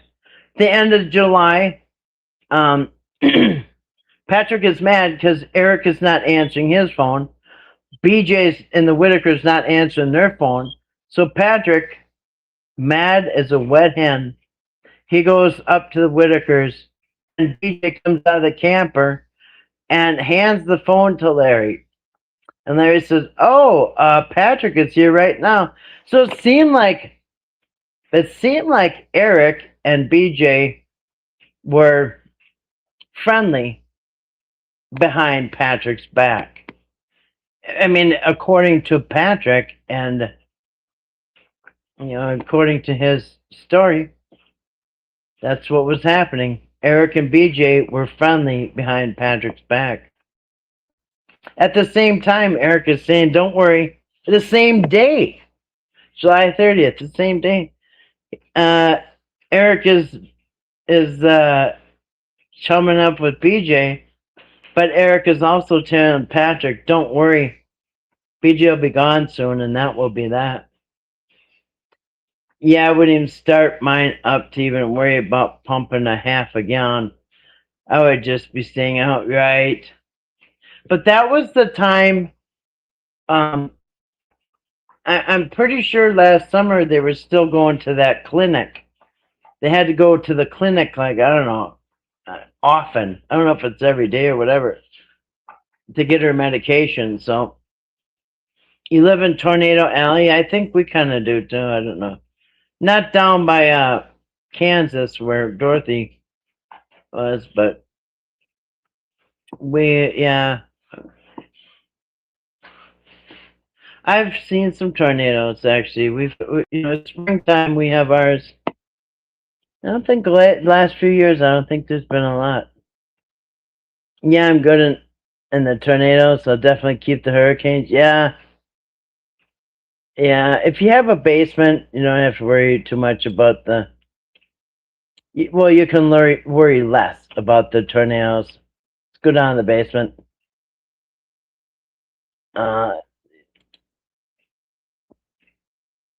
I'm trying to. This thing keeps bringing down to the bottom, so I lose my spot. Okay.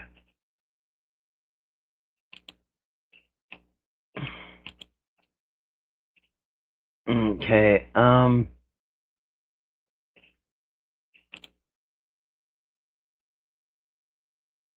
right. If he wasn't shooting on someone else's family, the internet would have never spoken of his family, dude. Yeah. Yeah. Oh, yeah, exactly. The reason his family's getting clowned on is because of what he did to somebody else's family. What's good for the goose is good for the gander, right? Do you guys know what a goose and a gander is? In case anybody doesn't know. What's good for the goose is good for the gander. A goose is a girl duck, and the gander is a boy duck. Pretty sure I got that right. Goose? Yeah, mother goose. Goose is the girl, the gander is the boy. What's good for the boy is good for the girl. Good for the goose, good for the gander.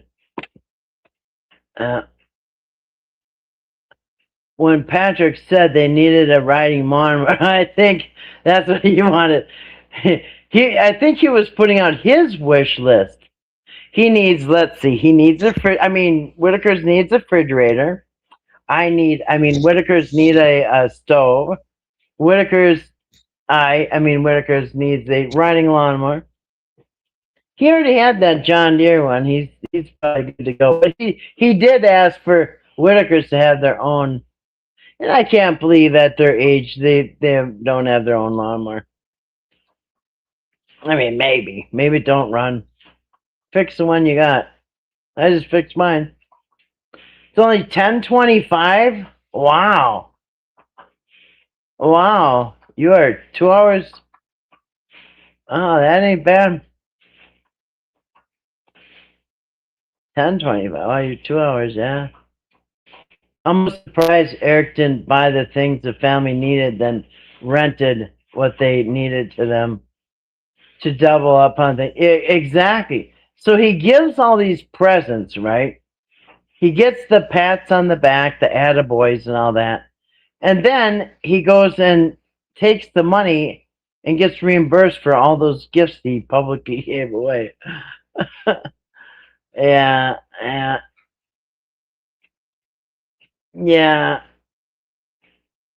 love watching you. Well, thank you, Kimberly. You have much knowledge. I've been at RN 4 years as well. Oh, you did? I can't agree living this humane. Oh my God, I do know 4 years APS was called. My Pyrenees can't live like that. Yeah, their house was pretty bad. It could have been cleaned up. It could have, I think, they should have just got a new double wide across the street. About $75,000. They already checked into it, but if they had the new place, then you could get somebody to in and clean it. They had enough people.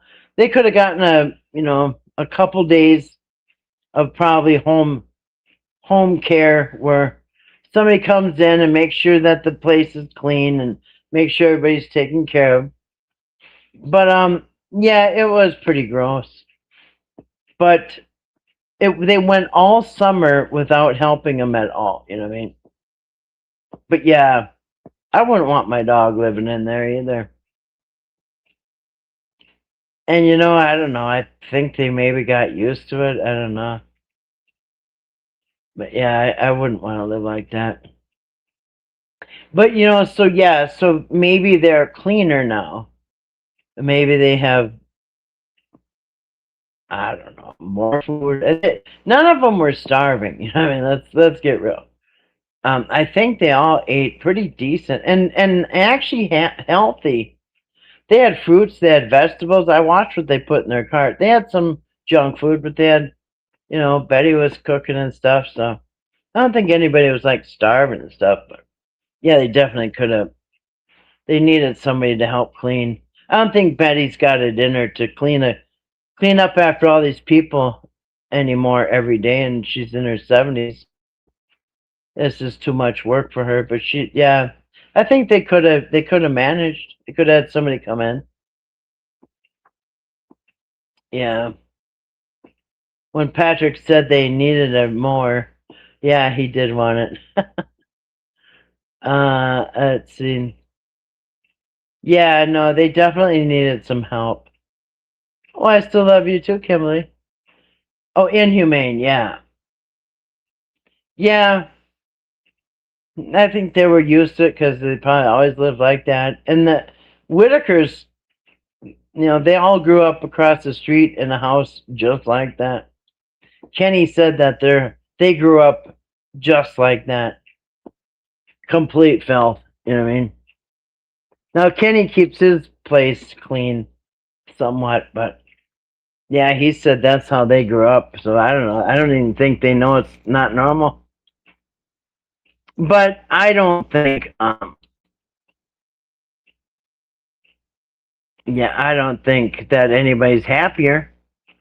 I don't believe that they're happier. I think they'd be happier at home. I think they could have done something. They could have managed, made it work. It's not impossible. You know how many people have nasty homes, and then the social workers or whatever, they come in and they get their shit together. Tell them, hey, you can stay here, but we gotta, if you can keep it clean, and we'll get help. And there's services. I don't know. Some states don't have a lot of money, but there's got to be somebody that could have came in and helped them. I think they could have swung it with some help. But yeah, I bet he is too overwhelmed. I don't think anybody else can really chip in to help. There he makes. Well, on top of it, they've all had heart attacks. I mean, at least one apiece at this point. So yeah, I don't think Betty could have managed to keep anything up. Now they did at one time. That Tony or Tyler Oliver or whatever his name was.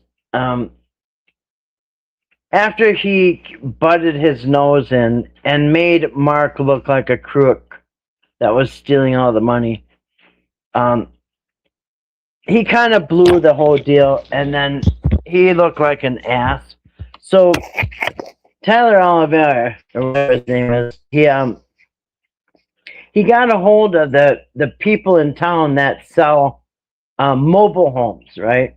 And for $75,000, they were gonna have one hauled out for the Whittakers. But what happened was, him and Mark Ladd had gotten a big internet fight, right? And the people that were going to bring out the mobile home for $75,000 heard about the big fight, the big about all the bullshit surrounding this mobile home, surrounding the Whittakers, and they Tyler Oliver gave him like a $5,000 down deposit on that mobile home. And they, after seeing all the internet drama over Mark and Tyler's feud and involving the Whittakers, they called him back and said, we're refunding your deposit, and we're not going to deal with this because there's too much drama. We're not getting involved. But otherwise, they were that close. They could have gotten one for $75,000 hauled in. And then, of course, I don't know, there was some charge to probably could put a concrete pad and hook it all up and all, you know what I mean? But Eric could have definitely waved in $100,000, from the donators. Yeah. Hold on a second. I got that mean cat coming up to my house. Uh-oh. Cut him off.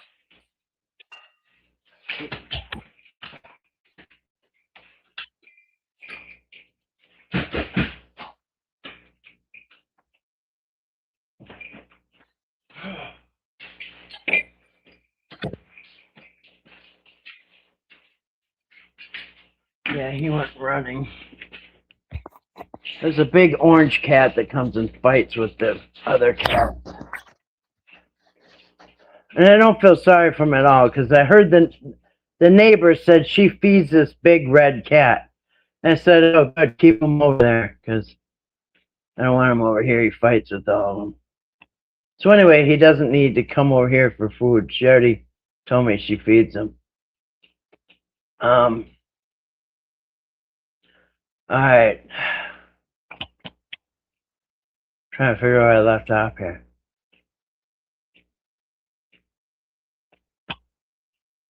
Yeah, their house was nasty. But yeah, I think it could have been. It could have been. It was doable. They could have fixed the situation. Lots and lots of people. You see the hoarders. They have hoarders episodes on TV. Um, I mean, it can be done. They can, and there was money available too. So yeah, money could have been raised. They could have got her done. The heat and humidity, you can swim in the air, but yeah, it's bad. Thankfully, I work for me now. And usually don't do anything past 2 a.m. But I used to work steel mill with 3,000 degree plus. Yeah, that would be hard. In fact, there's a lot of jobs that just are, I don't even know how people do it. Steel mill would be hot. People that work in a kitchen when it's that hot, you know what I mean? Cooks and servers and stuff that work in a kitchen, I don't know how they do it. Roofers, men that go up in the roof and do roofing, holy crap, I don't know how they do it. I can't relate. I can't regulate my body heat. I can't do hot or cold. Ohio weather isn't terrible. Yeah, I definitely am getting less tolerant to the extreme hot and extreme cold. Screw that, man. I want climate control. His own brother had posted about his addiction on Facebook. Who are you talking about? Eric's brother? Hi, Kimberly. Welcome. Welcome to Kimberly. Did I miss? Oh. Yeah, I remember that video also. I didn't know. Kathy, what do you think about my comment? Because I respect your opinion. Did you? It was about the house beat. Yeah, I agree. Something had to be done because when Mark was there, the last summer Mark went there, which was 2024. Or maybe it was the spring before that. But when he was gonna buy him that house, he was gonna buy him the house next door. Remember that really nice house that had the fence and it was nice. It had the handicap ramp. Anyway, when he said, "Yeah, you guys, we got to think about buying that house next door," Mark told Betty and Larry, "Hey, Betty, Larry, yeah, thinking about trying to get that house for you guys next door." Mark said, "I think this house here, it stinks too bad," or something like that. Mark said something like, "This one here just stinks too bad," or something like that. So, what we saw is bad enough, but I guess the smell was pretty bad too. So, yeah, everybody agrees that, yeah, they can't live like that, man. Betty just can't keep up. Um, Barbara was Betty's sister and was their sister, you know what I mean? And Barbara used to help Betty. And so since Barbara died, Betty's on her own. Betty's doing all this on her own. I just don't think she can keep up. But they could have gotten help in. He had made that video probably because he was setting up some type of excuse for some things to be to the audience. Are you talking about when he got home? Did that video about the Suboxone and his wife? My daughter dated a guy who was on steroids. That dude was crazy. Yeah. They call it roid rage.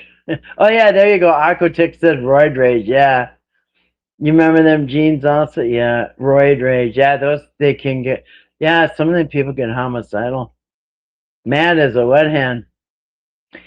It's the Y2K era street clothes that they're looking for. Yeah. I was just thinking about Y2K today.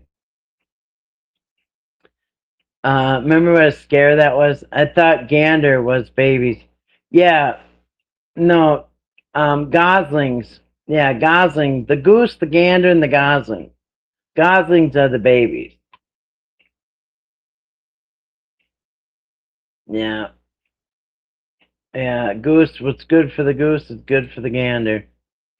The gander's the boy, and the babies are the goslings. Because when my son was little, I used to call him Goose, right? Because he used to follow me around. No matter where I was, the kid followed me everywhere, like a little baby goose. So I call him Baby Goose. My sister has a kid, and she called her kid Gosling. I'm like, yeah, that's kind of copying me. So my kid's Goose and yours is Gosling? I don't know if that's going to work out. Yeah, yeah. Anyway, yeah. Yep. I don't know what it is. And I guess the steroids are really expensive too. Besides inhumane conditions that I cannot get on board with, the money Mark gave them, they had nothing to show for it. No, actually they did. They did. I think it was a breaking point that summer. Betty couldn't care for more. Yeah, actually they did have money to. I did a video about it. They did have something to show for the money. They got a new roof. They got new siding. They got a vehicle. Betty got a new stove. She got they fixed up her laundry room. Um, they did a floor inside, I think. I did a video on it. They did do a lot with that money. And yeah, they did. I did a video, I can't remember. They did, yeah, all that siding came from that money, and the new roof came from the money. Yeah, and their vehicle. I can't remember what else, but yeah, they had some stuff to show for it. They had a lot more to show for it than when Eric came through town. That's for sure. They get together and make a whole gaggle of them. I agree, a double wide. Yes, Kathy, and they would get free home care, free. Yeah, yeah, they could have started over, right? And but yeah, the Tyler dude, he priced it with 75 grand, and then I think he said it was gonna be like 10 grand to have it, because they were gonna deliver it. The people that you buy it from deliver it, so but they had to have like, I think it was like 10. I can't remember how much, but more, a little bit more to put the pad down and hook up the electric, and then there's already a septic there, so they could have just hooked up this, you know what I mean, the hookups and all that.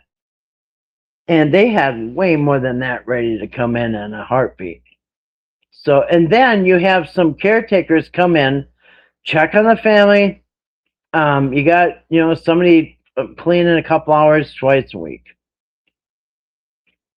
There's a hoarder farmhouse across the street, and they don't have a working mower. Really? They need to hoard a couple lawnmowers.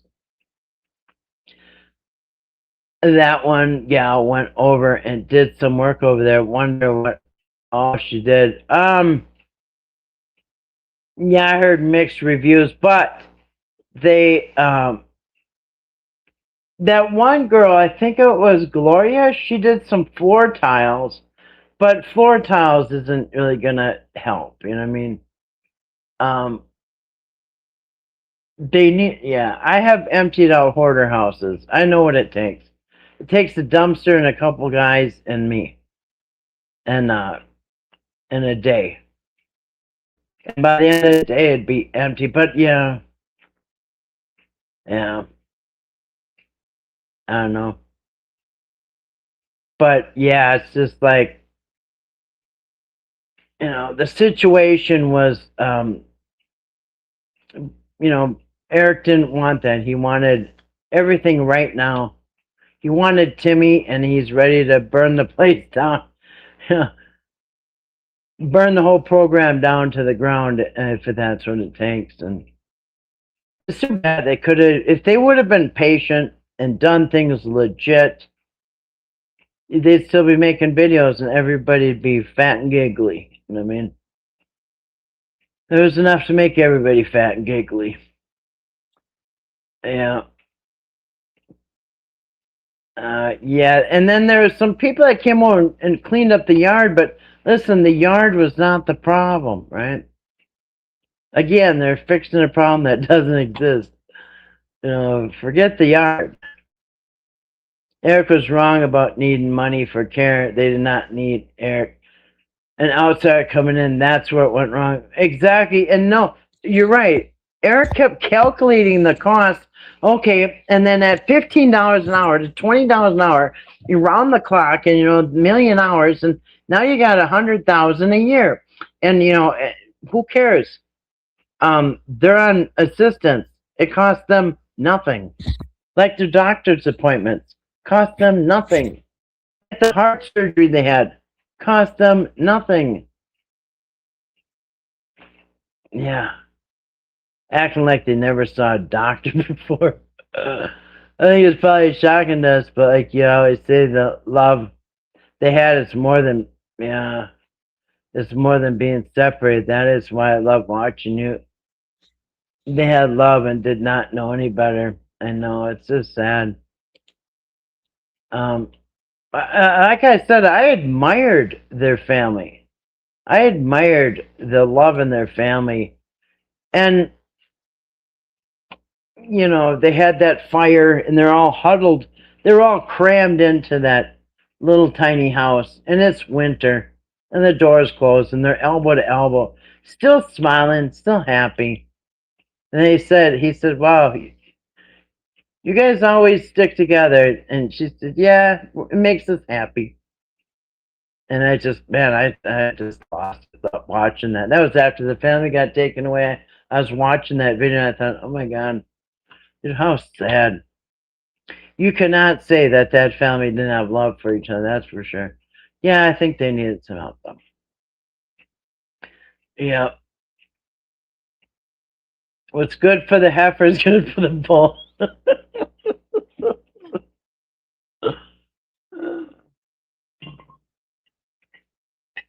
That's really funny. I need to get some ice and some water. Yeah. That family should have never been split apart. They should have been given better services. And you know what?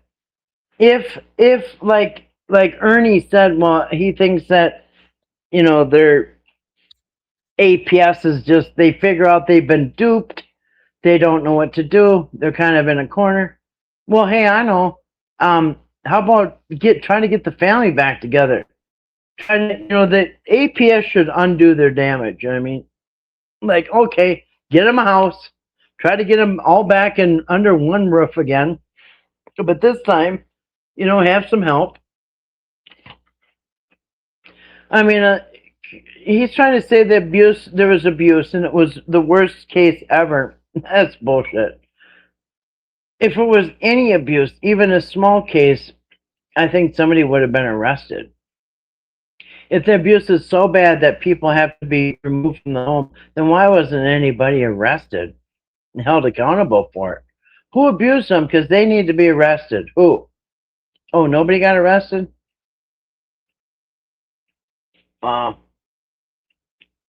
You break it down from the beginning way back. They don't live like we do, but we were the happiest family. They were. And I love you making the point, love, yeah, happiest of lark, they were. And you never saw them upset like you did when they were with Patrick and Eric were convincing them that their families were horrible. I mean, I was really sad when Patrick was teaching Timmy how to call BJ a bitch, and then call Kenny an asshole, call Jason an asshole. That's. I mean, can you imagine taking a kid, a 10-year-old, out of somebody's house, bringing him to your house for a while, and teaching him that Mommy's an asshole, Daddy's a dickhead. I mean, your sister is a bitch. Okay, now go home. Yeah. It was like the devil came in when Eric got involved. Just very bad spirits, absolutely. Very negative energy. And when you have light cannot dwell with darkness. You know what I mean? So when you have they were full of light. They were full of love and light. happy. And that's sad because, you know, yeah, he was offering them a whole bunch of money, basically make them rich and give them a really beautiful home and like, you know, like they just won the lottery. But you know what? They were not sitting on their porch wishing they had another house, wishing that they had trust funds. It's ridiculous. They didn't want none of that. They didn't want a new home. They didn't want trust funds. They didn't need Robert Dunlap. Yeah, break it down easy. Thank you. I think you and Grace are just respectful and knowledgeable. I remember that house, Kathy. They wanted way too much for that house. Eric brought in just the worst spirits. Yeah, bad vibes, very bad vibes. You know, I never really Grace, she's good at it too. So you can look at people and see their aura. Everybody's got an aura around them. And a lot of people have a like in my opinion, Eric, they have a very black, dark aura. But yeah, you can read people's auras if you figure it out. If you learn how and you practice, you can look at somebody and see the aura around them. But yeah, definitely, Eric is definitely, in my opinion, very darkness around him. And did you guys hear the other day? He said, "You guys, yeah, things went bad, man. You guys, I got demons." Did you hear him say that? You guys, I got demons. Yeah, I'm not perfect. I got demons. I'm thinking, wait, what does that mean? I know what it means. It's got a dark energy. That's for sure. Well, thank you. I appreciate that. Yeah. Yeah, the house was overpriced, that's for sure. I should go back and see what that house sold for, but it was definitely overpriced.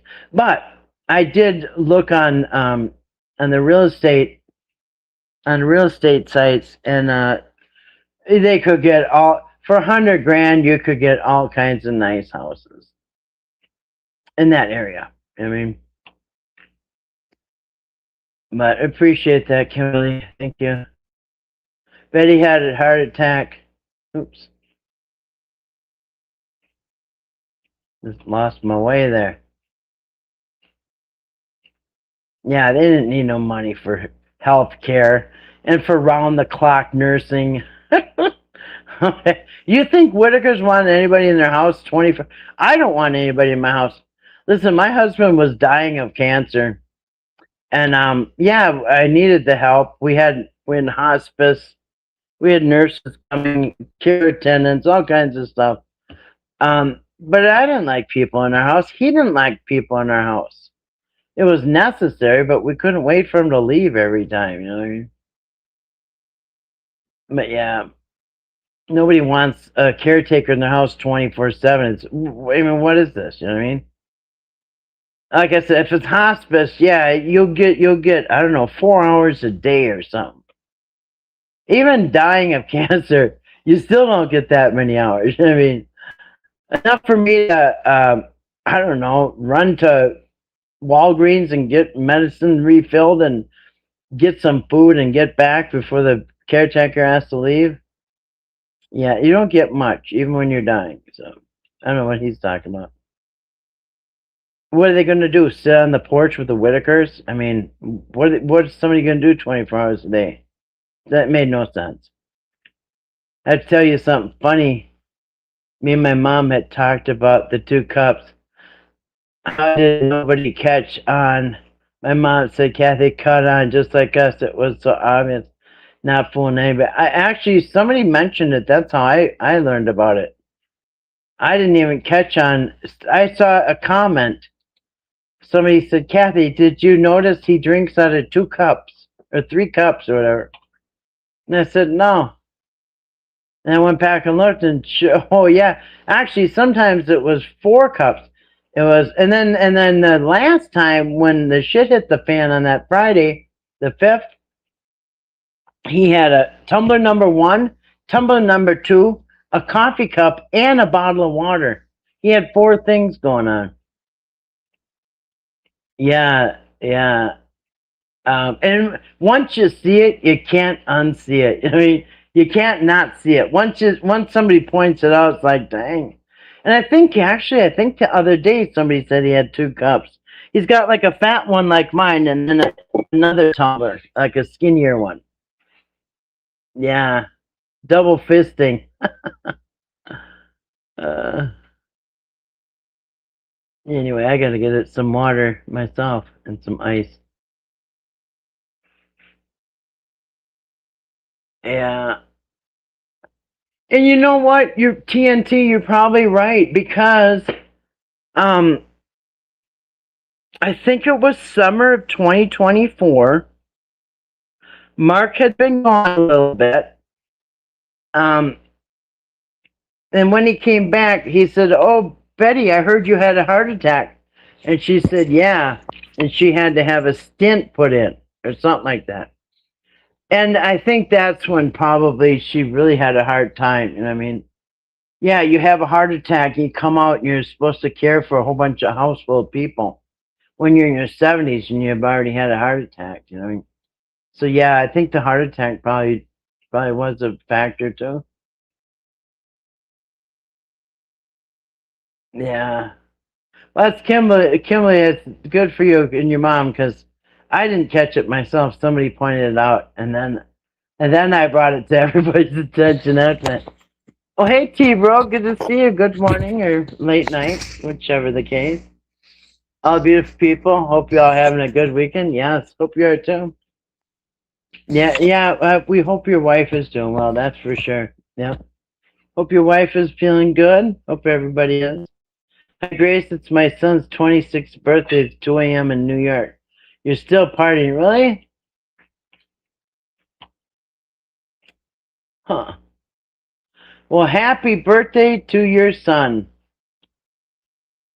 Happy birthday, 26, sonny boy. Yeah. We're Italian. His name is Joe. We have a lot of JoJo's, Frankie's, Mickey's, or Mikey's. Yeah, another June bug, yes. A lot of June birthday. And arrest Eric, just my opinion. Yeah. Eric is what we call a fugazi. I've heard that word, fugazi. Yeah, dark like mud. I was told mine's purple. Well, it can change. Your aura can change. You know what I mean? It can change every day. But I mean, generally, you're not going to walk around with a black aura every day, but some people do. I mean, it can be yellow. It can go to, you know, I'll show people how to check their, how to, well, you can watch a video how to do it probably, but yeah. Basically, you just put your hand, to learn, you just put your hand against a white wall, you know what I mean? Kind of in front of a white wall. And then you look at your hand, but you kind of blur your eyes, right? Kind of look between, like, when your hand's up against a white surface, you just kind of look between your 2 fingers and just kind of let your eyes go blurry, right? And then you will see, just like on a green screen, you'll see a tracing around your whole body. And yeah, you can, you know, but yeah, it can change. It can be purple one day, it can be blue the next day, or yellow. But usually, a lot of people, you know, it's kind of consistent, but it can do other stuff.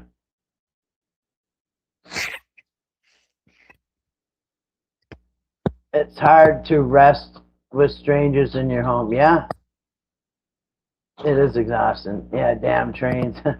I would love so much for you to go over the Bible. I can admit my husband and I don't agree. I believe some is a good story, but my husband and I are both raised in church. He believes all, not me. Yeah. Yeah. You know, if you're taught that from birth, from your parents, it's really hard to teach somebody after decades and decades that that it might not be, because you hear this stuff. And so most people, their religious beliefs are what they were taught, not what they've experienced themselves. But yeah, lots of. I'll go over the Bible anytime anybody wants. I love that's my wheelhouse. It's one of my wheelhouses. I know it inside out, and I love talking about the Bible. I find it fascinating, and I've studied it thousands and thousands and thousands of hours, and probably 5,000 or 6,000 were on here. Kimberly, don't let that become a diversion. Yeah, and religion is division. But I'll go. Yeah, I could go over one. Make a live stream soon. Yeah, she's doing okay. She goes for a PET scan on the 11th. Oh wow, I sure wish you well on that PET scan. Those are always yeah. Anyway, I wish you well. I hope the results are so much better than you even thought they ever could be. I just hope it's surprising how good it turns out. I'm really glad I stopped being a silent viewer for so long, months and months. Sorry. Oh no, I've been silent viewers on people's channels sometimes for years. But I get it. Done the same. At 5 minutes, you have. Yeah, you can't be more chatty than me. You can try, but I don't know. And Betty is the type that can't stop herself from taking care of family. Yeah. Because, she did, she, since a child, imagine that, from 12 years old, having to take care of your family. Basically, from from elementary school almost, taking care of your family your whole life, and it's I'm sure it feels horrible to not do it. Just stop trying to convince, even though the science for me is so clear. His dad, Pentecostal preacher. Well, yeah, yeah. There's so much to the Bible. I could go book by book, break it down. I could talk about each individual book. We could talk about doublets and contradictions. Talk about all kinds. There are some good things. There's truth in there, but there's a lot of ayes. Everyone has their own pace they walk. I'll get there. Yep. Sorry, I cut that off. His dad thinks we should have a brain of our own. He'd probably excel me. Yeah. And that's the thing is you can't, if you're really going to go by, like a Pentecostal, they're going to go by the book, you know what I mean? And if you go by the book, you cannot think for yourself. You can't think for yourself. You got, basically your morals, your standards, your opinions really don't count. You got to go by what the book says. And that really goes against pretty much most people's morals. I mean, there's horrible things in the Bible people don't even know about because the church never reads that stuff. I have a brain. I just don't understand how anyone can't question. I love that. Yeah, so there is, yeah. But the God of the Bible is, he says he's vengeful, he's jealous, he changes his mind. Just all the things, a lot of things that he actually hates. Jacob I love, but Esau I hated. Like, wait a minute. It's even harder to rest with non-strangers in your home. My uncle used to say, company's like fish; they start to stink after 2 days. That's right. Yeah, because when I have family that come here and stay, it is kind of exhausting. Even though I don't even know why. I don't know, because you're entertaining them and making sure. I don't know. It is. I comment 5 minutes. My son's text me. I don't know how the heck I wrote 5 minutes in the comments. He's texting you right now. Well, tell him we said happy birthday and many more. Yeah, happy birthday. Yep. We have June birthdays in here, a few of them. But I feel bad for Betty because, and I sure hope that she is seeing her family. Because, I mean, I've seen on YouTube and TV about families getting taken away, the kids get taken away.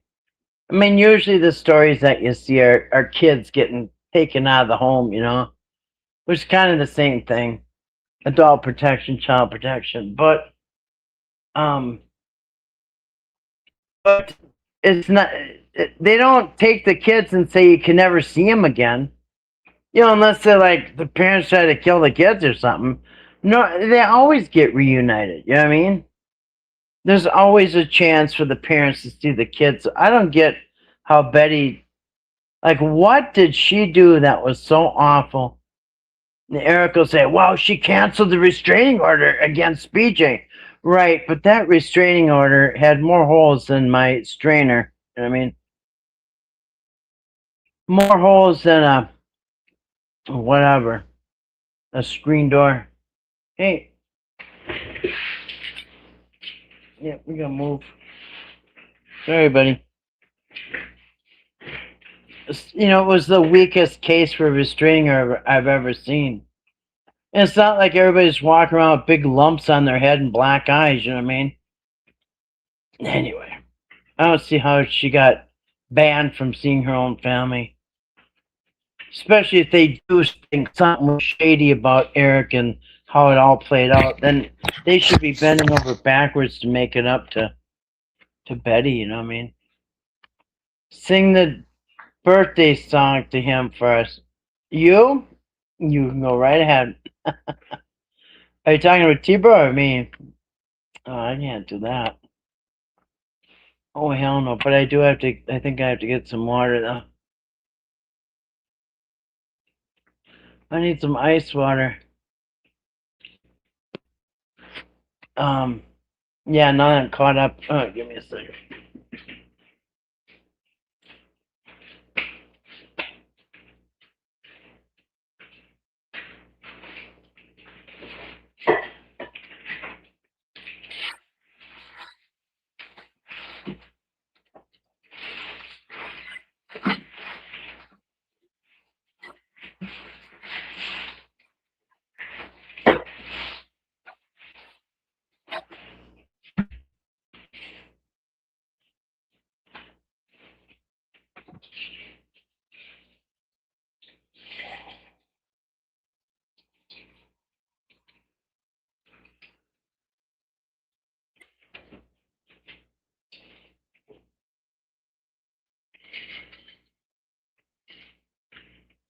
That's good. Number one with a straw. So he said, happy birthday. Well, yeah. You're welcome.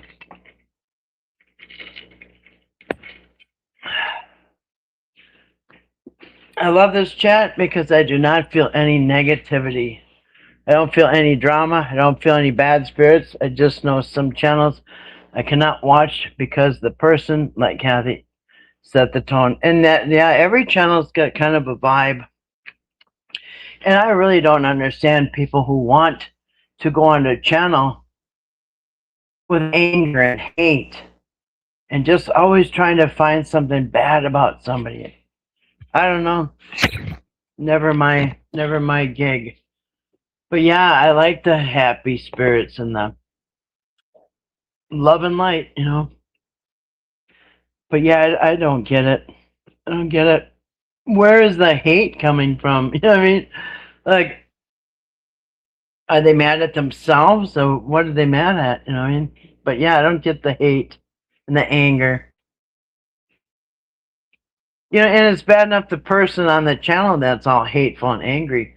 What about the people watching? It's just like that rubs off on you, you know what I mean? That kind of stuff, that rubs off on people. And then they get off of there and what? They want to yell at somebody too, or what? Another train, this is why I cannot say, oh really? You don't like the trains? Man, when I was a little kid, I could hear a train in the distance. I loved laying in bed listening to a train. But it was in the distance. I don't know about one close. I don't know how that'd work out. I keep my life full of positive. There you go. Believe me, it works out way better for everybody and people around you. And remember, what you put out comes back. And that's biblical too. That's straight out of the Bible. You reap what you sow. You know, if you sow, you know, if you plant a pumpkin seed, you're going to grow a pumpkin. You plant an apple seed, you're going to grow an apple tree. You know what I mean? And if you plant hate, you're going to grow hate. And if you plant, you know, love and light, you're going to, you know, so you're going to get back what you put out. And I don't know why people don't get that. Or I don't get why people don't want that. People in hell need ice water. Well, they can't have mine. I'm not sharing.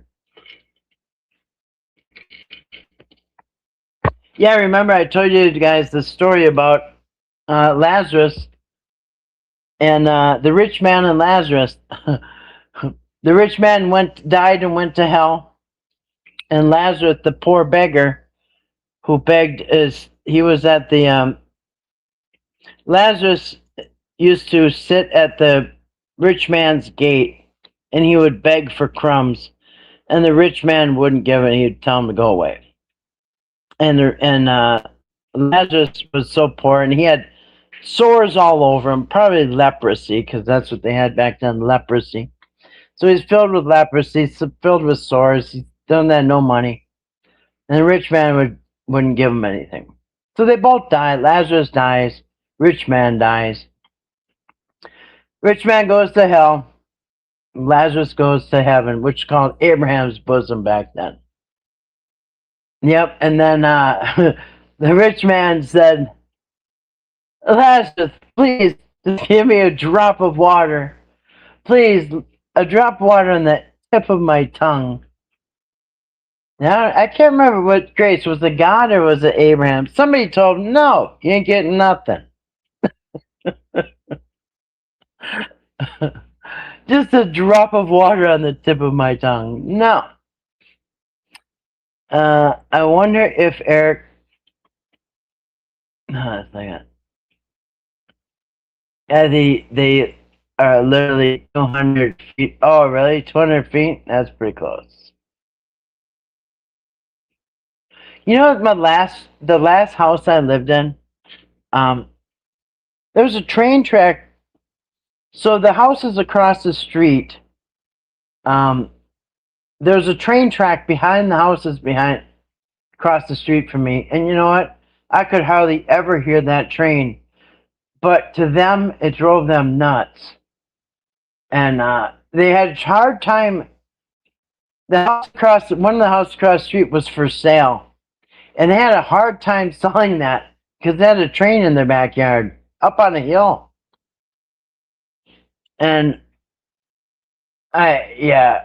we used to laugh because we say, well, hopefully the realtor will bring somebody over there when there's no train, because yeah, they had a hard time selling that house because of the train track right next to them.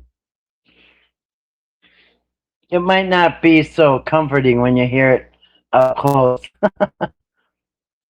You live near the Hudson River. I hear trains. I love it. Yeah, I like trains when they're far away. Yeah. Yeah, but the weird thing, I just could never really hear the train. It was behind their houses. The houses blocked it, but yeah, it was loud over where they were. I often wonder if Eric told so many lies on Betty that we don't know, because, like you said, the goal is to reunite. My cousin is a social worker, and she said she had never heard of this. So sad, right? Right.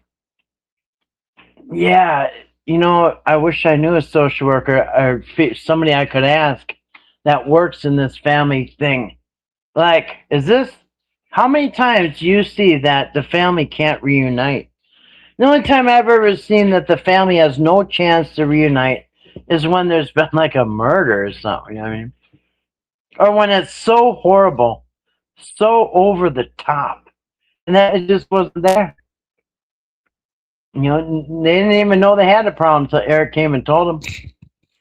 Oh, I didn't even know where Kathy's viewers are from. I'm from Lexington, Kentucky. Well, people are kind of from all over the place. The trains would be okay, but there's a crossing right there. Oh, they have to honk. Too long, one short. What the heck, another one. Oh. So they gotta lay on the horn because they're coming to a crossing? Yeah. Yeah, that would get, yeah. Or, I also lived in a place one time where you could hear, I was kind of close to a train yard, maybe like a mile away, but it was by a river and it was echoed. And the train cars would like bump into each other in the train yard. And dang, that was loud. I kind of got used to it. I love New York, but hopefully we relocate soon.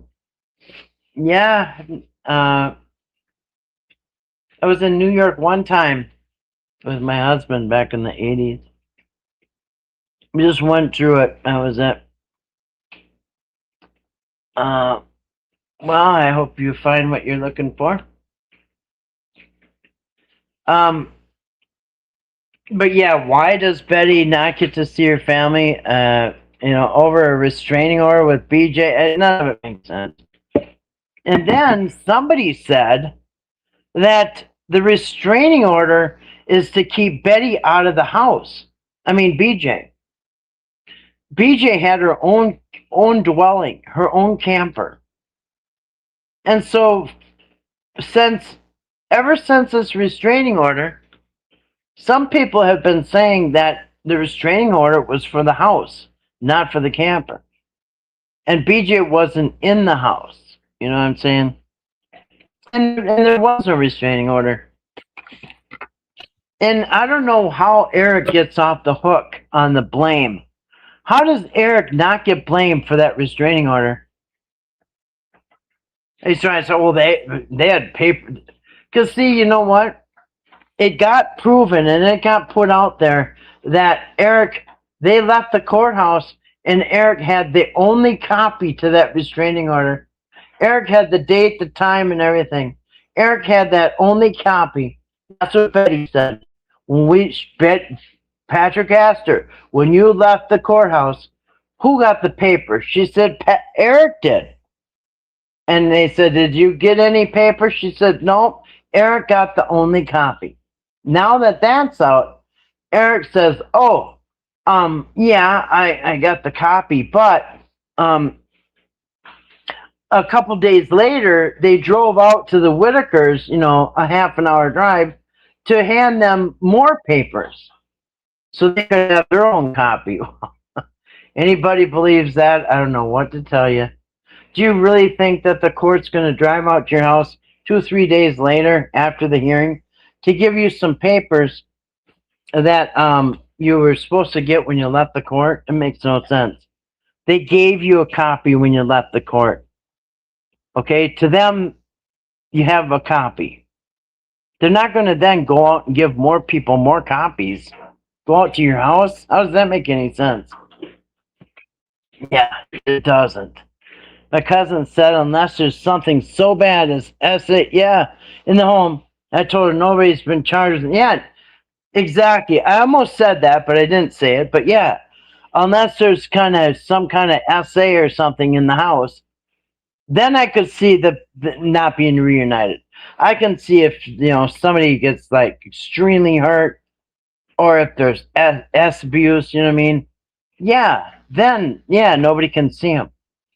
But and yeah, I just and yeah, we haven't heard anything. And if nobody has been charged, then how bad could it have been? I mean, oh, Betty, oh, you want to know why you can never, why we took your family and you never can see him again? Because you missed an appointment. How does that make any sense? Yeah, hey, Betty. Yeah, we took your family and you can never see him again. Why? Because you had an appointment for a restraining order and you didn't show up. Like, how does that make any sense? Yep, you can never see him again because you didn't show up for your appointment. I do not think Eric is off the hook. I might be wrong, but he is too nervous. I agree, Kimberly. Something just doesn't seem correct unless he went there prepared with a complete plan of lies and just a scheme. I agree. I do think that Eric is too nervous. He's nervous and he's angry, and it's mostly, like he says, he feels betrayed because he was supposed to have some type of immunity or protection or something because he worked with the family, because he worked with APS, I should say. Well, I worked with APS and I got the family out of the house. They couldn't have done it without me. And now, I want to be charged. And he asked them, hey, I can't be charged. I helped you guys. And they said, nothing we can do. We don't run the state police. But yeah, you're right. I don't think he's off the hook either. I don't. If he was off the hook, he'd be relaxed. You know what I mean? He'd be happy that he's not going to get charged, and he probably wouldn't be dwelling on this. But he's angry. He's lashing out at all these agencies that he was, best friends with a few months ago. I was in New York City one time too in '86. I was pregnant with my first child. Went to visit my uncle who made a lifelong career as an elevator operator. He had some stories. You know what? That's about when I was there. I'll tell you when I was there.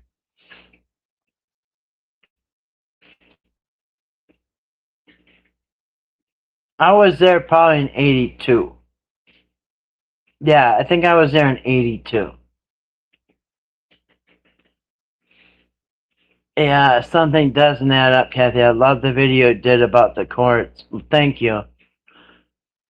Wouldn't that have been weird if we crossed? Yeah, paths in New York City. Yeah, it would have been. And it's weird because you just never know whose path you crossed before you met them. You know what I mean? Yeah. I remember going by Breyer's Ice Cream. What I remember about New York is a lot of water with highways going over the water, right in the middle of the city. Yeah. And you know what? So I was with my husband at the time, and he was a truck driver. And this is my ex-husband now, but we stopped at a truck stop and we were sitting down eating, and a big giant glass window, like a picture window, went shattered right into the restaurant, and a guy came flying through the glass. And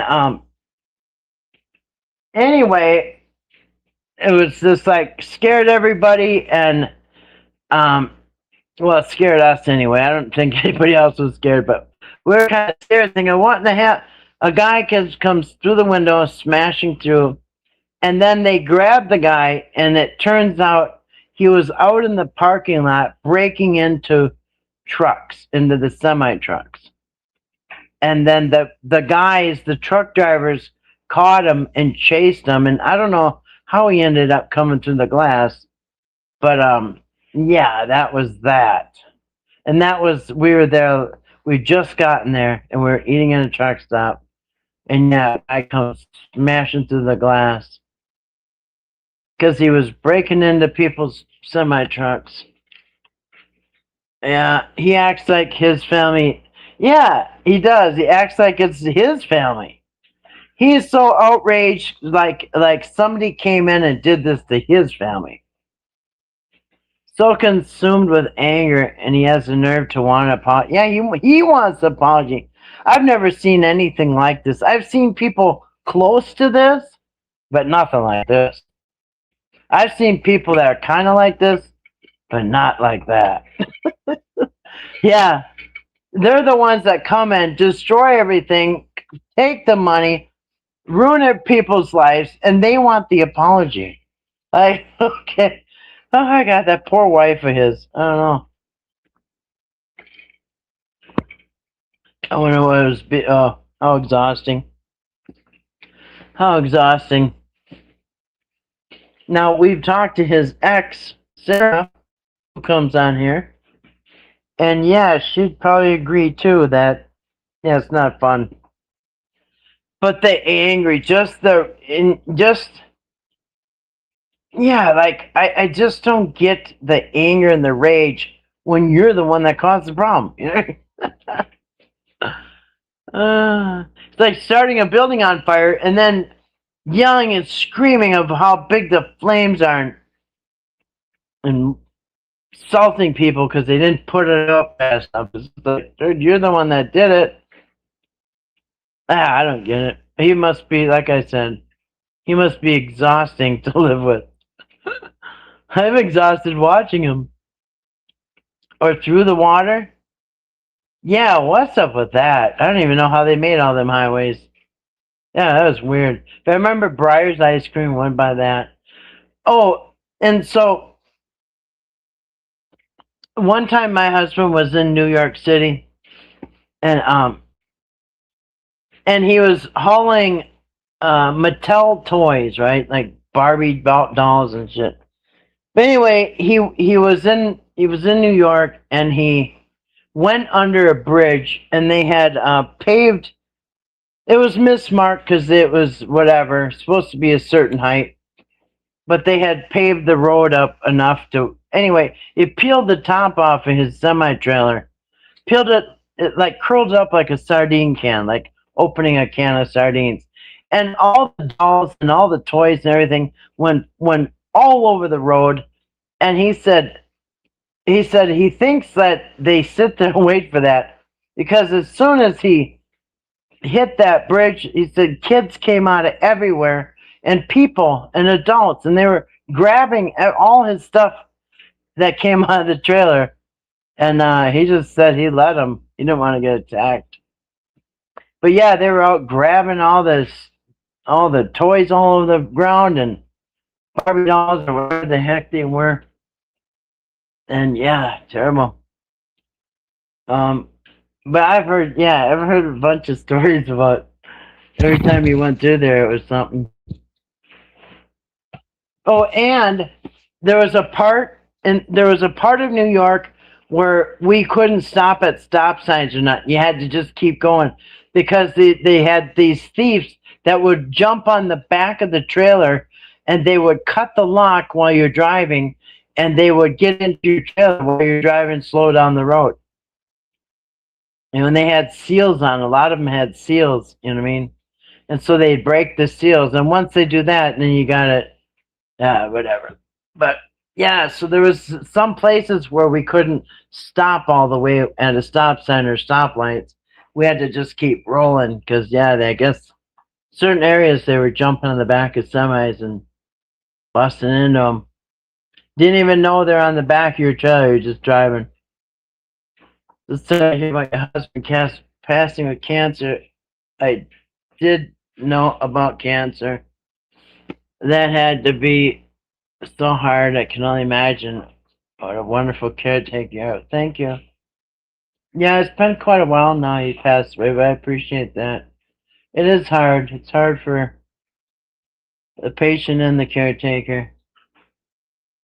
Yeah, that's my first time I dealt with someone I know with cancer.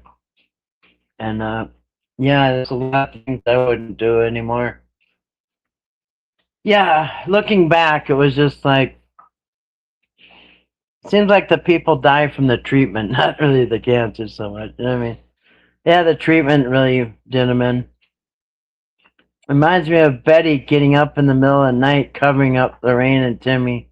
What a great room, and I do not think I ever gave her enough credit and can admit that.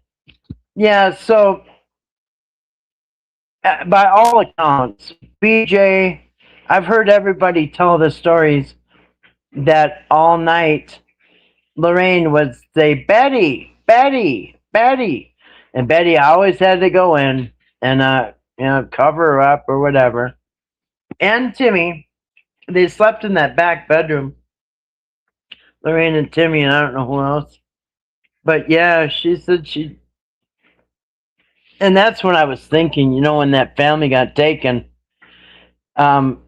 Timmy, Ray, and Lorraine were down in the emergency room. Do you know how many times I bet Lorraine called Betty, Betty, Betty? And, Timmy saying, Mama, Mama, because Timmy thinks of Betty as his mama, too. Betty diapered him and raised him and fed him. And, so Timmy's got two mommies. But, yeah, you can't take that away from Betty. Nobody can take it away from Betty that she loved her family and she tried her best.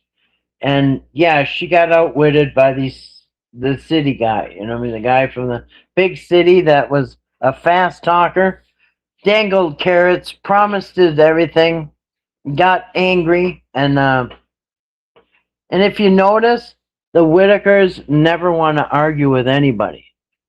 They don't. I don't even know if they know how. They when Eric would confront them, they would just cower, you know what I mean? They were no match for Eric. Unfortunately, Eric, I believe, took advantage of that.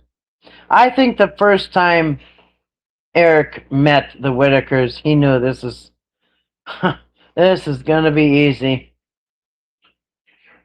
Unfortunately, he thought it all had to be done in 1 week, you know what I mean?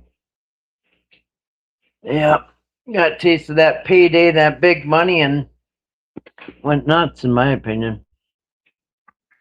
But anyway, well, I suppose I could wrap this up. 5:23. Yeah, I could probably shut this down.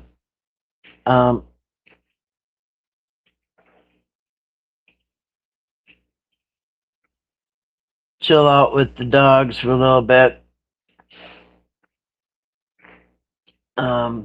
Anyway, well, thank you, Kimberly. I appreciate that.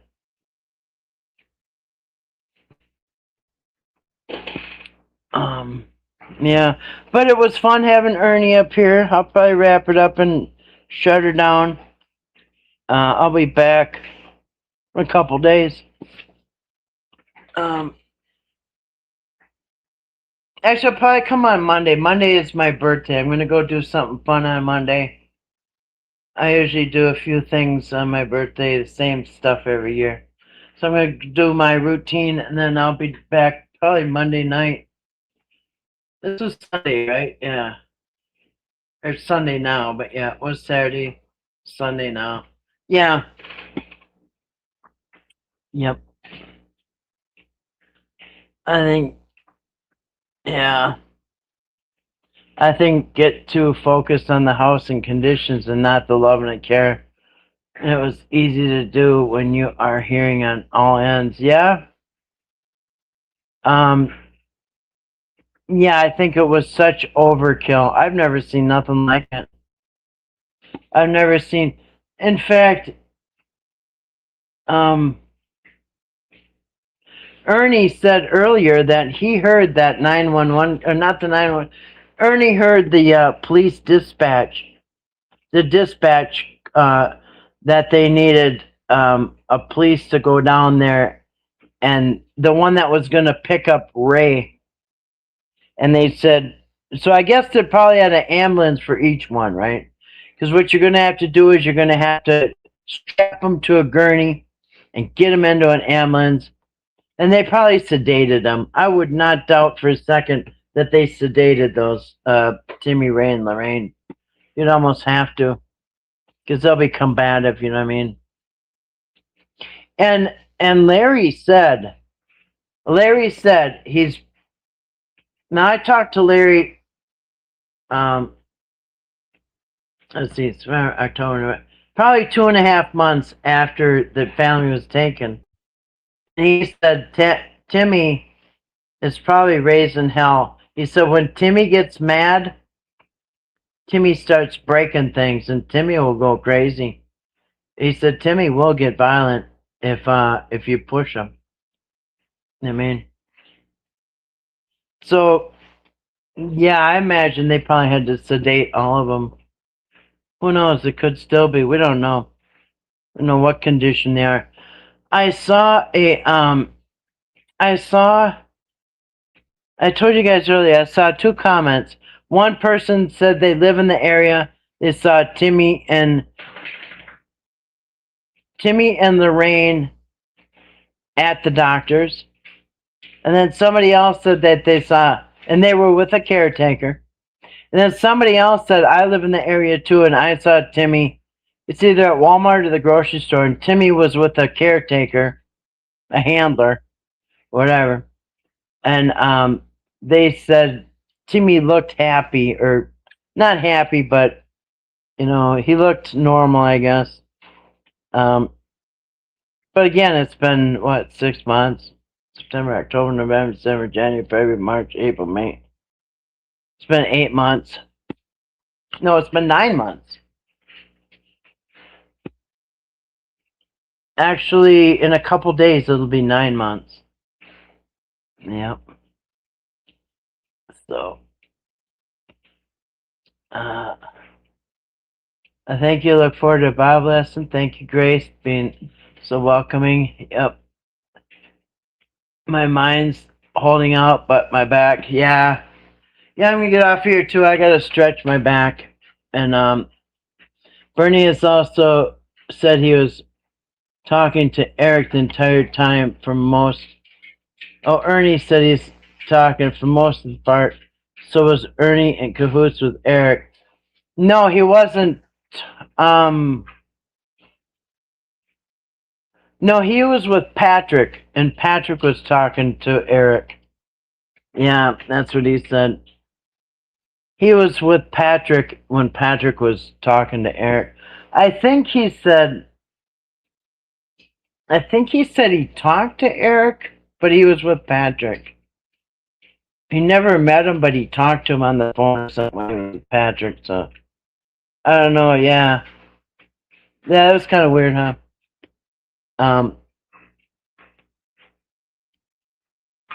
Yeah. Yeah, that was interesting. All right, cool. Well, thank you. Thank you. My birthday's on Monday, but I'll be back probably then. Yeah.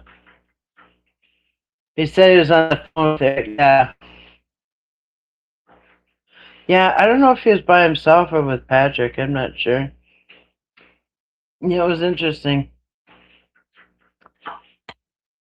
Alright, well, I'll say goodnight. Good night to TNT.